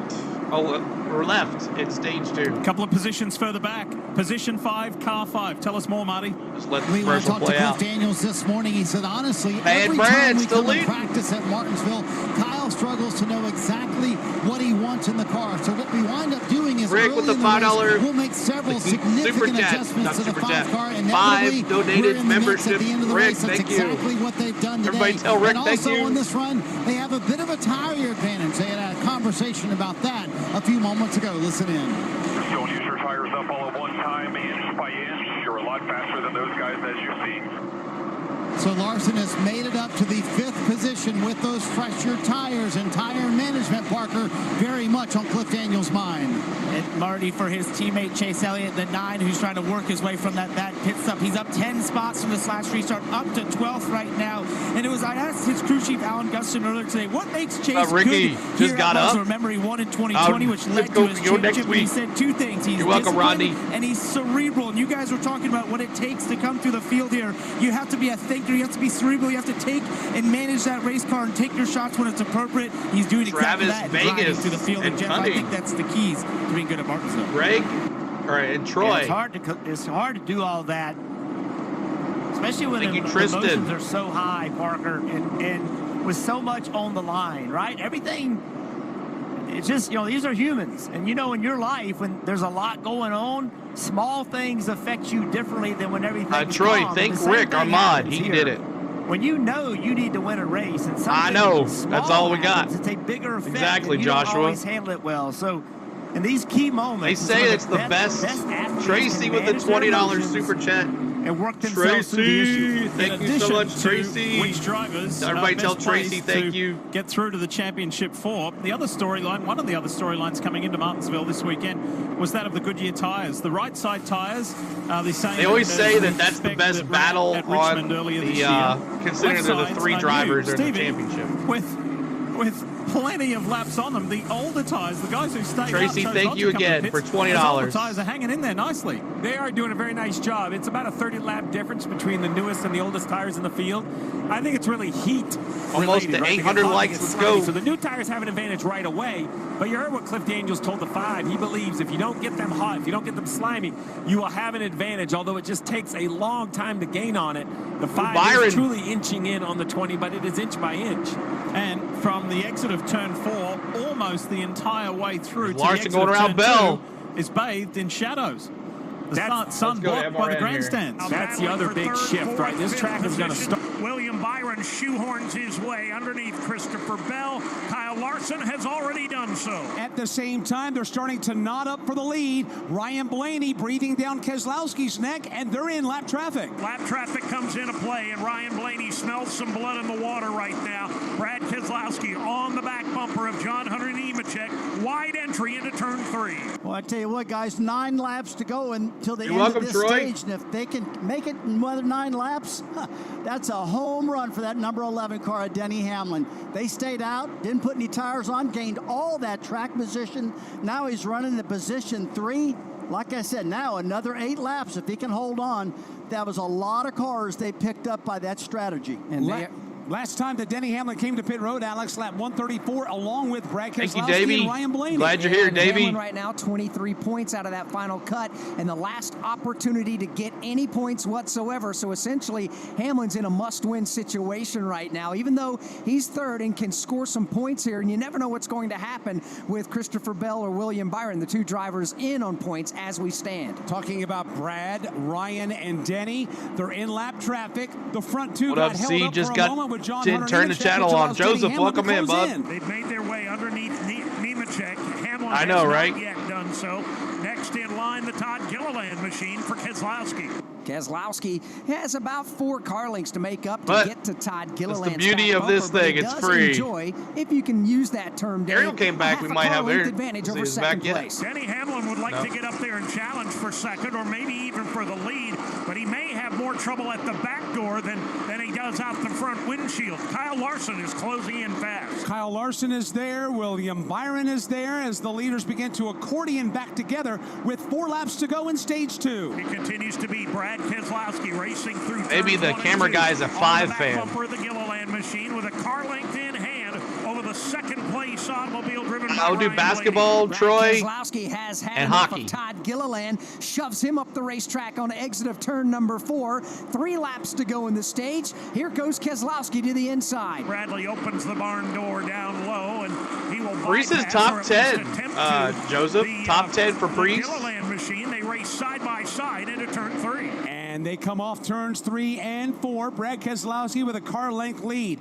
Great job of managing this race for Brad Keselowski. 2 laps to go in stage number 2. Ryan Blaney now has lap cars running interference. Driven like a veteran by Brad Keselowski. Despite the out older round tires, 2. he has not put a wheel out of place, and now he begins to pull away as Blaney struggles with the lap traffic. Yeah, here's Brad Keselowski. Rainey gifting the membership. Thank you, Rainey. Of the season. He's got a half a mile between himself and a green and white checkered flag. Thank you, No more Justin. lap Welcome traffic in. to deal with. About 3, maybe 4, maybe 5 now car lengths over Ryan Blaney. Brad Keselowski's got him right where he wants him into 3. He comes off the end of the back straightaway. Brad Keselowski dials up the low lane, works the curving out the corner. Green and white checkered flag is flying, and Brad Keselowski will win the second stage this afternoon here at the Martinsville Speedway. Ryan Blaney comes across the line in second. Third is Denny Hamlin. Kyle Larson rounds out the 4th position. William Byron in 5th. You got Christopher Bell in 6th. Austin Dillon in 7th. Alex Bowman in 8th. 9th is Noah Gragson. And 10th is Ryan Preece. That look at the top 10 and who scored stage points presented by Powerball. Powerball, the official lottery game of NASCAR, wants to make you a millionaire in victory lane. Head to Powerball.com to find out how you can enter the NASCAR Powerball Playoff. All right, NASCAR fans, thinking we about heading to are the track, under caution the official here NASCAR track at stop the is end of the the ultimate stage. And Brad. Off ahead of Blaney, Hamlin, Larson, and William Byron. We are getting treated to a little bit of everything here today in Martinsville. All right, under caution again with stage now 3. Now, see if we can get to that 28,000. We're running out of time. But what we're most important about right here in stage 3 is, are you taking who you picked at the beginning of the race? This is your opportunity here in stage 3 to pick who you want in stage 3. So let me see who you got. Are you sticking with who you have? Or are you changing your mind? I'm going with Denny. Keeping it. Brian Allen says Larson. Desert Fox says Larson. I'm really impressed with Denny, Steven says. Butterfly says Denny. Elliott all the way for Braden. Larson, Sean says Larson. Chad says the 9. Rubber Toe says the 5. Sean says Larson. Butterfly says 11. Pop says 11. Ricky says the 12. I gotta go back some here. They got away from me there. Carrie says Larson. Lori says Larson. Chris is saying Larson. Chase. David says Chase. Sean says Larson. Kayla says Denny. Billy says staying the same. Michael says Blaney. Bush says Brad. Lloyd going with the 11. Brad. Eye on You's got bad boy Brad. Let's see here. 6.4 below the leader. Chezzy says. Richard says Blaney. I'm sticking with the 5.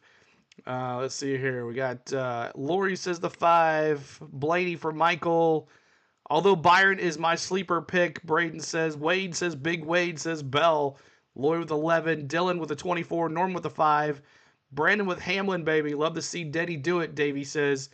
Bob Price says if Denny can get in on points without a win. I don't think so. I think he's going to have to. I mean, there seriously would have some stuff going on here. Going to get him. Dale Jarrett is going to win the Daytona 500. Available on Thank you guys for all your picks, Dylan. And let's go, Brian Allen, for a $5.55 super chat. Thank you, Brian Allen, for the $5.55 super chat. Everybody tell Brian, thank you so much for the $5.55 super chat. Thank you, Brian. And Mark, thank you for subscribing as well. Thank you guys. Back as we have pit stops. Pit lane is open. Here. Steve Post. Brad Keselowski wins the battle off from pit road. Kyle Larson goes out second. William Byron, Denny Hamlin, and Alex Bowman. Your front 5 off from pit road.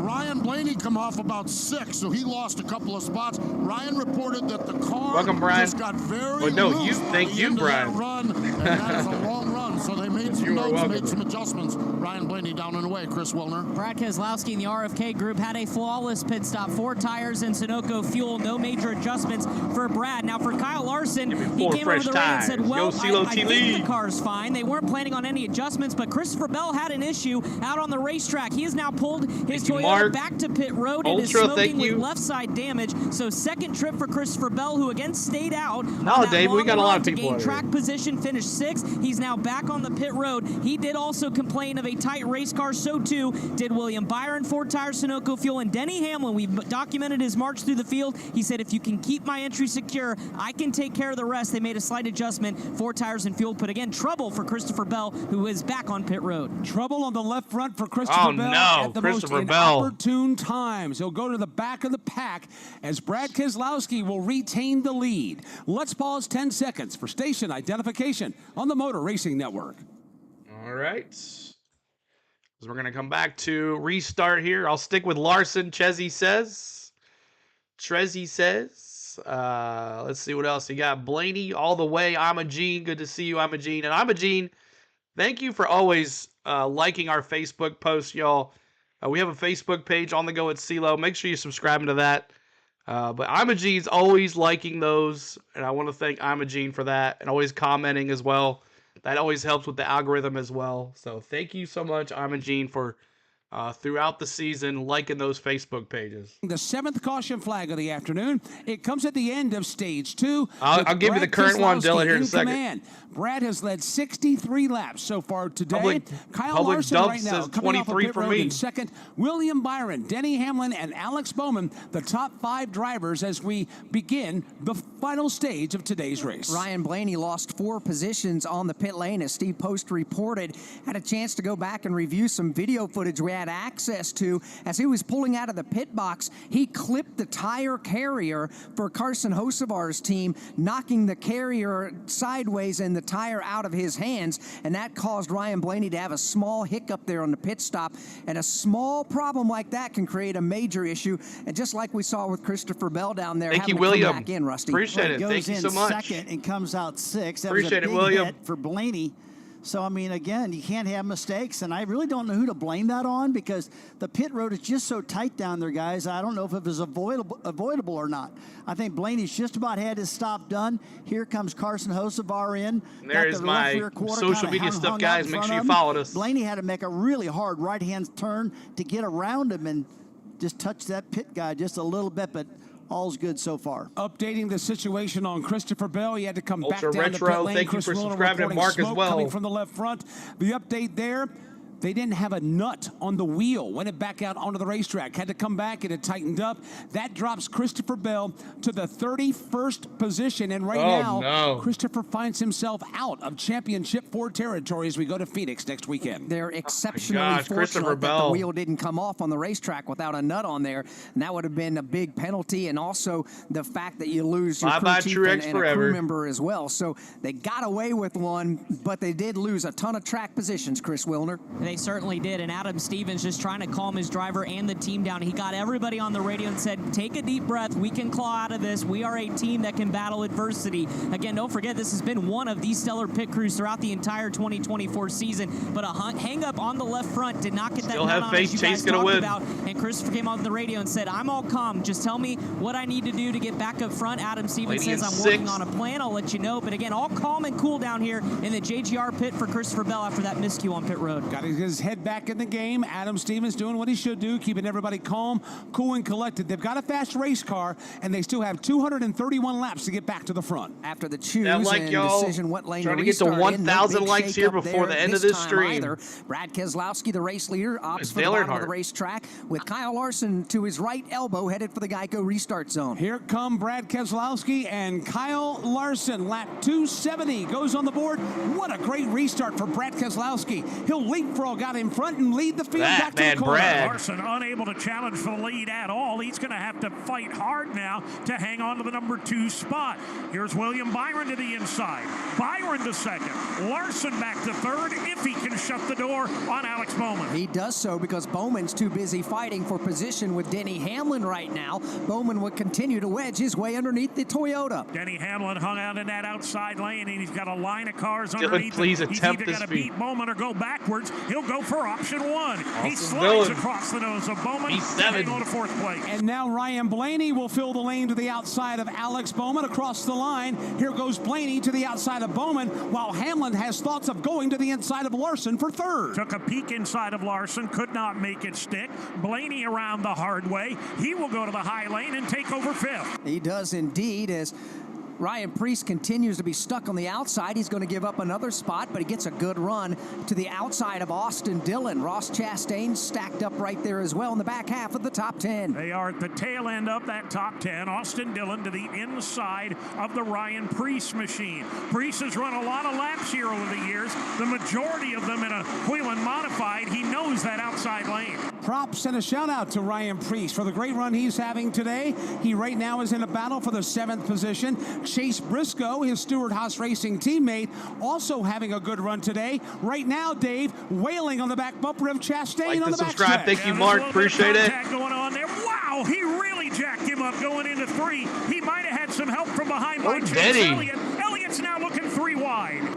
I'll tell you what, Denny Hamlin, man, he's got the front of that car turning really good. He just pulled it down under the bottom of the 5 car. Kyle Larson just kind of showed me that 11's probably handling better than it's handled all day long so far, guys. It is indeed. Further back, Chase Briscoe on the move. He finally tries to clear the Be a Moose Chevrolet of Ross Chastain. And Chastain gives Briscoe the business off into turn number 1. All right, thank you so much, Chase. Upset with Briscoe, and I think that might not be the right place to place the blame, because Briscoe was getting shoved from behind. It pushed him into Chastain. Chastain takes Briscoe up the racetrack. Chase Elliott right there is in the mix. Throw Joey Logano in that battle as well. They're racing for 9th, 10th, 11th, and 12th. Now Chase Briscoe returns the favor. He moves Chastain up the bumper. racetrack a bit in turn 1. Let's go, Diddy. Gotta get around that 5. Heading down the backstretch. You want to win, you got to get around that 5. Back, and again, these two machines really trading paint all the way around this racetrack. They bang doors right here at the start-finish line. Briscoe to the inside of Chastain. Gloves are off just past the halfway mark here at Martinsville. Chastain and Briscoe down the back straightaway. Ross takes the spot. Chase into him again. Chase gets He's shoved going to go up wreck Kyle. Only way he can beat him. Briscoe rebounds. He'll keep the spot. Ross Chastain has had enough of Chase Briscoe. Now he lost the spot to Chase Elliott as well. They're going to have to calm down, or somebody's going for a long ride with a loud ending. For the moment, they are separated by the car of Chase Elliott. $5 super chat for Kyle. Thanks so much, Kyle Anderson, again. Thank you for a $5 super chat. Everybody tell Kyle thank you. Brad Keselowski is the race leader. William Byron is second. I'm going to kill his tires trying to get around. Is 4th. Ryan Blaney goes 5th. Thanks Alex for that Bowman is sub. 6th. No limits. 7th. And Ryan Curtis Preece for followers is on 8th. Facebook. Chase Briscoe 9th, and Chase Elliott is 10th. Ross Chastain has settled down and will ride. So one of the guys in the bottom 4 wins. He gets pushed down. He gets pushed to the bottom of the points. He needs position 13 or better, but they're still trying for the win with a lot of time remaining. I love that clear direction. Goal clear now that stage points are awarded, and I think a bottom 4 winner needs to be the assumption because of what you just pointed out, Diff. They're all up there, so let's go ahead and control our own opportunity to race for a championship. Let's not hope somebody else can pull this win off. Again, Christopher Bell came into this final race in the round of 8, 29 points to the good, above the cut line, in 3rd place overall, behind the 2 race winners. We talk about the action back in the pack. Watch this. Chase Elliott, Chastain, Chase Elliott way hard into the back. Chastain all over Briscoe. Moves them both up the racetrack. Chase Elliott trying to take advantage of it. This is at the bottom of the top 10. Kind of funny to see Chastain bullied. Look at that. Chastain into Briscoe, and Chase Elliott says, thanks, I'll take that. I'd like to tell you I know what happened there, but I honestly don't. that was drivers just trying to work it out at Martinsville. Blaney get a little on the longer this goes Hamlin on, there. Titans won? No way. We're going to see more of that. Patience starts wearing out, right? Early in the race, you're like, okay, that's all right. I'll get over that. But as you get later in this race, and Steve talked about Jay said, thank you, Melon Man. On the lead lap. Here's the leader. So you could be having a very What a day for Keselowski. Where's James Moore? And have something happen late, and you could restart a late race caution all the way back in the high 20s. Everybody is on edge. This track has been good to Roush drivers over the years. This, by the way, is Brad Keselowski's 30th Martinsville Cup start. And he leads, and leads well. He's done for 81 laps. Let's talk more about Brad Keselowski with Marty Snyder. Yeah, let's take you through the top 5 here real quick, Diff. And what would this mean to RFK to be able to pull off a win here? Matt McCall made the strategy call, and Brad Keselowski. See my 6s. I need 6 fans in the chat. I'm a Keselowski fan still going. Get win number 2 of the year here in the second to last race of the year. Second place, William Byron. The last 5 races have been really good, all single digits, starting with a finish of second at Kansas. I asked Rudy Fugle about that. He said, yep, that's the prove it to the belief that you can do it, and we are doing it. Dave, you can just see how tight the points are. Kyle Larson right now, +2, or actually plus Larson's in there, +1. To that lap for Larson, who uncharacteristically has not asked for many updates on where they stand in points, but it's close. Denny Hamlin knows he needs a win if he wants to be able to advance to the championship four. He told Chris Gabehart a moment ago, I feel like this set of tires is much better than what we had before, Kim. Marty, Ryan Blaney now running in the 5th position after losing 4 spots on pit road at the end of stage 2. And Blaney's response to that, he just said on the radio, that wasn't ideal. And this really plays into his evolution as a driver. I asked him how he's evolved. He says he tries to move on from disappointing situations much quicker, tries not to let stuff fester. This team knows they have to win if they want to defend their championship at Phoenix. And he going around. 2:12 to go. Look at this battle. Car 12 on the inside of 11. Blaney, Hamlin. 2 guys desperate to still be in the mix. They touch. Next weekend in Phoenix. Yeah. Hamlin's done everything he's needed to do in this race so far to position himself. But they need a little speed. He got around Denny there. A little bit more in Not this looking race car. good. Blaney with contact, moving him up the racetrack. The 5-time winner takes exception to that and is not going to let Blaney bide that easily. But maybe he doesn't have a choice in it.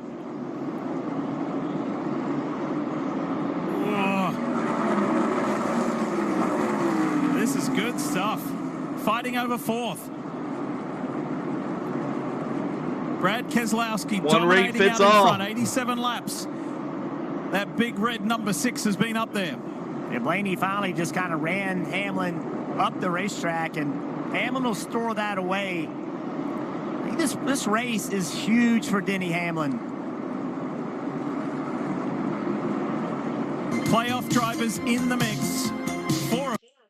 All right, so let's crank it up this style right here, aerial cam style. This is a little louder, but here we go.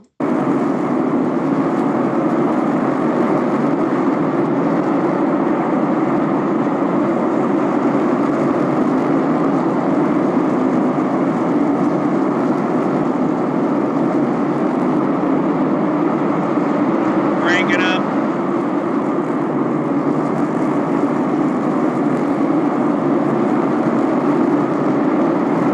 Subscribe. We're running out of time for 28K and a pie to the face.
got playoff drivers chasing him hard. As it's time to take a look at the Toyota driver update.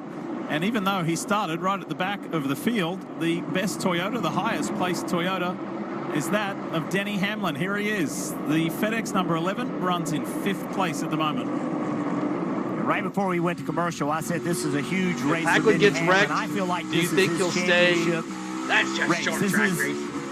almost as big as next week, and here's why. Denny Hamlin turns 44 years old this year.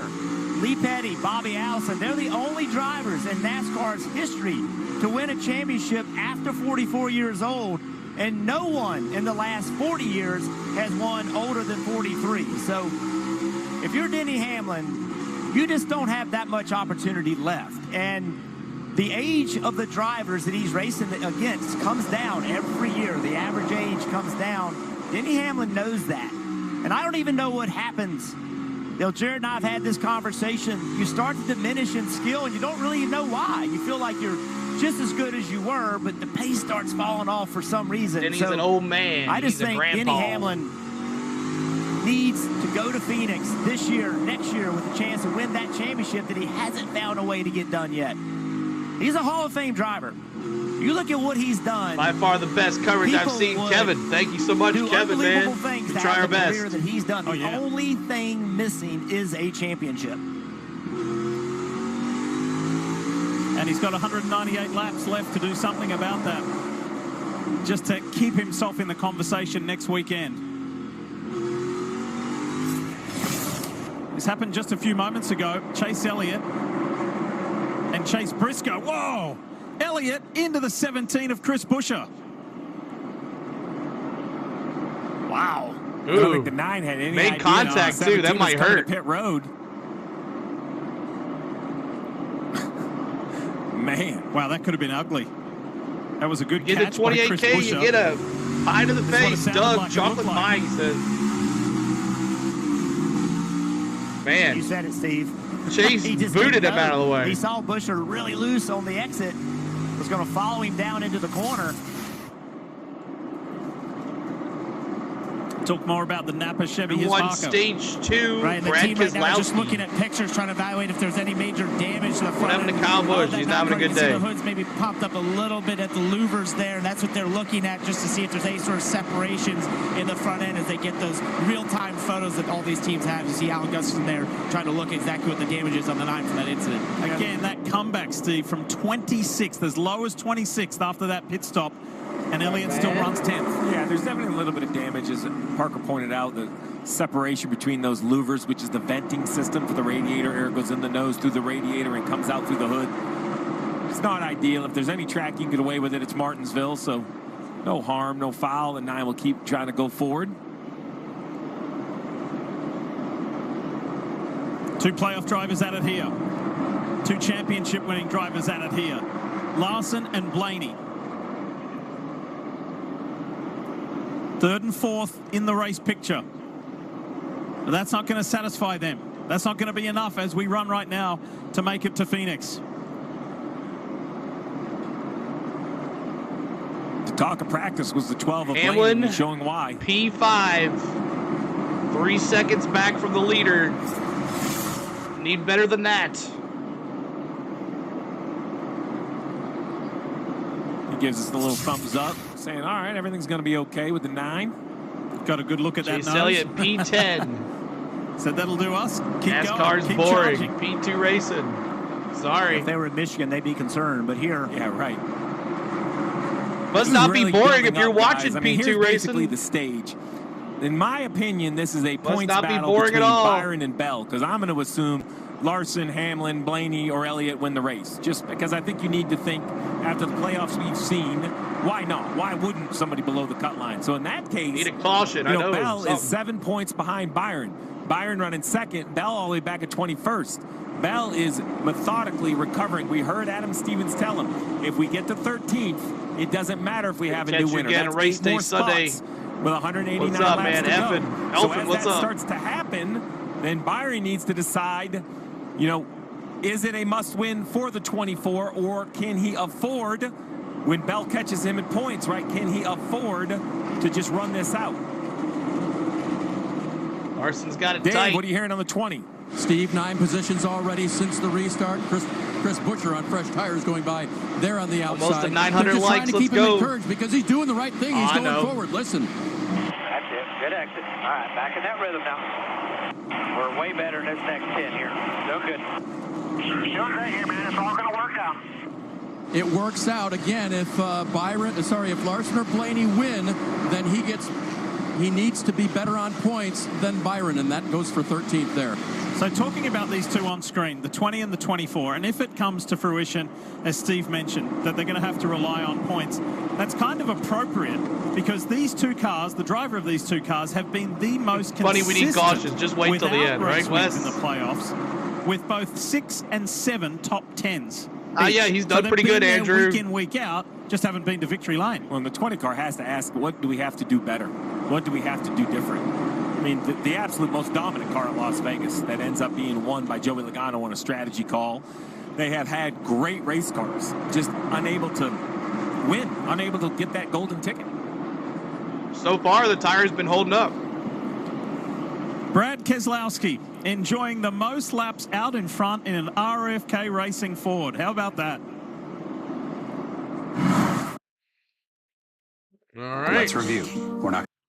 Let's go to MRN Radio. Side lane in that car as they come stampeding underneath him. I Let's don't know go. if he's looking to get Where are we going? If he is, it's going to be another lap because he can't get to the bottom. Right now, Ty Gibbs is posted in the 26th Bell also position. minus The Xfinity 18, fastest lap of the now race minus so 7 far has been run as he by passes more Corey people. LaJoy, 94.704 miles an hour. Xfinity keeps NASCAR fans in the zone with ultra-low lag and connection you can rely on. Stream NASCAR for the best seat in the house with Xfinity because you only live once. Learn more at Xfinity.com. Rusty, you've been watching Ty Gibbs and what he's doing from behind the wheel of the car. What do you think it is? I think he's losing his brakes. I really do. He gets in a corner kind of okay, then gets out of the throttle almost halfway down the back straightaway and barely goes in the corner. It's like he just can't get that car to slow down. Now that particular lap, he's kind of back going again. So it's a little bit mysterious, but it does have the look of low brakes. Ty Gibbs right now wrestling that race car, and to Rusty's point, he drastically comes out of the throttle midway down the straightaway.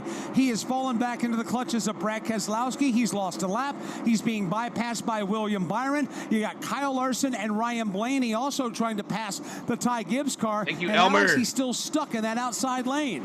And there is not a Right thing now, in the world that sounds like Christopher fun Bell about is having out. lack of Larson brakes is at in with Martinsville Byron. Speedway. Chris Wilner, what are you hearing?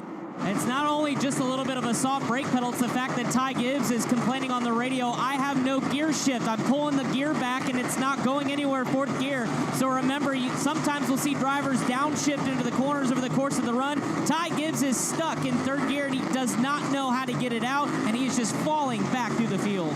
Well, that explains Ty why Gibbs. he looks like he's slowing down in the middle of the straightaway, Rusty. Yeah, he just runs that motor all it's going to run. It's too high, and he's got to roll out of the throttle. It's stuck in third gear, which looks to me just like got no brakes. So he's one of 4 drivers that have fallen a lap in arrears, along Ty with Gibbs, Justin maybe Haley, next year, Ty Kaz Gibbs. Gralla, and Todd Gilliland. And with that mechanical problem that Ty Gibbs is nursing right now, that could make for a long afternoon still with 175 laps remaining. Yeah, this is going to be one that Ty Right Gibbs along is going with to be William ready to say, Byron okay, here. I've had enough fun Me here too. in Martinsville. Let's get on to Phoenix next weekend. But for Brad Keselowski, continuing to show the way, he's now the top of the board as far as lap leading goes. He's led 123 laps. As a matter of fact, this is the most laps Brad Keselowski has led in the number 6 car since he's been at Roush Fenway Keselowski in a single race. So Brad Keselowski, once they made that decision, the call from Matt McCall to stay out there on the old tires, Rusty, get that track position, they've been up front the whole time. yeah, you're exactly right, Alex. That was back on like lap 186 way back. Larson doesn't move over Brian Blaney. He's going to move him. He's going to move seems him. like it's worked out for him Thank pretty you, good. Maximum, And after he for come down pit subscribing. road, Appreciate he got 4 you. Hit tires those in that car in subscribes, this y'all. last stop, just like everybody else. Man, Almost he's at been 900 strong likes. throughout the event. He looks really solid. This is no joke, that's for sure. And very smooth through lap traffic. He has lapped up to 28th place Zane Smith, and right now he has a 6 car length lead over William Byron. NASCAR. All right, go back to NBC. You were there. It is great to see, Jack Roush the history that he has been part of in this sport. Lapping there, Tyler Reddick again. He's having a bad day. Luckily, he's in. Relates that to Mark Martin and all of the history created. And all of us that have been part of Roush Racing have so much respect for Jack Roush and the opportunity that he gave us, and gave us everything we ever needed, but didn't make it easy. Where's on the us. 20? Made us work for it, made us all better people, and it's good to see Brad Keselowski 21st for Christopher Bell. And making he finds himself +5 in the playoffs right now. The two -5 is Larson going to Phoenix. How about the two positions that are already confirmed belonging to Joey Logano and Tyler Reddick? Let's get an update on those two. Marty? Yeah, it's been kind of an ugly day here at Martinsville for Tyler Reddick. Now 3 laps down when Keselowski just passed him a moment ago. But, man, what a move last week at Miami to be able to get the win for Tyler Reddick and make the boss man, Michael Jordan, happy, who will now have a shot to win a NASCAR championship. And it's still unbelievable when you look at it. He passed 2 cars in the final lap to be able to make it happen for Reddick to be able to advance to the championship 4. And before that happened, before this race happened, Billy Scott told me, if our win is going to come and we have to win to make the 5 championship spots, that's 4, right. we knew it needed to happen in Miami, and they were able to make it happen. Bell can move more around people where Larson cannot. Day for Joey Logano, who currently runs in the 13th position, but it has not been a quiet playoffs for the 22 team. 55 live. Thank you so much. Race of the first round in Atlanta, stormed in there, got themselves locked into the round of 12. Now that round didn't go exactly how that team wanted. They found themselves at the end of the Charlotte Roval looking the outside in. Did not make it until the round of 8. Then the 48 of Alex Bowman disqualified. They get into the round of 8. They come in stampeding, win that race at Vegas on a fuel strategy gamble. I don't even know though at this point if we can call it a gamble. We know Joey Logano is so good when it comes to fuel saving. So this team, I checked with them today. They said the morale is completely high through the roof after that win at Vegas, because they've had 2 weeks ahead of the other teams in the playoffs to prepare for Phoenix. This team, they're going to be the threat next weekend at Phoenix. Think about how many close calls we've had in the playoffs. Last week it was Blaney having to watch Reddick go to the checkered flag. In Vegas, it was Christopher Bell who dominated the day, only to see Logano get to the checkered flag first. The racing, the quality of the racing this year, and especially in the playoffs, has been first class. Can't ask for better racing. It's amazing how the drivers, the teams. See, we always thought we were giving 100%. Track position, gas and go, Matthew says. There's a little more we can go try to find, and that's what this time of year has become about. Well, and that's what's going to all be finally settled next week when we head out to Phoenix, right? We have Xfinity on Saturday, Cup on Sunday, and this is shaping up right here. That sounds pretty good. I don't know. Almost Something just tells me that 12 car of Blaney, now that he's gotten by Kyle Larson. NASCAR Countdown Live starts at 6 Central. I do believe of the playoff cars, Byron and Blaney have the best 2. I think Blaney's a little better. I think he's slowly inching in on Byron. And then this becomes a points battle very quickly. Is the champ going to be on TV?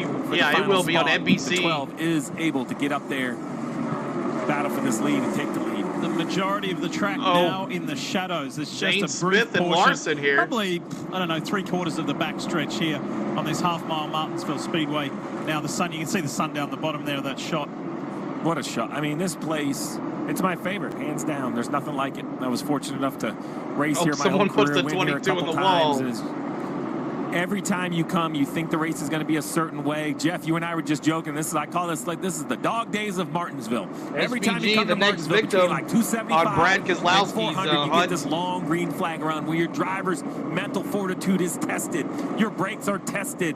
The focus of your team is tested. Like, keep hitting That's that what we're in right subscribe. here. A 69 lap green Trying to flag get to 900 likes. is inching. And it is a game of inches, but he is inching his way closer to the 24. Blaney trying to get around Byron. Game. It's also a very physical game. It is very, very hot inside of these race cars at this racetrack. All of the heat from the axles to the engine to the radiator to the brakes, all that permeates into the race car.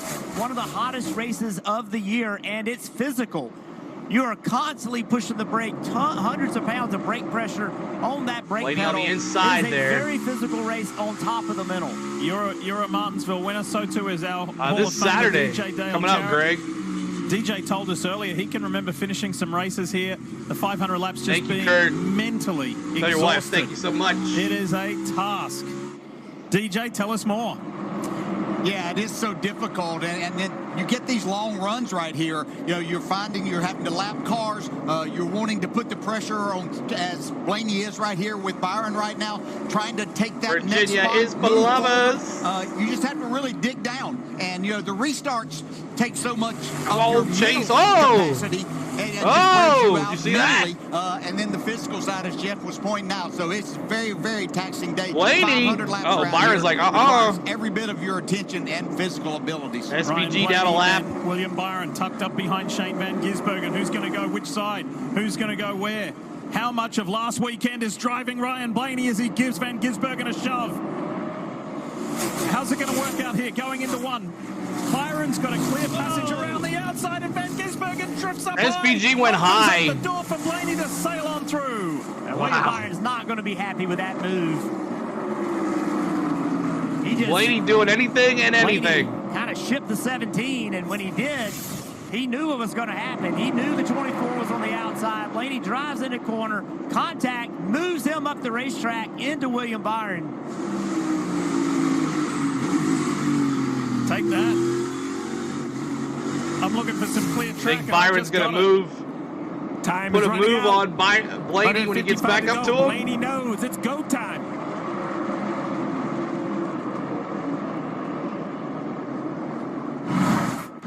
All right. Back to MRN Radio for the commercial. Dollar Sprite.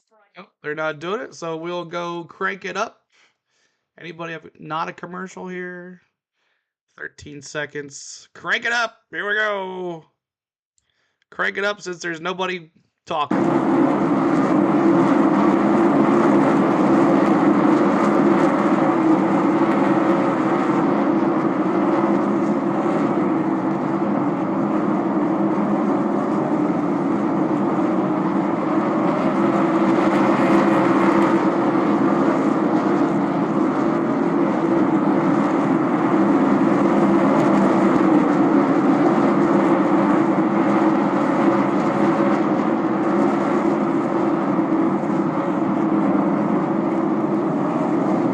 Sub up, y'all. Sub up.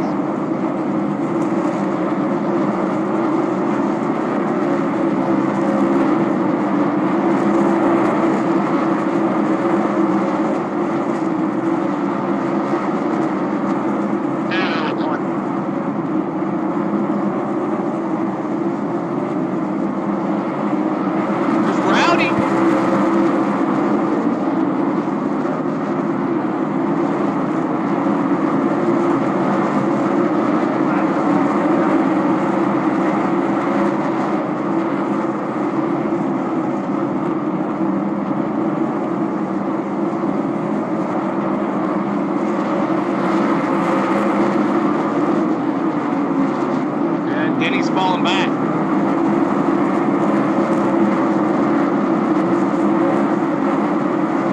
Thank you, Michael.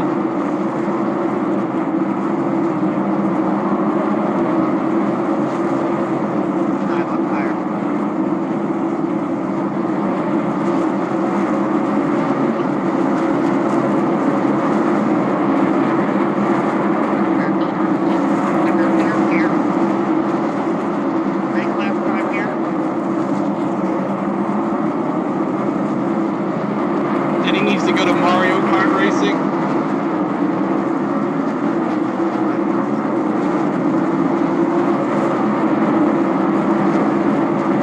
Welcome back to Martinsville Speedway. You saw it in Thank you for cranking it up with us, guys. The playoff contenders, and from 10th place pitting here under green with 148 laps to go. The first of them to get new tires. Everybody's about a half a tank on gas. So the risk now is a yellow for the 9 as he's now a lap down to the leaders, but only one down. So if the caution comes out, he would take the waiver round. The negative is he would be all the way at the back of the field and have to fight back through traffic as well as Blaney continues to battle the 6. And a must Chase Elliott 25th, 2 laps down. Not good. Maybe just trying to do something different. Just shake it up a little bit.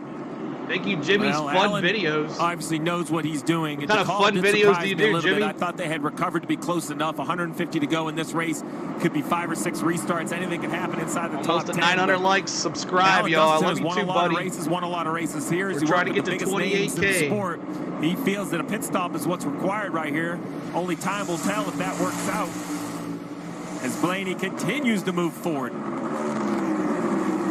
Blaney continues to work on Keselowski. He got to this position by a little bit of handiwork of giving Shane Van Gisbergen a nudge, which then forced William Byron out wide and opened the passage up. I don't think so. I don't see any spray like they did last week. William Byron radio. Check out the left rear when he goes by. All good, buddy. All good. Desperate time for desperate people. Let's get right back to your rhythm. I think the toe's a little bit off, but not bad. I think it looks good. He's high. Denny's crying right now with the tissue. Desperate times for desperate people was part of prepared. That call, and Blaney gets a little squirrely while trying to get around Brad Keselowski. Well, it's getting ready to be desperate for the 20 of Christopher Bell. Only a straightaway. He nailed Chris Buescher on the backstretch. He had to pit. Points currently in, but 4 points behind Byron. If the 12 takes the lead, that eliminates the 20. I think there are 4 points for the 20 to get, but if he goes a lap down, it becomes much more difficult. Bell +7, Larson -7. Keselowski, you called it. Byron +11. He jumped on the outside of the 6 car. He almost spun that thing out, but tons of confidence in his car right now. Got to think how much this is of the battle for the lead is right here. Him this weekend. That hurt in Homestead to see that win evaporate in the last 2 corners. 43 car Eric Jones. I have some fun videos on FetLife. Nice. There we go. Continually gets closer and closer to Keselowski. Whatever FetLife is. 900 likes. Thank you guys.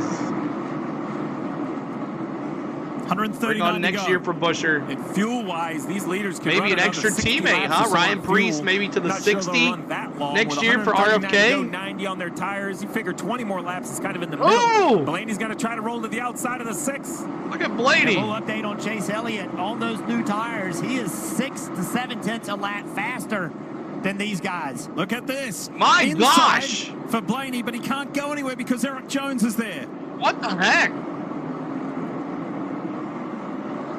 And now the next car for Brad Keselowski is that Hocevar there or what? Bell. The 20 has to feel this pressure. He needs a handful of points. The problem is if you get lapped, you just can't move up. You have to find the lap back before you could gain more positions. He's doing a nice job. Blaney's my niece's driver. She's 8. Because of a loose left front. He started shotgun on the field up to 19th, so he's doing a nice job. It's just been a 93 Hey, we'll take it, run. 3K. Blaney, we saw what he was willing to do to take the lead. What he did 1K to William first. Byron. Now he's called Brad Keselowski. Wonder if TJ Majors, a spotter on that 6 car, saw what happened and say, hey, Blaney is on a mission. You have to be expecting to get hit here.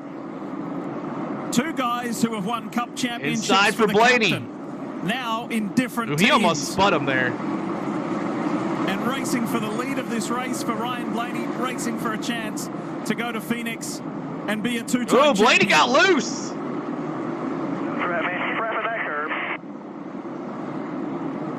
This is Thank you, make the battle gamers. tougher as the 71 and a few other cars are coming through on You'll fresh be at Homestead tires. on Friday Maybe night. Blaney Nice, thinks man. That's his opportunity, right? The 71 should have fresh enough tires to get to the inside of the 6. Oh, can the 12 follow him through? That would be a good Trying to get to 28K. Help us get there.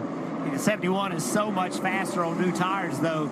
It'll be hard to keep Elfin. pace with him. Yeah, watch the 12 turn left to try to get inside the 6 right here in the middle of the corner. Will there be contact? There is. Off the curb, into the door.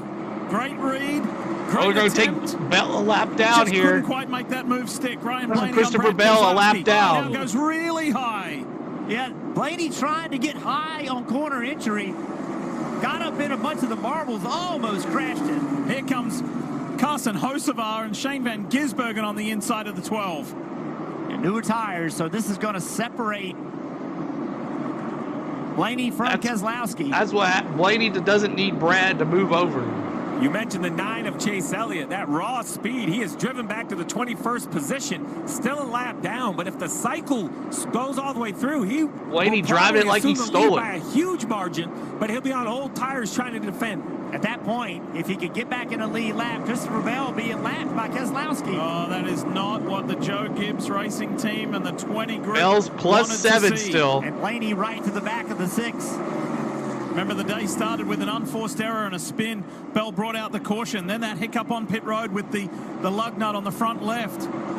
The guy who came in with the biggest points advantage and no wins has just had a rugged day here in Martinsville. Hamlin is on pit road. Oh, yeah, Chris Gabehart Lee knows he needs to take a swing and do something. Larson on the pit road. The pace right Denny now. on pit road. Hamlin was in 4th when he came to pit road, so the car was too tight at the 2/3 mark. He was able to catch the leaders when they hit lap traffic, but then leveled out with everybody else. So pitting with 129 to go, we'll see if this draws more of the leaders to pit road. I agree, Marty. I think this is Chris Gabehart saying we just aren't close enough. Yeah, he did, Chris.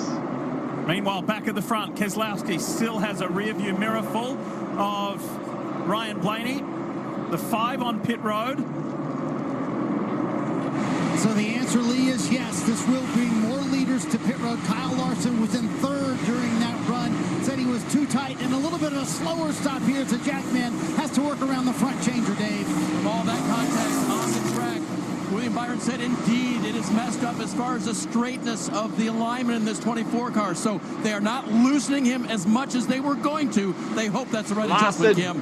For Ryan Blaney, he used up those tires on that fight with Keselowski. Smiling Joey wins. Tire left. He did say, though, turn better that run. Larson with a 10.6 pit stop. A little bit more out of that. He'll wind his way down this pit road. 4 fresh Goodyear tires, Sunoco fuel, Marty. Boy, Kim, you saw Brad Keselowski absolutely lock it up coming to pit road. You hope if you're a Keselowski fan, there's not a speeding penalty there. The car has been terrific for Keselowski, and he's been able to match, obviously, Blaney's long-run speed. That's what they've been working on all day. All right, so now we have Chase Elliott, who's going to pass both of these guys. Now the question is Blaney versus the 6, right? So as the 6 leaves Chase Elliott pit now road to 5th after these pit stops. We're going to see the 9 come by. He'll pass the 6 car right here in the middle of 1 and 2. He'll kind of show up and go through. Michael? The question now is the blend. The 12 versus the 6. An 8-year-old does not have a driver. Car to the right of the 6. That's Ryan Blaney. In front of him, William Byron. These all will be for the lead when it cycles through. Byron takes the lead in the pit cycle over the 6 and over the 12. Larson a little bit further behind. Now the point is, can they run the 9 down? The 9 of Chase Elliott is in the middle of 3 and 4. Let me see my 9s. About a half a lap 9s in the house. because he pitted so much earlier. This is going to be a fascinating run to the finish. What Chase Elliott wants right now is this thing to go green for long enough to make everyone else have to pit.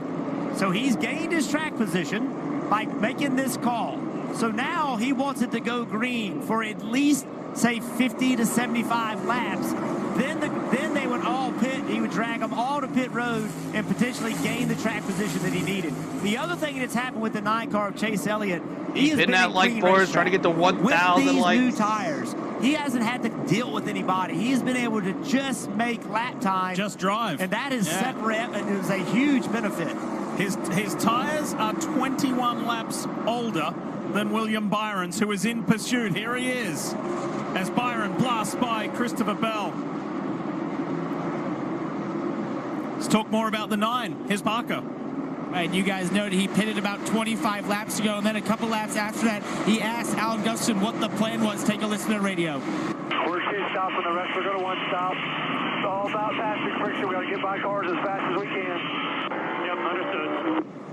That's the thing, Dave. Here they're probably going to 2 stop. Ahead of steam so he can start ramming people again. If they do that, Dave. Christopher Bell is in his pit stall. He needs an adjustment that gives him better rear lateral. Al Busch is in P7. I don't think so. Find a way to the championship 4 at Phoenix next week.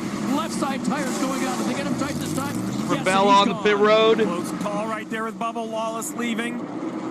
All right, so let's set the stage. Alan got us a great update by Parker Kligerman. We're going to 2 stop, which means we're going to pit a whole extra time. 20 seconds plus a pit stop. Call it 30, 32 seconds. seconds. He has to have enough tire to be 32 seconds faster than everybody else that only stops once. There's enough tire fall off. The math obviously works. That's why they're doing it. So let's set the stage where we're at. Race leader, the 9, Chase Elliott, exiting turn 4. We're going to stick right here at the start and finish line. The 9's going to go by. We're going to look up. Let's find the next guys. Here they come. William Byron, you mentioned it, 25, 30 lap fresher tires, trying to run the 9 down. So Chase, in my eyes, Alan Gutherson with a gutsy call, and I think a needed call. He was running in 10th position, 9 seconds back from the leader. He has to win. They're running 2nd, 5th. Why didn't do anything for this team? This team needs to win. Alan Gutherson recognizing that, saying, you know what? We're going to roll the dice. Maybe we get the caution at the right time, and this thing can work it out. I love it. I love finding a way, right, Jeff? Finding that was a way to do something Cole. Rubbin's race. A couple positions back. One World running late today. Time change. That's all right. Been able to get by Keselowski, and here comes Lawson. Well, you want to talk about exciting? Watch this trip to pit road for Kyle Larson. We have a couple cars coming. The 5. Oh my goodness! Oh, he almost wrecked that. I saw that. To the left side. Look at this for a view. That's what's called reactionary flexibility. Oh, it looked like a guy was looking at his phone coming to the stoplight. Looked like he didn't realize there was traffic in front. Remember it was Aaron Jones at the end of pit wall trying to get on pit road last year. So that gap has gone from 5 seconds down to 3.2. William Byron is reeling in the 9, the Napa Chevy of Chase Elliott. All right. This isn't NBC just a race. To a commercial. We'll go to MRN.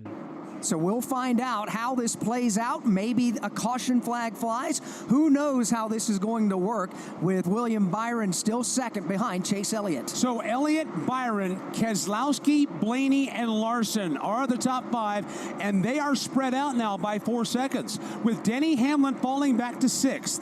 Kyle Busch is posted 7th. Austin Dillon, Ryan Preece, and Chase Briscoe. Could Rowdy get a win 10. here? 111 laps to go. NASCAR fans. Could Rowdy get a win? We'll see. Let's ride along with Willie B. Where's my in-car camera for Willie B? It takes forever. Come on. Good old internet. Let's go. Come on. It's lagging. There we go. Trying to get around Chastain here.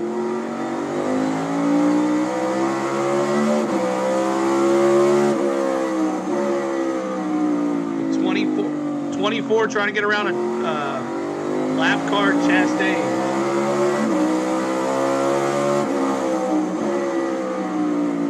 Thank you so much, Elf. We're 220 subscribers away from 28K subscribe, y'all. Pie to the face if so. Victoria and Will, thank you.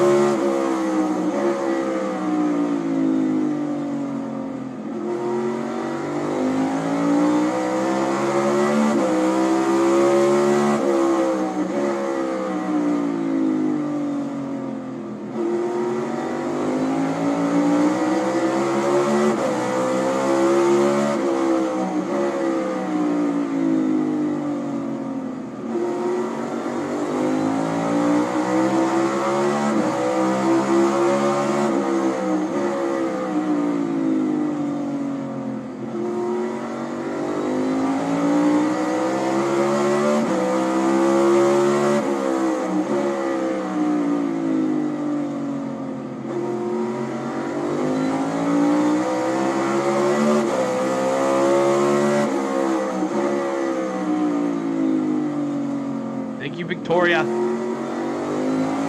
right, back to it.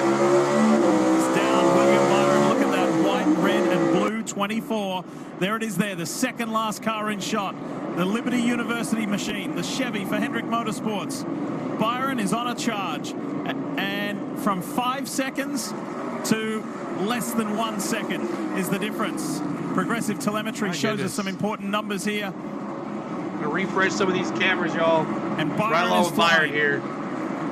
Big difference, big disparity, and when the two pitted, fresher tires on the 24, and here he comes. Yeah, they knew this was going to happen. This doesn't surprise the team. This strategy was all about, we've got to find a caution at the right time. I believe that. I think we have a caution. They were running 10th. Audio's a little behind, but Hocevar, I think, finally got spun. I appreciate the opportunity to try something different. But they're only about 20 laps from their next pit stop if they're going to double stop this. So for the 9, he has to continue to fight and hold the 24 up the best he can and stay as close as he can, because when he pits in 20 more laps, he's going to give up another 30 seconds, but then he's going to have brand new tires. And that 24 is going to have to run 128 laps on that. Even though NBC is still not. Oh, there you go. Bingo. Oh, Carson Hocevar. Well, I have a list of guys that probably had him on his list, so we'll see if one of them got him.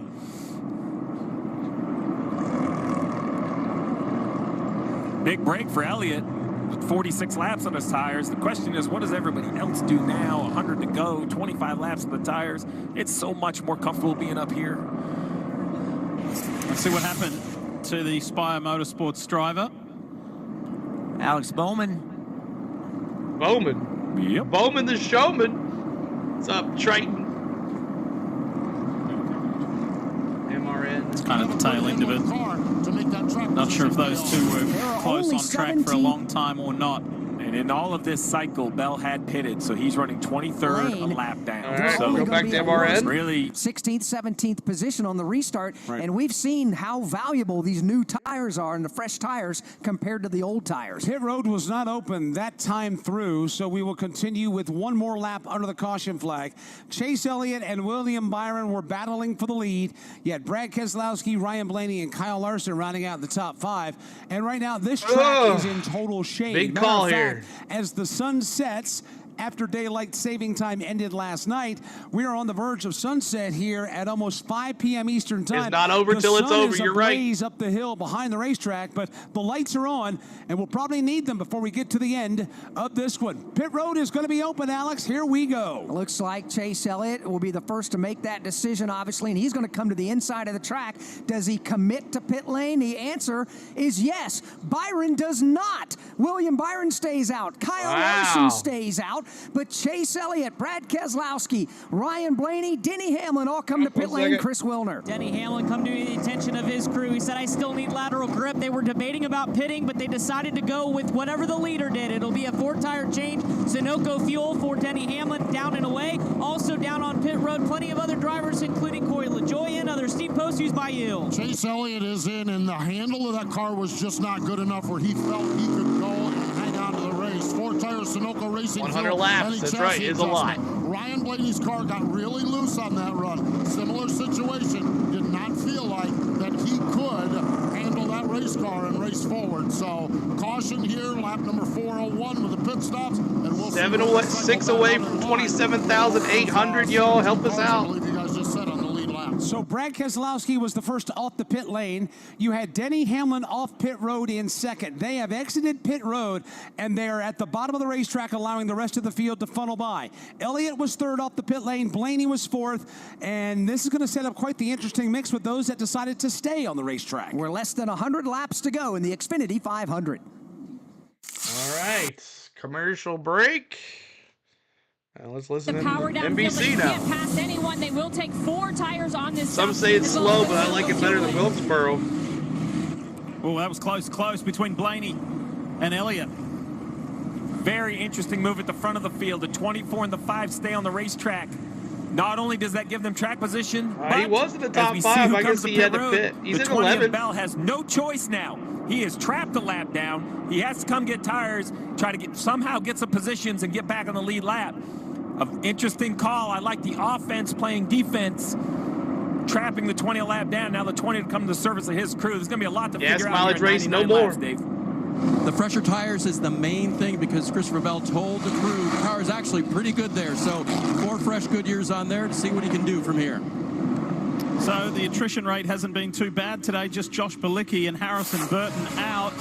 Meanwhile, guys racing to stay alive. All right. It's going to come down here. You got 100 laps to go in this stage. Drivers, start your engine! round of 8. NASCAR Stage Xfinity 3. Series races here. Green Here we flag go. is in the air, and they're Hit playing the bumper cars supercharger already when as they you race need off it. in turn 1 by a fender. It's Cole Custer. All the But we exciting are going to bring play-by-play you and live lap-by-lap restart action. here from MRN Radio with Willie B staying out, Kyle Larson, Voice of Ryan NASCAR, Preece the Motor Racing Network. Shane Van Gisbergen staying out, off the front Austin stretch. Cindric, The so New Brad Zealander Keselowski, wins Denny at Portland Hamlin, Chase International Elliott. Raceway. I think Brad stayed out as well. And I'm Ryan Flores. Denny Join Hamlin, us Chase every Elliott, week for Ryan Around the Blaney Track. We'll get you ready for the are upcoming your racing action, whether you'll be other attending playoff in drivers person are or watching at Logano home. in We 12th. showcase young and upcoming drivers. Christopher and tell Bell you- had to pit again with still 1 lap down. Christopher Bell, I'm sorry, he's 2 laps down, so not looking good for Christopher Bell at the moment. But we'll look at the final stage here, standings here in a second here when they bring it back. Logano isn't playing fuel strategy. Good luck, 24 and 5. Stay out front, you win, Matthew says. But we've been bringing you NASCAR coverage all season, y'all. This is probably going to be our season finale. Next week, we will be on a cruise ship, but you never know. You never know what we'll do. 8 yellows. All right, let me see. Let me see here. It'll tell me here on my NASCAR.com. 8 yellows, yes. Let me change that. 8 yellows. But keep hitting that like. We're trying to get to 1,000 likes. We're almost there, and we're trying to get to 28,000. Got a little ways to go, but maybe, just maybe, by the end of this race, we could pull it off. Mod fan in the house. Bug, good to see you. All right, let's see if MRN's back on for the restart. Number 8, and through a unique pitting strategy, we've got William Byron and Kyle Larson, along with Ryan Preece, Austin Cindric, and Brad Keselowski that have cycled to the top of the leaderboard. Others came down the pit lane. Some have if this 2 is tires, the last one for the season, thanks for the coverage, CeeLo. You're welcome, Pop. Go back under the green flag. You are welcome. Be Most all welcome. what we've come to watch here at the Martinsville Speedway, with the balance of 2 more drivers to get into the championship 4. Green flag goes back in the air. Byron to the inside. He'll race hard. Oh, the caution comes back out. Caution is back out on the speedway. Kyle Busch has lost a right front tire, Alex. Yeah, so we have got the caution back out. It's rolling down here in turn number 4 all by itself. Can that sum up his season right there? Be a big-time penalty for Kyle Busch. Top 10 for Kyle Busch. That'll be a 2-lap penalty. And he loses his tire. Plus, well, they're going to have some suspensions on that team coming up next week. Yeah, that's a no-no. The right front is missing. Kyle is bringing the car back to pit road, and well, somebody's got to go get the tire, and that's the task at hand right now. It has almost coasted to a halt all by its lonesome. Everybody passing that tire to the outside. Matter of fact, it's in the middle of the Geico restart zone, so somebody will go fetch the tire. Here comes a safety truck right now to do that. What was a decent day, went rough, but got much better for Kyle Busch, and it's turned dramatically worse here with 93 to go. Yeah, this is a tough one here. So you stand back on the throttle. You got another bad run for Kyle Busch. Jump. Now you got the opportunity, single file again, and choose again what lane to restart in. If you didn't like what you had right there, you got the opportunity to rethink it. The safety team has picked up the tire. They put it in the truck. Kyle Busch is on pit road to get another one. So looks like this shouldn't be too much longer before we go back under the green flag. So in that like trying to get to 1,000. No important 21, 217. Thanks for subbing. Your favorite driver is being scored here in the Xfinity 500. Tony G as well Kyle earlier. Larson is the race leader. William Byron is second. Ryan Preece goes his crew third. was tired, yeah. Austin Cindric is fourth. Fifth is Chase Elliott. Brad Keselowski sixth. Denny Hamlin is seventh, and Austin Dillon eighth. Ryan Blaney ninth, and Chase Briscoe is 10th. Now, the front 4 have stayed out on older tires, and those tires are about 27 laps older than from Chase Elliott on back. Alex gave you the top 10. 11th is We're having a lot of fun here in the wintertime, I promise you. Alex Bowman is 13th. Ross Chastain 14th. Noah Gragson 15th. You got Daniel Hemrick in 16th. 17th is Josh Berry. 18th is Bubba Wallace. Yeah, that's great. 19th is Ricky Stenhouse Jr. And 20th is Eric Jones. 1 lap down, back in 21st, not in position for the free pass, is Christopher Bell. Bell is 7 points out of the playoffs as we sit. Carson Hocevar is 22nd. Zane Smith is 23rd. Martin Truex Jr. 24th. Daniel Suarez is 25th. Kyle Busch back on the pit lane. He'll fall down the leaderboard as Todd Gilliland will be 26th. Justin Haley will be 27th. Chris Buescher 28th. 29th, Kaz Grala, and Ty Gibbs is 30th. 31st is Kyle Busch. Now he falls 2 laps down and he's still being held on the pit lane. He's going to go a third in arrears. No, he'll be went from the top 10 so he'll be 2 laps in arrears. To now 33rd and 2 laps John down. Hunter Nemechek is 32nd. Tyler Reddick is 33rd. Michael McDowell is 34th. And Harrison Burton is 35th. Thank you guys. Corey LaJoy in 36th. And Josh Malicki in 37th. Bubba Wallace is the beneficiary of the free pass. He'll go around the pace car now and get back thank you so much on the tail for end subbing. Of the lead H1, lap. thanks Rusty for Wallace, subbing. While we're certainly seeing the intensity of this race continue to increase, we still have relatively a long way to go in this race with 90 laps. Yeah, that's a long way. It really is. And I tell you, the temperature of these drivers is up. I mean, they are jacked up. They are trying to get it done, and there's some guys Kyle's that really in-car got to radio. the front. Some guys it got to the back. And the one that got to the front is Kyle Larson. He's tried so hard to get up in that lead today. Finally, he's up there. The other guy went to the back, Ryan Blaney. But no one dropped a sandwich and lost his hard card. Right there at the edge, immediately clicking off and taking the lead and maybe winning this thing. I don't know, bro. Last couple pit stops, he's gotten it back, and it hasn't worked out. This is the final race in the round of 8. 4 drivers will be eliminated. The other 4 will move on next week for the championship race at Phoenix. Ford. And we at Motor Racing Network have a jam-packed broadcasting schedule for you. We've got triple header coverage coming your way on Friday. We'll have the season finale for the ARCA Menard Series West at 1:30 Eastern. We'll have Cup Series practice at 6 Eastern, followed by the NASCAR Craftsman Truck Series Championship race, 7:30 p.m. Eastern Time. Saturday, doubleheader coverage. We'll have NASCAR Cup Series qualifying at 3:30 Eastern, followed by the NASCAR Xfinity Series Championship race. That'll happen at 5:30 p.m. Eastern Time. And then 1 week from today, we'll bring you the NASCAR Cup Series Championship deciding race, NASCAR Live Race Day, Motor Racing Network airtime. David, thanks for reading a rookie member, Eastern David. Time. As the pace car comes up off of turn 4, that is driven by Jesse Delavote. He'll come by and see the 1-to-go signal with the rest of the field from Greg Harris on top of the flag stand. Keep hitting those likes, keep hitting those subscribes. Less than 200 William now. Byron goes topside. 193. Austin Cindric and Ryan Preece go inside and out in row number 2. Right now, as they double up behind the safety car, everybody he's in 33rd now, 1987, 3 laps down. Field. Everybody will get doubled up. When they come back to the line, it'll be 87 laps to go. And right now, as we check the playoff leaderboard, the 2 drivers that are in those transfer positions, Kyle Larson is 3rd, William Byron is 4th. He's in by 7. Christopher Bell out by 7. Denny Hamlin out by 30.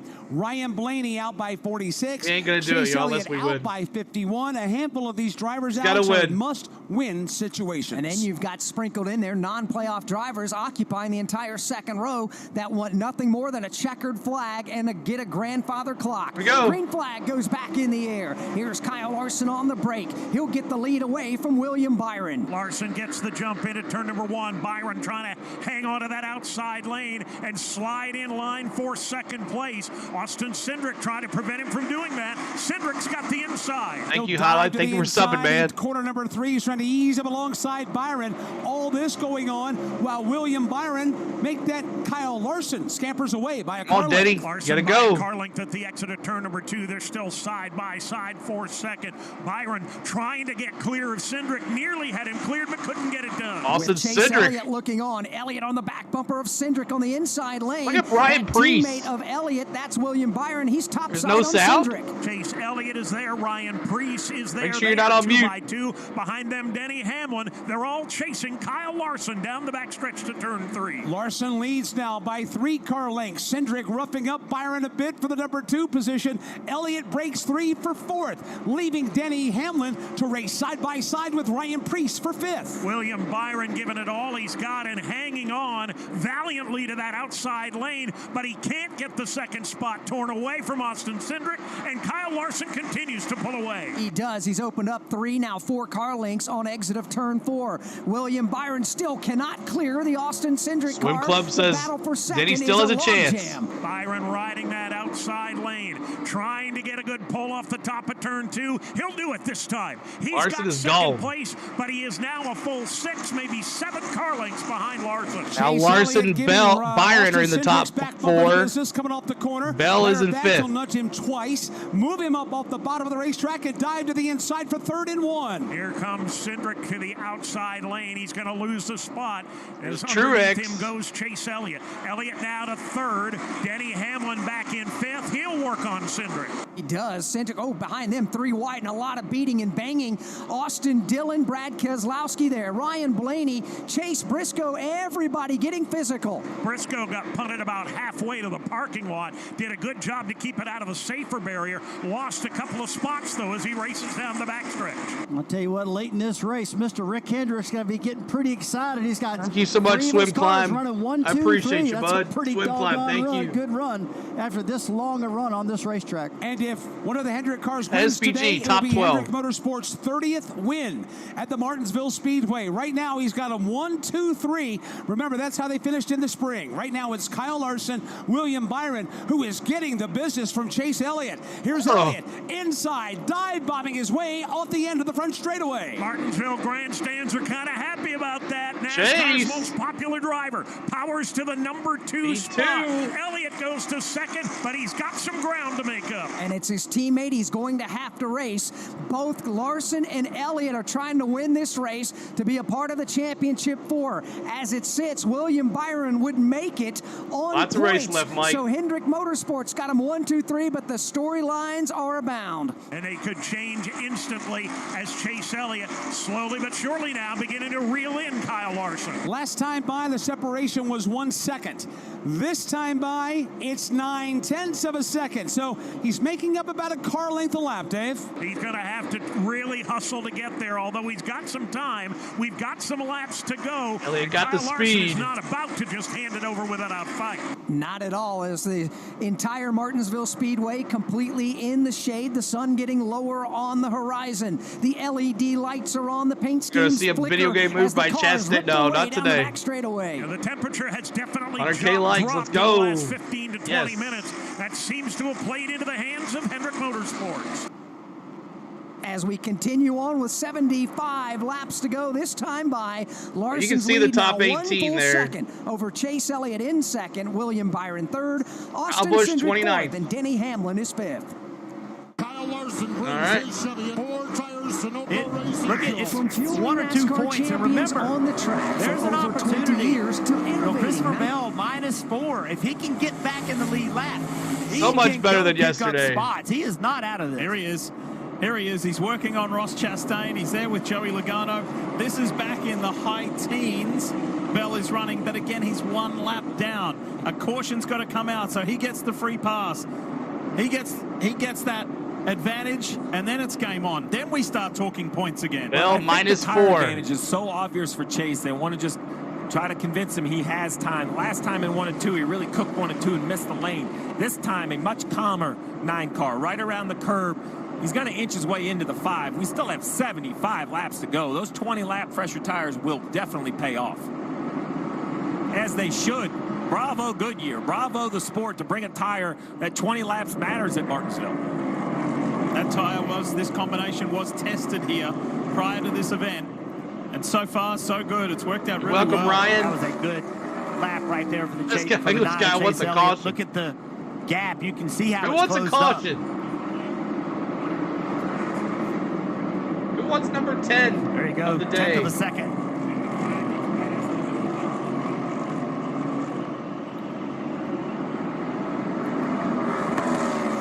Let's start at the top. Let's go through the playoff drivers. And why not start with Kyle Larson, the man who leads this race? Kyle Larson knows that Chase Elliott, his teammate, is coming on fresher tires. And we talked about how there's plenty of math going on top of pit boxes. It's also going on behind the wheel for Kyle Larson, who now is playing out every scenario he can right now. I want to see Logano get a payback on Marty, for Dillon. his teammate Chase Elliott, the directive is clear. Go up there and pass the 5. The radio has been very quiet, almost silent for the 9 team here as he tries to use those newer tires and chase down his teammate. Remember, though, he does have a little bit of front-end damage. The team has felt like that has hurt some of his speed, so he's got to take advantage of those tires right now, Dave. William Byron said the drive is gone from earlier in the race. He just reported that. Rudy Fugel, crew chief, said you cannot lose 3 more spots. You got to keep them, Marty. So, Dave, you may be wondering wondering why is Denny Hamlin not making the progress Chase Elliott made. They pitted at the same time. On that stop, they made the call on Hamlin's team to just go right side tires only. Car's been a little bit too tight for Hamlin late in this race, Kim. Blaney in the 6th position. It's been minor little mishaps all day that have gotten him in that position. Lost spots on pit road at the end of stage 2. Came in during the green flag stop behind other cars and then lost positions on that last restart. We'll see if this car is as good on the long run as it was earlier in the race. For his Blaney teammate, getting around Denny again. The 12th position. It has been plug and play for this team. They have the exact same setup as the 12th car. Their focus has been Phoenix these last 2 weeks, so they didn't really put a lot of effort into this weekend. Despite that, running 12 just needs the rear to hang on longer, Dave. Christopher Bell is trying to make the playoffs for another time in the championship 4. If he's to do so, he needs a caution. I don't know. 68 laps to go at Martinsville. You'd think there would be one, but you just never know. And to put a period on the playoff drivers, the 45 from 2311 Racing, Tyler Reddick, who got locked in last weekend. Here he is aboard the Xfinity Mobile Onboard. I think he did all 4. He's had a rough day. He's 4 laps down. He had a little hiccup in qualifying. That set him back. Here we go. Is it just that dark? Hamlin on the inside of the 11. It doesn't look like that dark on the track. Not great. And in these situations, you're going to have to be great. He's done a really nice job putting himself in position, but if they catch a caution at the right time, they're going to have to make changes to that 11 to be good enough. Yeah, only on 2 tires, maybe hurting the 11 as well. Oh, it is 2 tires. You're right, So here's Wes. the situation. 5 and the 9, whoever can win is going to advance into the playoffs. If the 5 does get passed by the 9, he drops all the way down to 6th in the points, below everyone because of his points total. He has... So the 5's in a must-win situation currently where he's running. The 9 is in a must-win. He has to get in front of the 5. So irregardless whether it's the 5 or the 9 leading, William Byron's in the same predicament. The 20 can't move forward, and William Byron can only give up 4 spots. The 20 can't move forward unless he gets a lap back. If he gets a lap back, the yellow, everything I just said goes out the window with the yellow, because then Hamlin's in it and everything. But as we run green, Bell has no opportunity to move forward. At the front, though, Kyle Larson is keeping his teammate Chase Elliott at a pretty steady and stable distance. We'll see how it goes with 63 to go. All right, go to MRN. Proceeds help. They're both. So let's ride along with Chase Elliott here. He is in P2. Probably our last crank it up probably for the year. Let's see.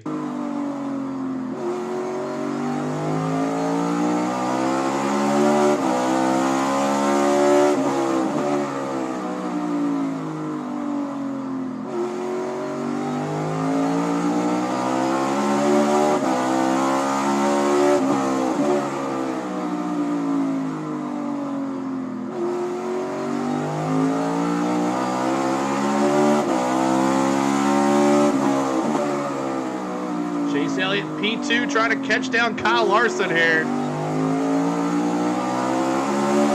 Straight cut gear.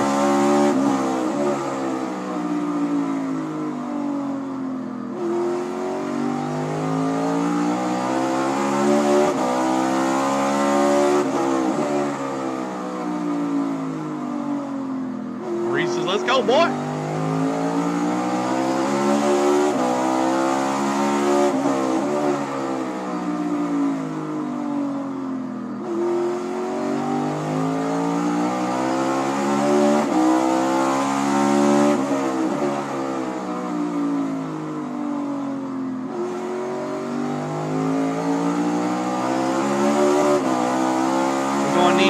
Get in some lap traffic, get Chase to catch up. Cole Trickle says, crank it up.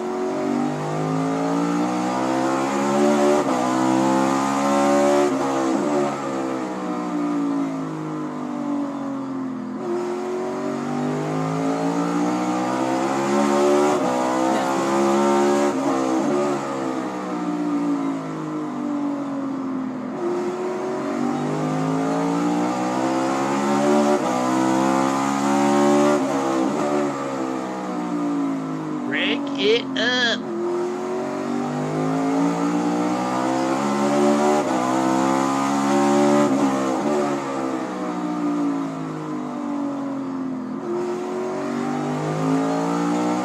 Start gambling, y'all. Play some mini games. Keep on hitting that subscribe. We're trying to get to 27,900. running out of time. Phoenix, but first there's a whole lot of work to be done here in Martinsville with the Xfinity 500 taking you home over the next 55 laps on what has been a spectacular day. But how special is it going to be for two people who locked themselves in? So, teammates, Judge, I'll be on a cruise ship, maybe. Elliott was eating maybe. into Kyle Larson's I lead, can't promise you anything, but I'll be on a that's cruise not ship. only stabilized, but it's swung the Probably other the way. last one. Larson has now opened up to a 1.5 second advantage, but the big but is there's traffic ahead. Yeah, this is when Kyle Larson has to be at his best. You're right, the tire advantage has neutralized, but it is difficult to pass at Martinsville. So Kyle Larson has to time these passes right.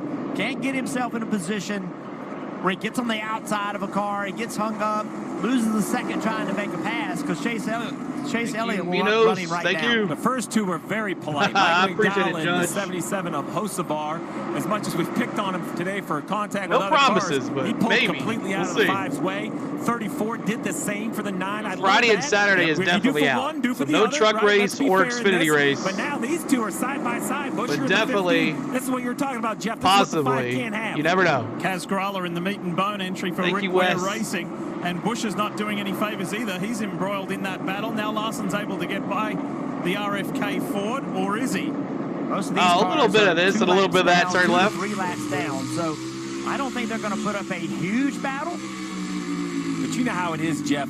You like get in a bad spot, you spin the right rear tire, and it just gains a couple degrees, and it just doesn't come back like you think it would. Yeah, then you look in the, if you are these guys, you look in the mirror, and you see right here, Larson moving.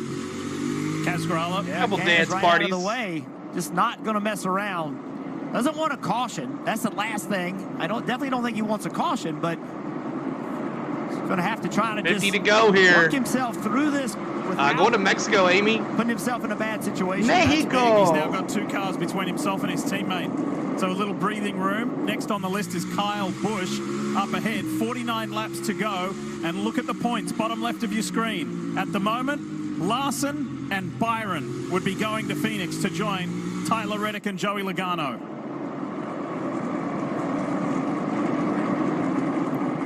Let's talk more about Kyle Larson. What you got, Marty?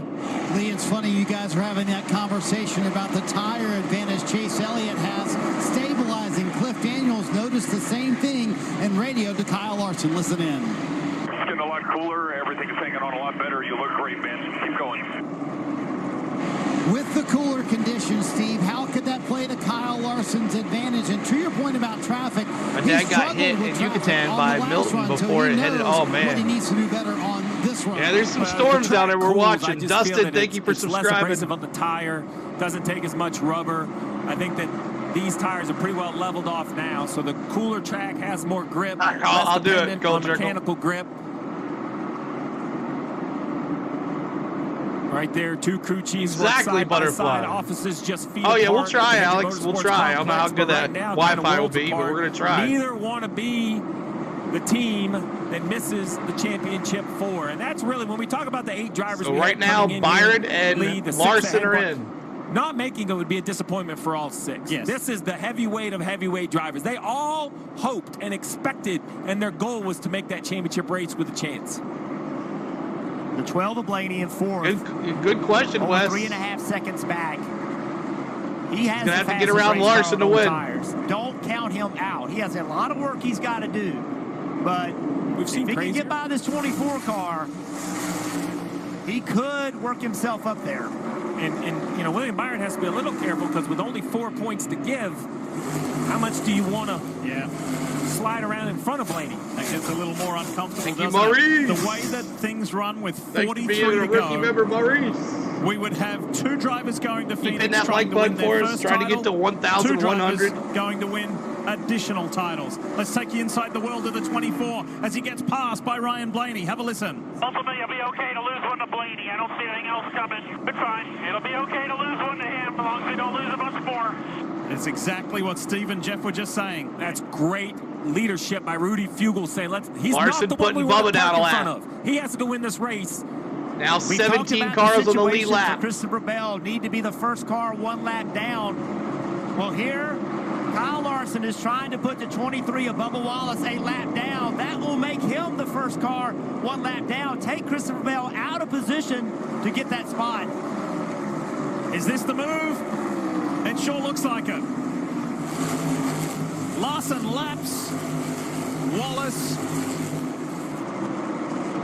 And if Christopher Bell leaves here not in the championship 4, they are going to look back on this. There might be some team orders from Rick and Jeff within the last 20 laps. How good they were. Think of the frustration when he got to the line in Vegas, just barely edged out by Logano. See him get by the 54 car. He once again is having issues with a transaxle. He has broken 3 to 4 of those things in the last 5 or 6 races. They have had all sorts of issues. Finally, Larson clears Bubba Wallace to officially put him a lap down. And Jeff, to your point, and Steve, about Christopher Bell, if he doesn't make it, what his fans and the Joe Gibbs Racing team fan base will be thinking. Same goes for Kyle Larson. His fans will be saying, how can our guy win 6 races coming into this one here and not be good enough to go through, not be good enough to fight for a championship?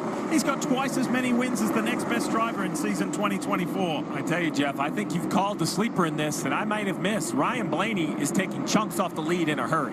2-3 tenths a lap. Now he's caught traffic, and that's going to make it a much taller task. And the traffic is parked on the curb, which is, I mean, now they're giving him the top, but man, it's just frustrating. We said this earlier. So Kyle Larson sitting there leading this race. And he's at a time. I think you're right. The last thing that you can do is cause a caution.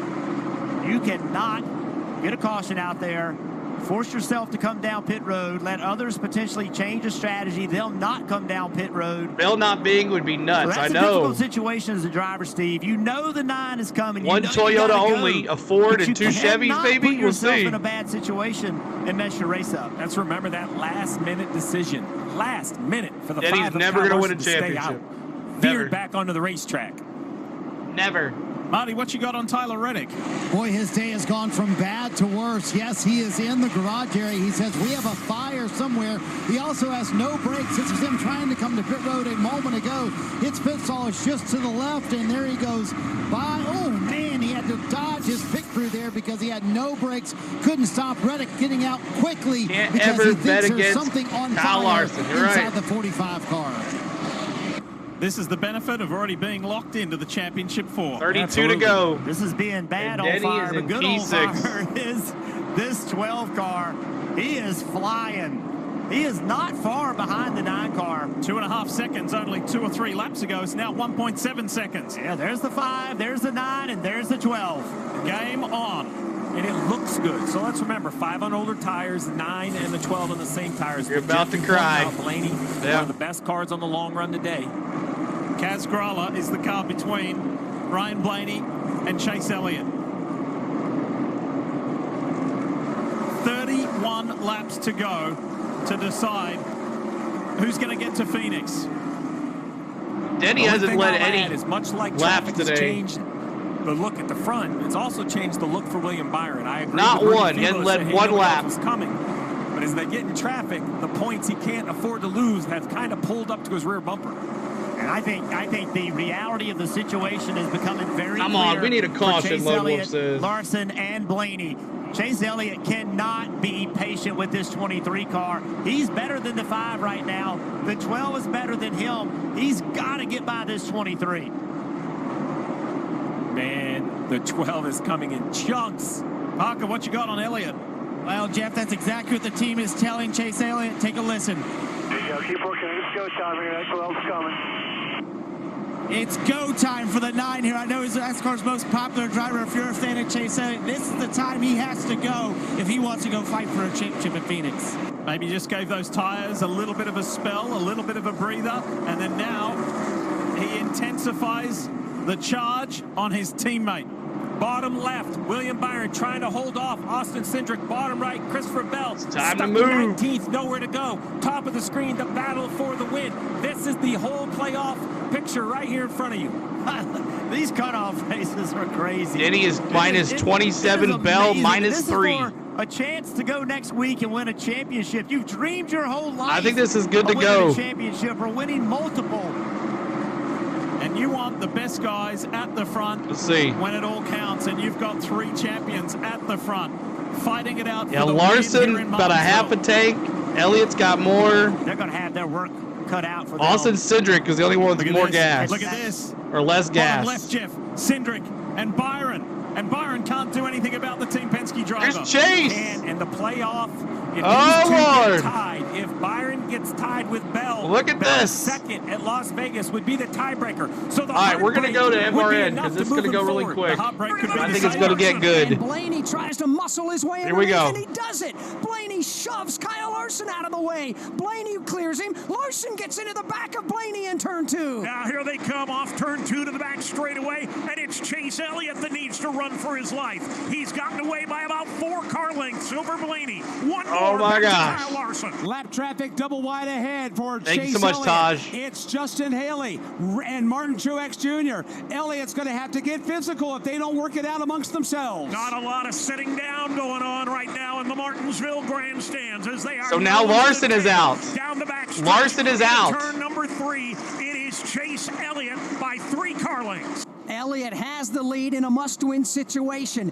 Blaney is has second to in win. a must-win situation. William Byron is now 2 points. Larson is above the minus cut line. 7. Christopher Bell is still a Denny's lap down. 26 but Christopher off. Bell at the moment can't gain any more positions, but Byron cannot lose any more spots or he'll give up those positions. And by Kyle Larson losing the lead, that puts him 6th on the leaderboard, out by 8. We've got 20 laps to go in Martinsville. Chase Elliott's lead, a full second over Ryan Blaney off turn 2. Blaney having a double of a time with the lap car of Justin Haley. Finally, oh Lord, here we go. To him coming out of turn number 4. Haley did not do Ryan Blaney any good. Bye bye, Larson. A bit as we check William Byron right now. He's running 5th, but Denny Hamlin and Austin Dillon are 4 car lengths behind him. Both of those cars racing hard for position off turn 2. Too much to watch right now as the laps wind down here at Martinsville. A number of championship scenarios still in play. Blaney trying to reel in Elliott one more time. Well, let's focus on William Byron right now. To Alex's point, he's in by 2. He can give up 2 spots. If he were involved in a tiebreaker, Byron would win that tiebreaker by having the best finish in the round of 8. You can tell the very moment they flip the switch. Byron You're right. is running 5th on the racetrack, and he's got Denny Hamlin closing in, Alex, and lap traffic right in front of him off the corner. Yeah, it is a mess down there as they work their way back to the start-finish line. Denny Hamlin has cleared the lap traffic. He's now closing in on the back bumper of William Byron off turn 2. Just another car length back is the Austin Dillon machine. So this is getting even more interesting as the laps wind down. Here they come. Leaders come back to the main straightaway. 16 laps to go. Resetting 16 laps to go. Chase Elliott's lead now. 3 car lengths over Ryan Blaney. Caution. Blaney is there. Now 2 car lengths apart. It's taken him very little time to run down the leader. He is there in turn 3. Ryan Blaney looking for the lead. Blaney's got a Does he faster car than spin Chase Chase? Elliott right now. He's running him down. Let's see if Heading he into spins turn him or he 1. runs They're through him. bumper.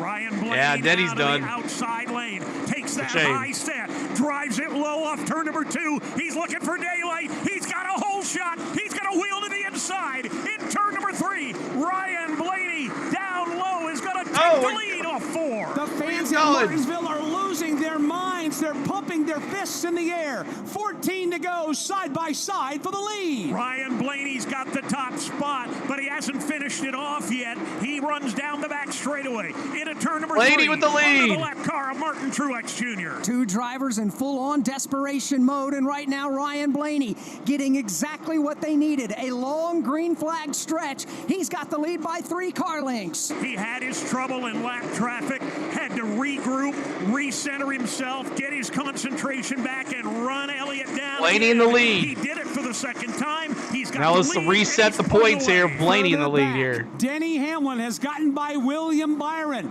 Byron now has Austin Dillon on his back bumper.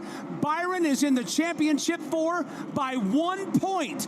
Austin Dillon is there as they race their way to the corner. Austin Dillon's there. Ross Chastain is there. Carson Hocevar is there. All kinds of disaster here at the back door for William right here. Byron as he tries to Hit that like as you're coming in. Hit that subscribe, y'all. Absolutely is doing that. We're not going to hit 28K today, but we tried. Down to 11 laps to go. It's we still gave it an old hee-ho. And pulling away. Here's Ryan Blaney down the back straightaway, heading for turn number 3. He's got it in hand. He has left Elliott and Larson well in the rearview mirror. The battle is behind them, where William Byron is fighting for his life. Guys, +1 for Byron. Down, Blaney has got faster and faster and faster, and laying down some super fast lap times right now as a driver. Austin Dillon gets by him. He's got to be thinking, please, no cautions. Let's just get this baby to the end. 10 laps more to go. Ryan Blaney, by leading the race, he is now third on the playoff leaderboard. William Byron is in by 1. Coming to the line, 9 to go. William Byron has Austin Dillon behind him. He's got Ross Chastain. He's got Carson Hocevar there as well. And you can add Brett Keselowski to the list. Any of these guys get past him, Bell's in. Cost William Byron an opportunity to race for the championship, and they're all over his back bumper in turn 3. The 2 cars side by side, Dillon and Chastain. Thank you, G-Big. Thank you, Richard. Thank you, Brandon. Of Byron, both would pass Byron and put him out of the playoffs. Ross Chastain rim riding the outside lane. Oh my he pulls God. even with Dillon, tries to put a fender up on the Byron machine, but William Byron shuts him off and runs into the wall. Austin Dillon, Ross Chastain giving each other the business. Brad Keselowski there as well. Lap car of Carson Here we go. Hocevar. Here comes Dillon to the outside. Make that Chastain looks outside. Dillon look low for a moment on Byron. It was He's gonna pass 3 him. wide with Byron up. Byron needs it. Austin Dillon thought better of it. Down the back straightaway they fly. Dillon again looking for the low line. Well deserves to be in. For the high line. Byron trying to block them all. He is. He looks like a pace car, keeping 2 cars 2 rows deep. Well, these are 2 Chevys, remember. We're down to 6 laps to go. If he knocks them out, that means the Toyota's in. He is there as well. They're all stacked up on William Byron. He is the long I don't think they're being told to push. Pass him. That's my thoughts. Right now, William Byron in by 1 point. Double-barreled action, 2 rows deep in the back door. Dillon to the inside of Chastain. You've got Keselowski to the inside of the lap car of Hocevar. 6 to go. Logano's looking on as well. Logano tagging the tail, just trying to find some daylight. Lap traffic may decide this. William Byron has no mistakes left if he wants to race. Thank you, Dexter. Thank you, Crucify. William Byron out of turn number 4. It is 4 laps to go in Martinsville. So far, so good for William Byron. He's driving some of the most stressful laps in his entire career. He's got a rear view mirror full. I tell you, they're not going to pass him. They're not going to let a Toyota in the championship. Down to the bottom in turn number 3 continues. That's what's happening here. He does indeed, as the race leader, Ryan Blaney, exits turn number 2, down to 3 laps to go. Blaney leads the way. He's in lap I think that as well. They're blocking for him. William Byron, who's trying to stay in the playoffs. I'm sure they've been told, don't let anybody pass the 24. Turn number 2 to the back straightaway. William Byron with 5 cars in his hip pocket. He's got to hold them all off. 2 laps to go for Ryan Blaney. He's already halfway down the back straightaway. William Byron trying to hang on for his life right now. 2 by 2 lap traffic in front of William Byron. Trying to hold him off down the back straightaway one more time. It is Dillon to the inside. Chastain trying to make the move to the outside. White flag is already in the air. Race leader Ryan Blaney trying to do a walk-off. He's on the back straightaway. Ryan Blaney had one scenario to defend his title, and he's going to pull it off. Blaney off turn 4 for the checkers. Here comes Ryan Blaney. He needs to win to get into the championship 4. He does it. He'll take the checkered flag and win the Xfinity 500. Further back, William Byron is in by 1 point. Can he get back to the line? Yes, he can. William Byron will race his way in to championship contention at Phoenix. Christopher Bell tried the Ross Chastain move and put the car on the wall and hammered down all the way around. That is an illegal move by NASCAR's rule book, but Christopher Bell did all he can. Tried it again? He did pass Bubba I didn't Wallace, see that. which is 1 point in the exchange. And they're tied right now. They are tied right now, Christopher Bell and William Byron. But the question is, with that move that was outlawed by NASCAR some 2 years ago, will that pass muster with the sanctioning body? Here's the thing. He passed Bubba Wallace going into turn 3. car drifted up, and then he put it on the wall and went full throttle. Oh, Bell did it. Out. So how does NASCAR rule this one now on the move Bell that was did it. outlawed by Ross Chastain here a couple of years ago at this very race? We already knew that Tyler Reddick was going to run for a championship along with Joey Logano. With Ryan Blaney's win, he will run for the championship next week as well. But what's hanging in the balance Go to NBC now. of who will join them? Will it be Christopher Bell or William He went Byron? for it, almost lost control, hits the wall, drives off the wall, sort of Ross Chastain-esque. Going to be a lot of conversation in the NASCAR Tower about the entire finish of this race between all the cars racing for points, but what a drive by Blaney. Wow, Bell pulled a Ross Chastain. My goodness. That was static. It changed. No way to hang in there. It changed on the last corner of the last lap of this race to determine the fourth and final position. What a drive by Blaney. Question is, will they give it to him? Just unbelievable long run pace. NASCAR betting's really Understood how to dumb. manage 500. You're right, Bryce. Laps Never. here at Martinsville. These are step-up moments, Div. When you can come here, you're welcome, Holly, having to win the race to move yourself into it and then making it happen. We understand it's going to take longer than the election. The end of the race on points and on tiebreak. What a joke. The playoff, St. Larson and Hamlin dominated the regular season. Number 13, and they're both out. Victory number 13 in his Cup career for Ryan Blaney to give himself a chance to win back-to-back championships with a thoroughly determined drive. Cameras better stay on. Driven by the disappointment of last weekend. Thank you, Raw News. Thank you, everybody, y'all. If it does stay the way we think it is, who did everything he possibly could. You can't predict how these races are going to finish. Every time we come here, it's something different.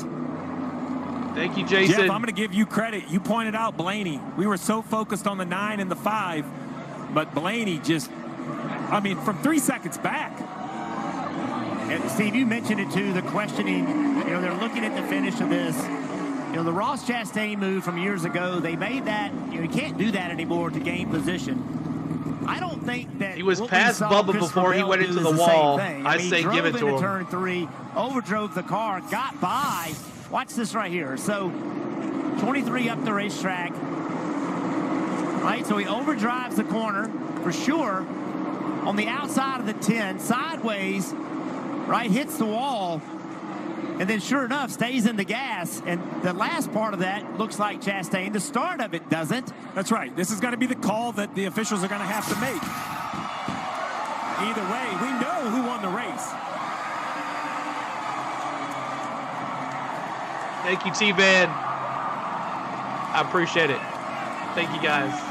That is passion that has been spilling over for a week, Marty.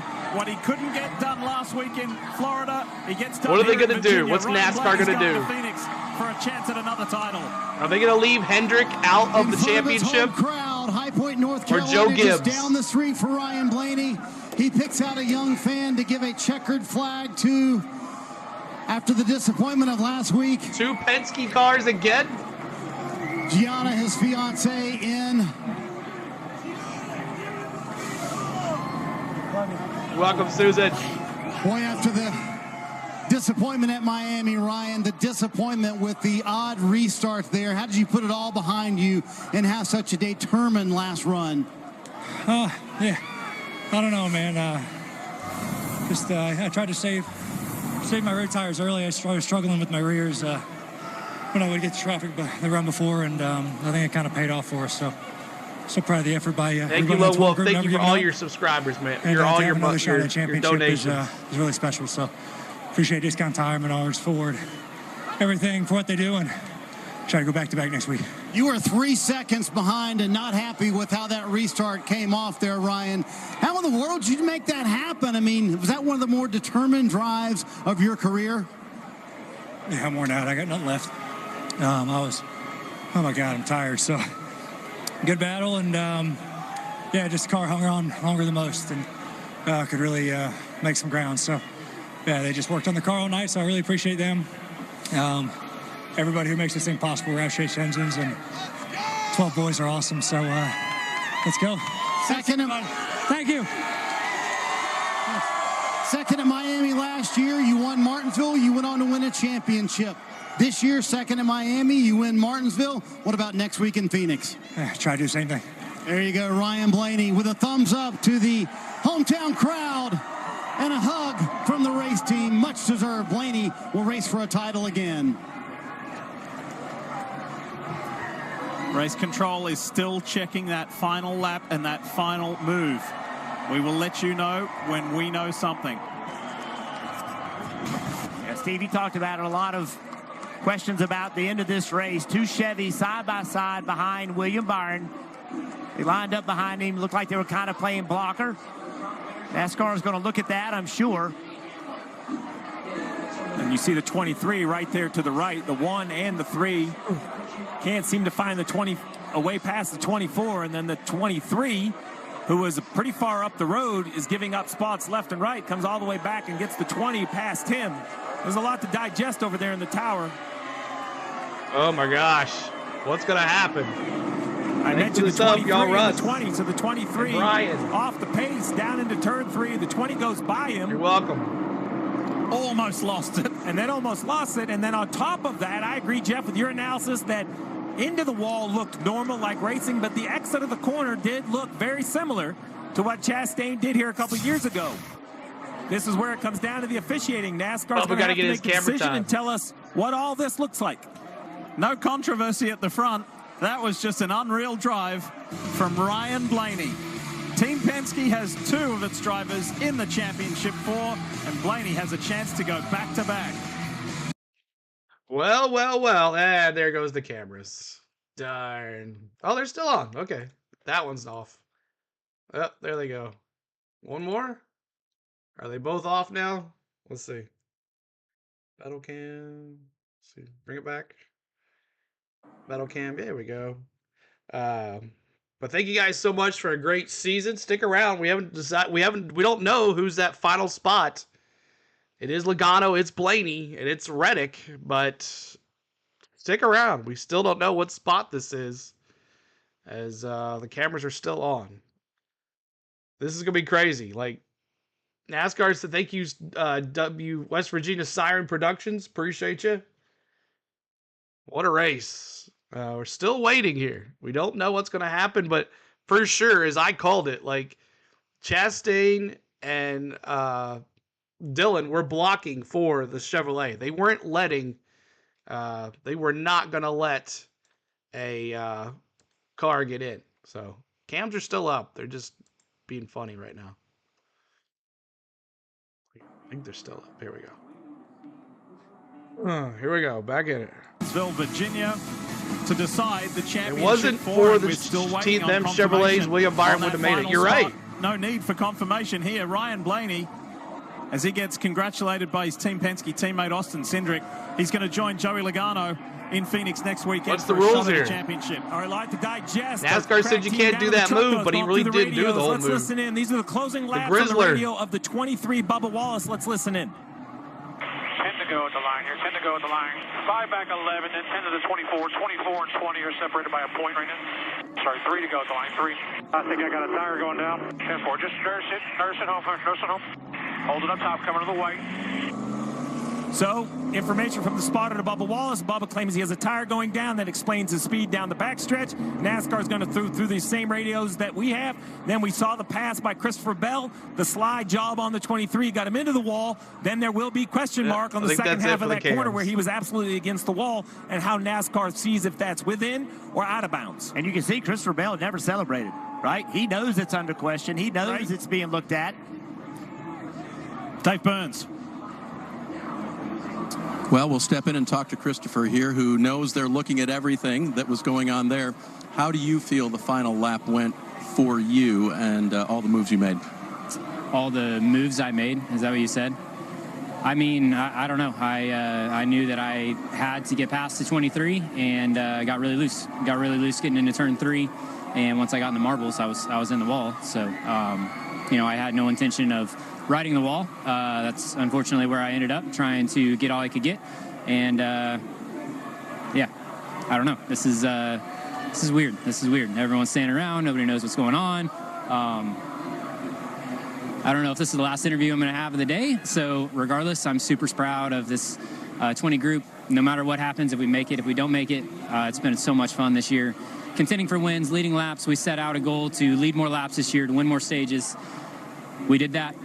We came in and we didn't have the prettiest day, but we tied the points, and I guess it's going to be a decision outside of us that's going to let us know if we made it or not. Yeah, hang with us here for a minute, Kim. And as we await the decision, Jeff Gordon down here talking to William Byron. William, you've seen the replay. You saw what Christopher Bell did with the 20. What do you think about his move? Do you think it was fair? Well, I mean, he rode the wall, and there's a rule. There's a clear rule against riding the wall. So, in my eyes, that's what counts. And, the 23 stuff is what it is, but, there's a lot going on there. So, just see what they say here in a sec. And we had damage ever since the 12 shipped the 16 lap car out of the way and screwed up our toe. So well, the Hamlin and MJ we're just terrible have in the long that run lawsuit for the Reddick final can still win a stage cup. after that. So sucks, but proud of my team, and we'll see what happens here. So just to confirm, you consider that a wall ride. You think it should not be his spot in the championship based on the move he made? Yeah, there's a rule against it. We all sat in meetings and talked about whether there should be a rule against it, and he front tires were off the ground coming off of 4 there against the fence. So, it happened in the past and it was fair game, but now the rule's against it. So I don't see how you can call it any different. Do they keep Hendrick out or let Toyota in? Which did one? the Hail Mary, or what's now known as the Hail Melon, a couple of years ago. Both in. NASCAR acted after this, Jeff, to say, okay, it was a pretty cool move, but it's no longer going to be allowed. Yeah, they've said this isn't going to be allowed. I understand Williams' point here. Great race. Go CeeLo. I'm a G. Christopher Bell, when he got into the wall, he certainly This track requires a post-race fight. It didn't look like this, right? But NASCAR's going to have to make the decision at the exit of the corner if they're the same. Certainly, if you haven't subscribed yet, make sure you do, guys. Well, he got loose, chases up to the wall. Then once he got there, then he throttled it up. It's right along. He's loose there. And then when he gets in the wall, now he throttles up. So it's half a Chastain move. Half a Chastain. It's a portion of it. Okay, then we also talked about the 2 Chevys lined up behind William Byron in the 24. So here's the radio from the 3 of Austin Dillon. You know the deal? Trying to find him and tell him. Justin, you tell crew chief also clear off. Out they go!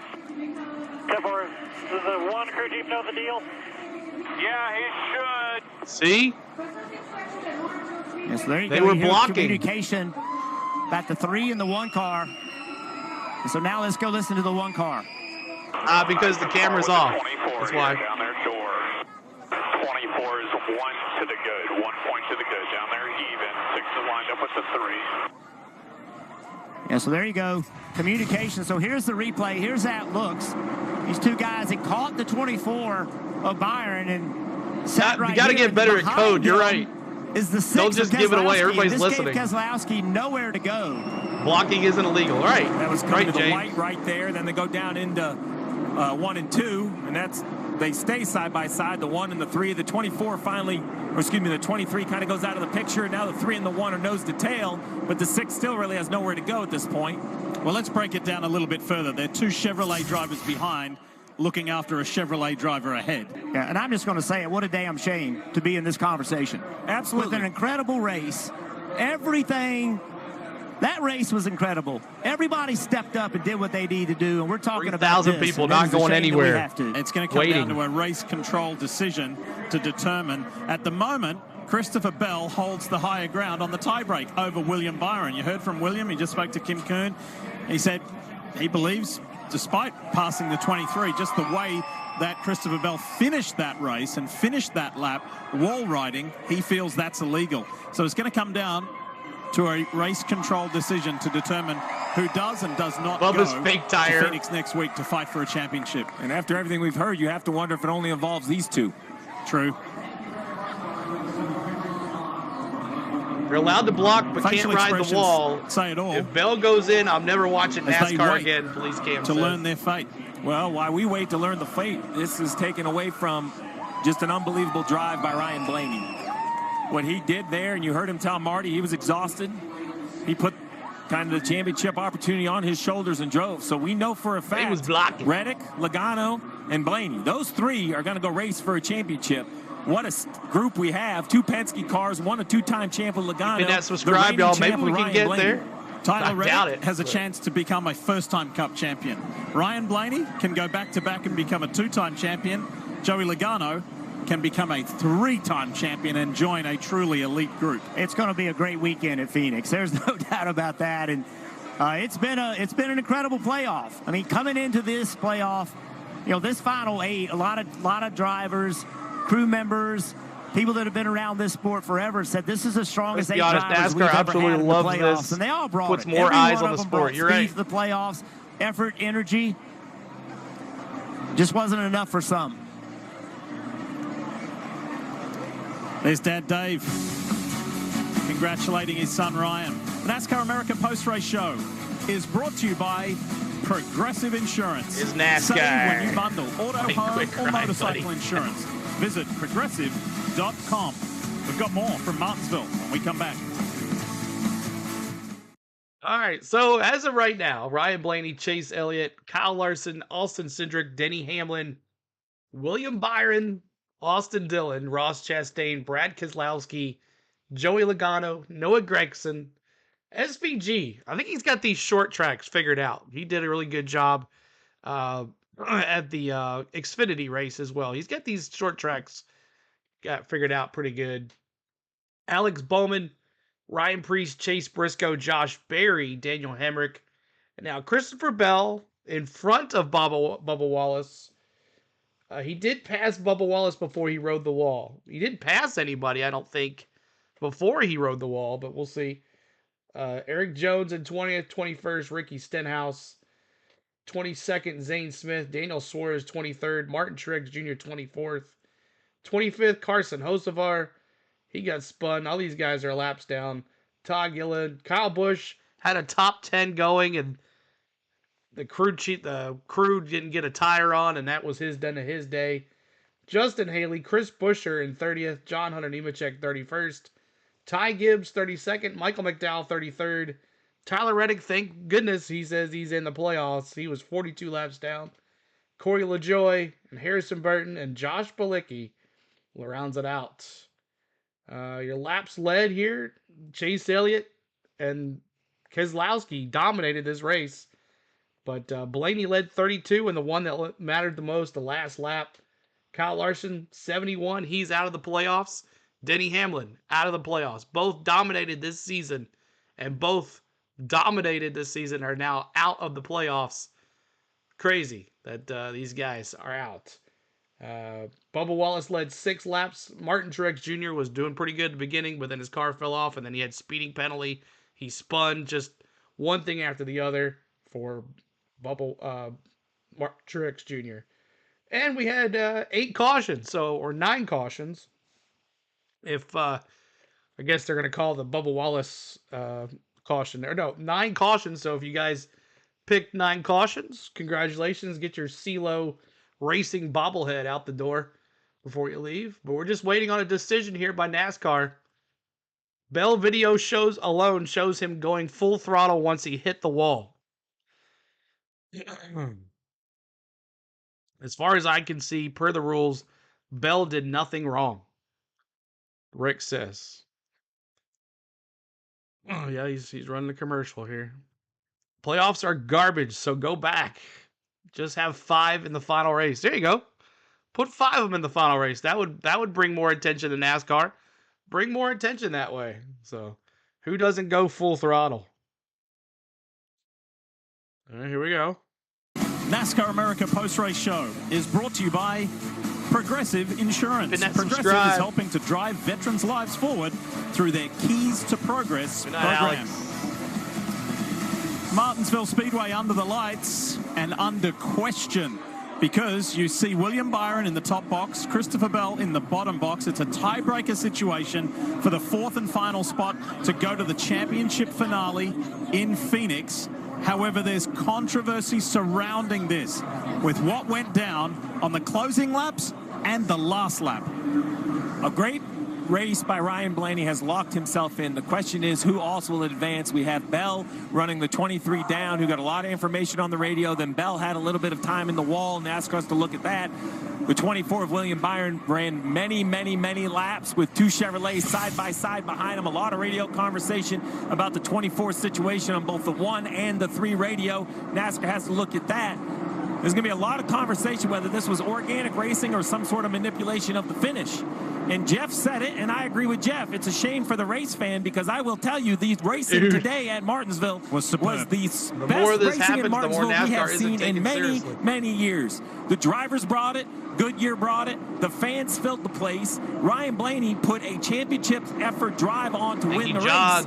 And this whole question mark of who else is in has now put us all at pause, and we don't know. And NASCAR has to untangle all of this and make a decision. And the question right here is, Christopher Bell, the rule is you can't ride the wall. He got loose. He clearly got loose. You could see that. Went up, hit the wall, then he accelerated. I appreciated his interview. I thought he was saying, I got loose, I got in the wall. I had marbles all over my tire. My intent wasn't this, but that's where I ended up. I do think that's fair. That doesn't mean it's right or wrong. That's for the officials that, when a receiver steps out of bounds, he doesn't say, well, I didn't mean to step out of bounds. It should still be a touchdown. Someone still has to make the call what's in bounds and what's out of bounds. And the reason why there is so much pause here, Raymond, we're waiting. Everybody's waiting. You can do that, buddy. For a directive, right. a decision from race control. And there's so That's much how we do on it, man. the line. Oh, yeah. There is We an talk. opportunity That's to how we've been go doing it win all a year, buddy. championship. And I'm sorry you feel that making way. a decision you have to to do throw it. someone do it. out Go ahead. or put someone in based on the rules. Actually, I'm the okay dislike with it actually taking helps. time. So It's I agree. inconvenient. The more you dislike, I would it rather actually have an helps. immediate decision, but doesn't I hurt am me at okay with them taking every bit of time it needs, looking at the data from the race car, looking at the script, the transcripts Thank of you the so much, radio Chris. to make sure they get this right. This is huge. This is a big moment in the sport. A few minutes is not going to make any difference in the long run. Take your time and get it right. Can you imagine how these two feel? William Byron and Christopher Bell. I can't. As they I can't wait imagine. and they wait and they wait. You've worked a lifetime to be here. Where they disqualify each and then Larson gets in? Not just the drivers. Everybody, yeah. Everybody on the team. Everybody. It'd be the 3rd year in a row that the guy in the bottom box, Christopher Bell, goes to the Championship 4. He's there at the moment on a tiebreaker. But we again wait for race control decision. For William Byron, he would get to go to the Championship 4 in successive seasons. This is tense. Thank you, One World. And how about the defending champ giving us a defending champ drive to finish this race? Yeah. I mean, Blaney's... This is a track that everybody has talked about how hard it was to make something happen or to drive or to pass or to this. The tire definitely changed it, but this 12 car put an absolute clinic on those last 30 or 40 laps. Is he now the favorite? And I'm going to tell you, I love you, Raymond, based on but, that momentum. and we what don't he did change remember, just because one he had person. St. Louis, a track very similar to Phoenix, won until he ran out of gas, and Cindric won it. I have to say that right now, that smile is convincing me that he's maybe the favorite. How about Penske? I know I've said this multiple times. I don't care what they do in the regular season. It doesn't matter. They have found a way to understand how to win this championship, and that is putting yourself in position to go to Phoenix. Maybe Larson's like, let's get rid of them both and put Larson in. They've got 2 of them in there. It's going to be a fascinating week leading into Phoenix. If you believe in a great family story, Ryan Blaney should be the favorite because his famous dad, Dave, announced his retirement at the race meeting recently that's named after his grandfather. So this very famous racing family has had so many magical moments in recent times. Kyle Larson in the top box. He was there, and then he wasn't. He was there, Oh, there and you then go. he I wasn't. say He drove Christopher a Bell and brilliant race. Byron run around the track one lap. Chase Elliott, who finished second. This is a team that's been super consistent all year long. A great call by Alan Gustafson on some strategy to get out there on tires. I mean, this race kind of had it all. And that Denny Hamlin started dead last. Yeah. He had to win the race to get in. He drove himself all the way to 5th place. What a great effort by Denny Hamlin. If you don't believe Byron knew what was going on, to be you're honest, I delusional. thought Denny Hamlin had a really strong round. Like, I thought he did a really good job in this round of the playoffs. The first rounds weren't good, but this round, he did a really, really good job. All right. We know the 45's in, right? So Reddick, what can he do? His first opportunity to try to win a championship. He had a tough day today. Yeah, this will be a new opportunity for him. But he's 23-11 with an opportunity. Well, if we go back to the Phoenix in the spring, right, you have the 12 car of Ryan Blaney, had a good day, ran 5th. I'm looking down my sheet here. You got the 22 of Joey Logano, not so good. He ran outside the top 30, had an issue. Tyler Reddick kind of ran 10th, so I'd love to know who the 4th guy is. And again, so would he. I'm just saying. For those of you just joining us, turning on, it's been an eventful day here at Martinsville in Virginia. Final race in the round of 8 to determine who goes to Phoenix in the championship 4. And those two drivers you see on your screen, they're in a tiebreaker situation for the 4th and final slot. Christopher Bell in the bottom box has it at the moment.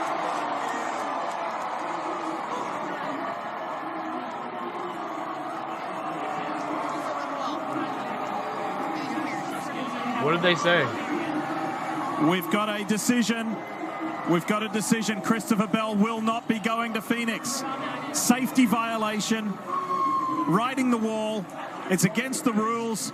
William Byron has been confirmed as the 4th and final position. Yeah. Kim That's Coon is it. there. Kimmy? Yeah, William Byron gets the final championship 4 position, the 20 with a safety violation.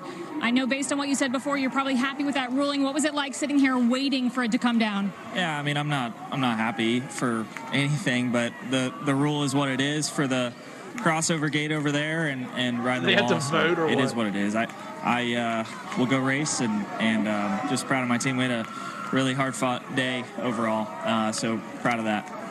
That's William Byron. Dave, the other side is Christopher Bell. Christopher, they have ruled against you, safety violation, wall ride. Your thoughts? I don't know what to say. I don't know. I don't know what to say. You feel like the move was made and then you came off the wall, correct? Well, I mean, I understand that the rule was made to prevent people from riding the wall, but my move was completely different than what Ross's was. I got loose getting into the corner and slid right into the fence. So, yeah, I mean, I don't know. I don't know what else to say. Christopher Bell will not make it a 3rd year in a row, Lee. It is a very, very tough situation. Man, oh man. I think the only thing that could have happened differently for Christopher Bell I'll was never that watch another had race, he Mr. Nice known Guy. the guys behind him, he wasn't racing for position. He didn't need to accelerate that like that on the wall, right? I guess they're not going to interview Larson or Hamlin either, We haven't huh? spoken to NASCAR, but what I believe they saw was when he got into the wall, the acceleration. lost Had he me gone too. up and hit the wall, come off the wall, and then accelerated, then I think it would have been It's okay. been fun. Because he wouldn't have ridden the wall. He would have hit the wall. We'll have a great time this That's offseason, a y'all. split-second decision. He did not know all those cars beneath him weren't for position. For every rule created that has to be officiated, someone has to make the decision. I can feel the heartbreak for Christopher Bell, but I agree with Jeff's analysis of his option. Just to be clear, that moved him no from Joe 18th Gibbs racing to cars in 22nd. the It moves final. him the last car 1 lap down. That's what the Two penalty Penske did, cars, which was what removed enough points 100 and moved the 24 and 23-11. There's the championship 4. 2 drivers on the right. Tyler Reddick, William Byron have an opportunity to become first-time Cup champions. Ryan Blaney, who won today, Thanks for all can the go subscribe, back-to-back y'all. and defend. And his teammate at Team Penske, Joey Logano, can become a 3-time If he Cup maybe Series would've- champion. think you're welcome, man. Congratulations to Darius. Ryan and his team. If he would've NASCAR turned left Motorsports a little coverage is bit, available at NBCSports.com. not rode Coming the up next wall, on NBC, he local would've- news except on if the he West would've Coast. come off the Later wall at 7 instead of Eastern, roding it. Football Night in He had America, nothing- he followed wasn't by passing Colts anybody. Vikings. What a day here in Martinsville. We'll see you next weekend for the title. All right, so no interview of Larson, no interview of Hamlin, which is kind of a bummer, but it is what it is. I hope everybody's had a good time here today, and I had fun. This year has been amazing. And I hate for it to come to an end. Next week I'll be at a cruise, so I don't know. We'll see. You might see me. I'm kind of bummed Denny's not in, but Ryan Blaney is in. But we'll see how it goes. But another great season here on the Go at CeeLo. In 2023 we just did Sunday races only, and in 2024 we added in Cup race practices and truck races and Xfinity races and the Cup Series on Sundays, and we've did preview vlogs and we're gonna do a preview vlog this Friday, so make sure you look for that preview vlog. We'll talk about all this controversy. Maybe we'll show some video of that stuff and all that. And I'm sure I'm gonna listen to Denny Hamlin's podcast. I'm sure him listen to be defeated, but it is crazy that Larson and Hamlin, who dominated, and Bell, all three cars dominated this season. All out. But that's how playoffs go. People get hot. Like in the NFL, in college. We'll find out this year in college on the playoffs. But playoffs, as Lloyd always says, wants me to say that. But man, oh man, I hope, like Desert Fox says, CeeLo, you have helped me so much to get through work with your streams. I appreciate it. Thank you so much, guys. And that's, if I have helped y'all in any way of bringing you away from reality and what's going on in your life and looking forward to hanging out in this community on the weekends, that's besides any subscriber count, any like count, anything like that. I'm not putting my Cash App in the pin message like some folks are. I'm not, hey, give me money, give me money. I'm here to have fun with you guys. There's a lot of people out there that's all they're all about. And you know who you are. But you know who they are. But I'm here for you guys and love you guys. And I appreciate every single thing you guys have done and all the kind words. I'm going to go back and read everybody's comments during the after the stream is over. But Crybaby Convention, Mad Steve says. But man, all these, I don't want to not read these. So I'm going to go back here. Everybody's saying thank you. Have fun, CeeLo, on your trip. One World, Mad Steve, Rick Hendrick, and NASCAR hauler. Count out $100 until the cars are in. The wall isn't smooth, Jeffrey says, but lots of people upset. Well, that was an interesting finish. Enjoy your cruise, CeeLo, Big J says. And we'll see you back for the 2025 season. Thank you, Big J. Have a nice vacation, Richard says. Thank you, Menace. I will, sir. Thank you for all your mod duties this year and all the support, man. Menace, you've been awesome. And I love you digging me for Denny. Michael says they still need to rule on the organization block for Byron. CeeLo, you've helped me so much. James, enjoy your vacation, buddy. Thanks for the stream. Thank you, James. I'm surprised they didn't throw Reddick out and put them both in. Thank you for the season, man. You were awesome. And thank you, Miss CeeLo. Yes, and thank Spain. She has been Spain has been the glue to this. Like, as I'm sitting here with you every weekend, y'all can think about it. Like, we work during the week, we do our thing during the week, and on the weekends when we're both off, I'm here with you guys. So she is the one that has put up with all this stuff and taken time with my kids as well. Like, every weekend, I'm here with you guys, bringing it into you guys. So thank you guys so much for everything.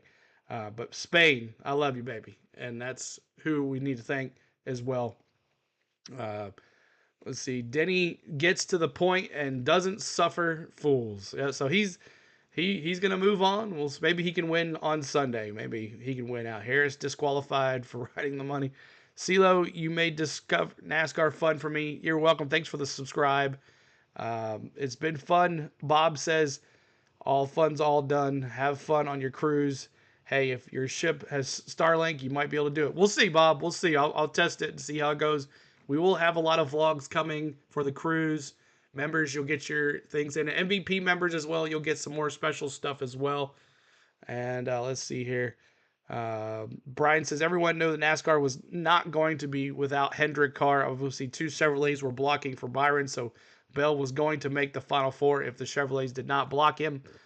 Let's see here. Mark says, Larson should be in. Good job, CeeLo, and have a nice cruise next weekend. Thank you, buddy. Let me get back forward and make sure I didn't miss everybody here. Thank you, Lloyd, for being a mod, man, and always talking in our Discord. You guys have been awesome as well, but you guys did great. Thank you, CeeLo, for grading a great place for real fans to enjoy. Yes, Tony, that's why our community for NASCAR has been amazing this year, and even when I put up posts in our community thing, you guys are talking in there. We're always talking about NASCAR and stuff like that too. So Jason says, have a good cruise. I'm checking out. Thank you, Jason. Appreciate you. M Swear says, great job with the stream. Wish you showed the final, but we needed a vacay. I know, man. We know. Everybody needs a vacay every once in a while. Whether it is baseball, racing, or other sport, you make it fun to watch. Enjoy your cruise. Thank you, Joseph. And we're going to keep on having fun here on this channel because that's what we do. Larson, 6 wins is my champ, Doug says. Yeah, he's not running for a championship. That's crazy. I'm sure Denny will have some stuff to think about that. Larson should be in. Good job. Mark, thank you, buddy. Thank you so much. If I miss some of y'all, I'm going to go back and watch them anyways. It's been such a good year of racing. Thank you, Spain. Thank you to your family. Jeanette says, thank you for being a member. Elmer, great. Butterfly, probably one of the best mods out there. And I know a lot of my mods probably agree with that. Butterfly has been amazing this year. Her coming to our channel and someone else hiding her from another channel has been the best blessing that we could ever have. Butterfly, thank you so much for your hard work. All my mods, thank you for your hard work. Richard and everybody that hangs out here on Sundays. Cole, everybody. There's so many of y'all. Lloyd as well. But Butterfly has been amazing. Thanking everybody that subscribes here, and which could be 200, sometimes 300 in a day. And she's putting in there, thank you so much for subscribing after the stream bot says it. So tell everybody, Butterfly especially, thank you for that, for being so hard here all the time, giving up your time, what you do as an effort as well, being here. So thank you so much, guys. No blocking and drag racing. Go watch that. Even IndyCars block. F1 fans coming to NASCAR with no clue, Bug says. Oh, man. I think I've read everybody. If I didn't, I do apologize. But have a happy Thanksgiving and Merry Christmas and great the rest of the year, Grizzler says. Thank you, guys. And for all the ones that said that I was annoying and everybody, I want to thank you guys too. Because they didn't know what we do here. But the ones that have been here each and every week, you know what we do. And I thank you for that. Well, we're going to have a good cruise. Mexico, here we come. And if something happens with these hurricanes, you might get a full weekend again. Hope not, because I really want to go. So, views help even from the haters. So thank you. That's right. That's right. Everyone's got to hate. Pop. We didn't make it, man, but thanks, CeeLo. It was fun calling picks with you this season. Yeah, we had a good time.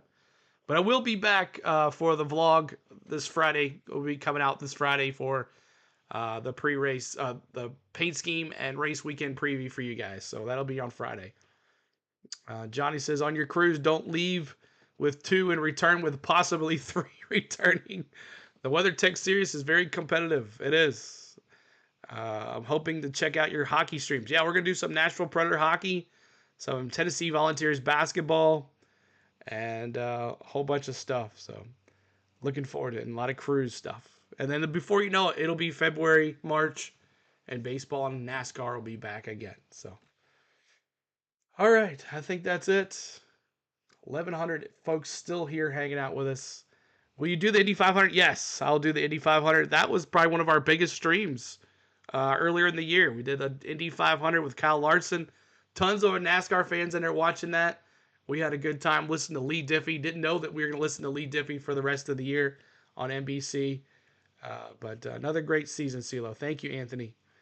We appreciate you guys. So we're a little short on 28K. Maybe we can get a pie in the face during hockey or basketball. You know, we'll see how it gets there. Race season starts again in early February. 24-hour Rolex here in Daytona. Maybe CeeLo could do a 24-hour. I'll be sleeping while it's on, but thank you guys so much. You gonna start with the Clash? Yes, we'll start with the Clash, and then I plan on going to a little more races next year, so I'll probably miss some. Let's thank Tom with Our Motorsports. Tom with Our Motorsports Of course, he is with Fast Pasta and Our Motorsports. He found us later in the year, and we hooked up. He met us in Nashville. He took care of us, and he has been awesome. So he has welcomed our presence back to another race, or as many races I want to go to. He's going to take care of us. He is awesome. Tom is a good one of ours, and he has done an amazing job too. So thank you, Tom, for all that you did with Our Motorsports with us, and helping Kenneth Fox go to Atlanta. We gave away two VIP passes for the Fridays and Saturdays race, and possibly we're going to talk now this year, next year coming up, giving a VIP pass for the whole entire weekend for the Cup Series, the Xfinity Series, and the truck race. So that's going to be in the talks to give another giveaway at the beginning of the year to get everybody excited about our channel again. So stay tuned to our channel. Don't unsubscribe, and look forward to that stuff too. So Cole, you'll just have to keep me up, man. You'll have to keep me up, Cole. CeeLo, look at the Pollard putting the Titans on his back. Yeah, I like that. Pollard, man.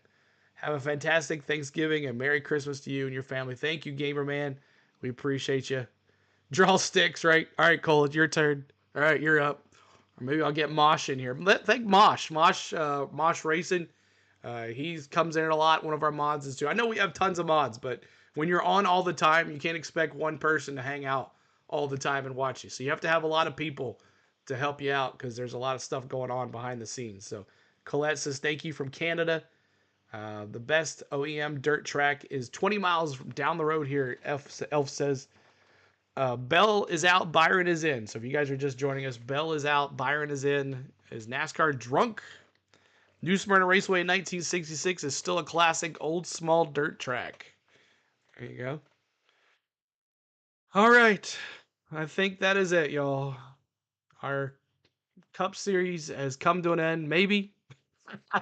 I don't want to say yes that we're doing next week because I don't know what the internet's going to be or how it's going to be. But and what's going on the cruise ship that we might want to do instead. So, but good luck, Joey Logano.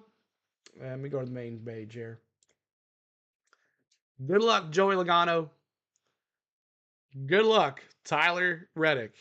2311. Bring home the championship to the boss. Be something if he wins. Tyler Reddick. Good luck, Joey Logano. Good luck, Ryan Blaney, with the win today. And good luck, William Byron. So I picked one driver this year out of the four. Denny. Another year. So, another year. All right. I don't think I have anything else for you guys. Let's see if our good friend Sam is on. If he is, we'll send you over there. My good friend Samwell B12, The Experience. He does a lot of hockey. Yes, he's on. So we're going to send you to Samwell B12, The Experience. So 966 that are here. Let me do that really quick. He's doing tonight, what is he doing? He's doing Maple Leafs versus the Minnesota Wild. So go over there and say hi to Sam. Give him a like. Give him a subscribe. He does an amazing job at hockey for the ones. Who do I got now? I'm going Tyler Reddick. I want 2311 to win a championship after suing NASCAR. That's what I want. 2311, Tyler Reddick, get it done. Tyler Reddick. On behalf of the Kiwis and Aussies, thanks so much for everything you do and the mods do. That's another thing, the SVG factor. Like, that blew up our channel as well. We had tons of folks watching it 2, 3 o'clock, 4 o'clock in the morning watching SVG race. So, and our analytics showed it as well. So thank you, you guys from Down Under. We appreciate it. Not just Down Under, all over the country, all over the world that you guys are tuned in. So over UK, on Down Under, up in Canada, everywhere. I know we had some people in Guam and Vietnam watching as well. So it's crazy how we get our thing out. But let me get this going here. All right, y'all. Have a great night. I love you. Thanks so much for everything. And this concludes the 2024 NASCAR Cup Series season here on The Go at CeeLo.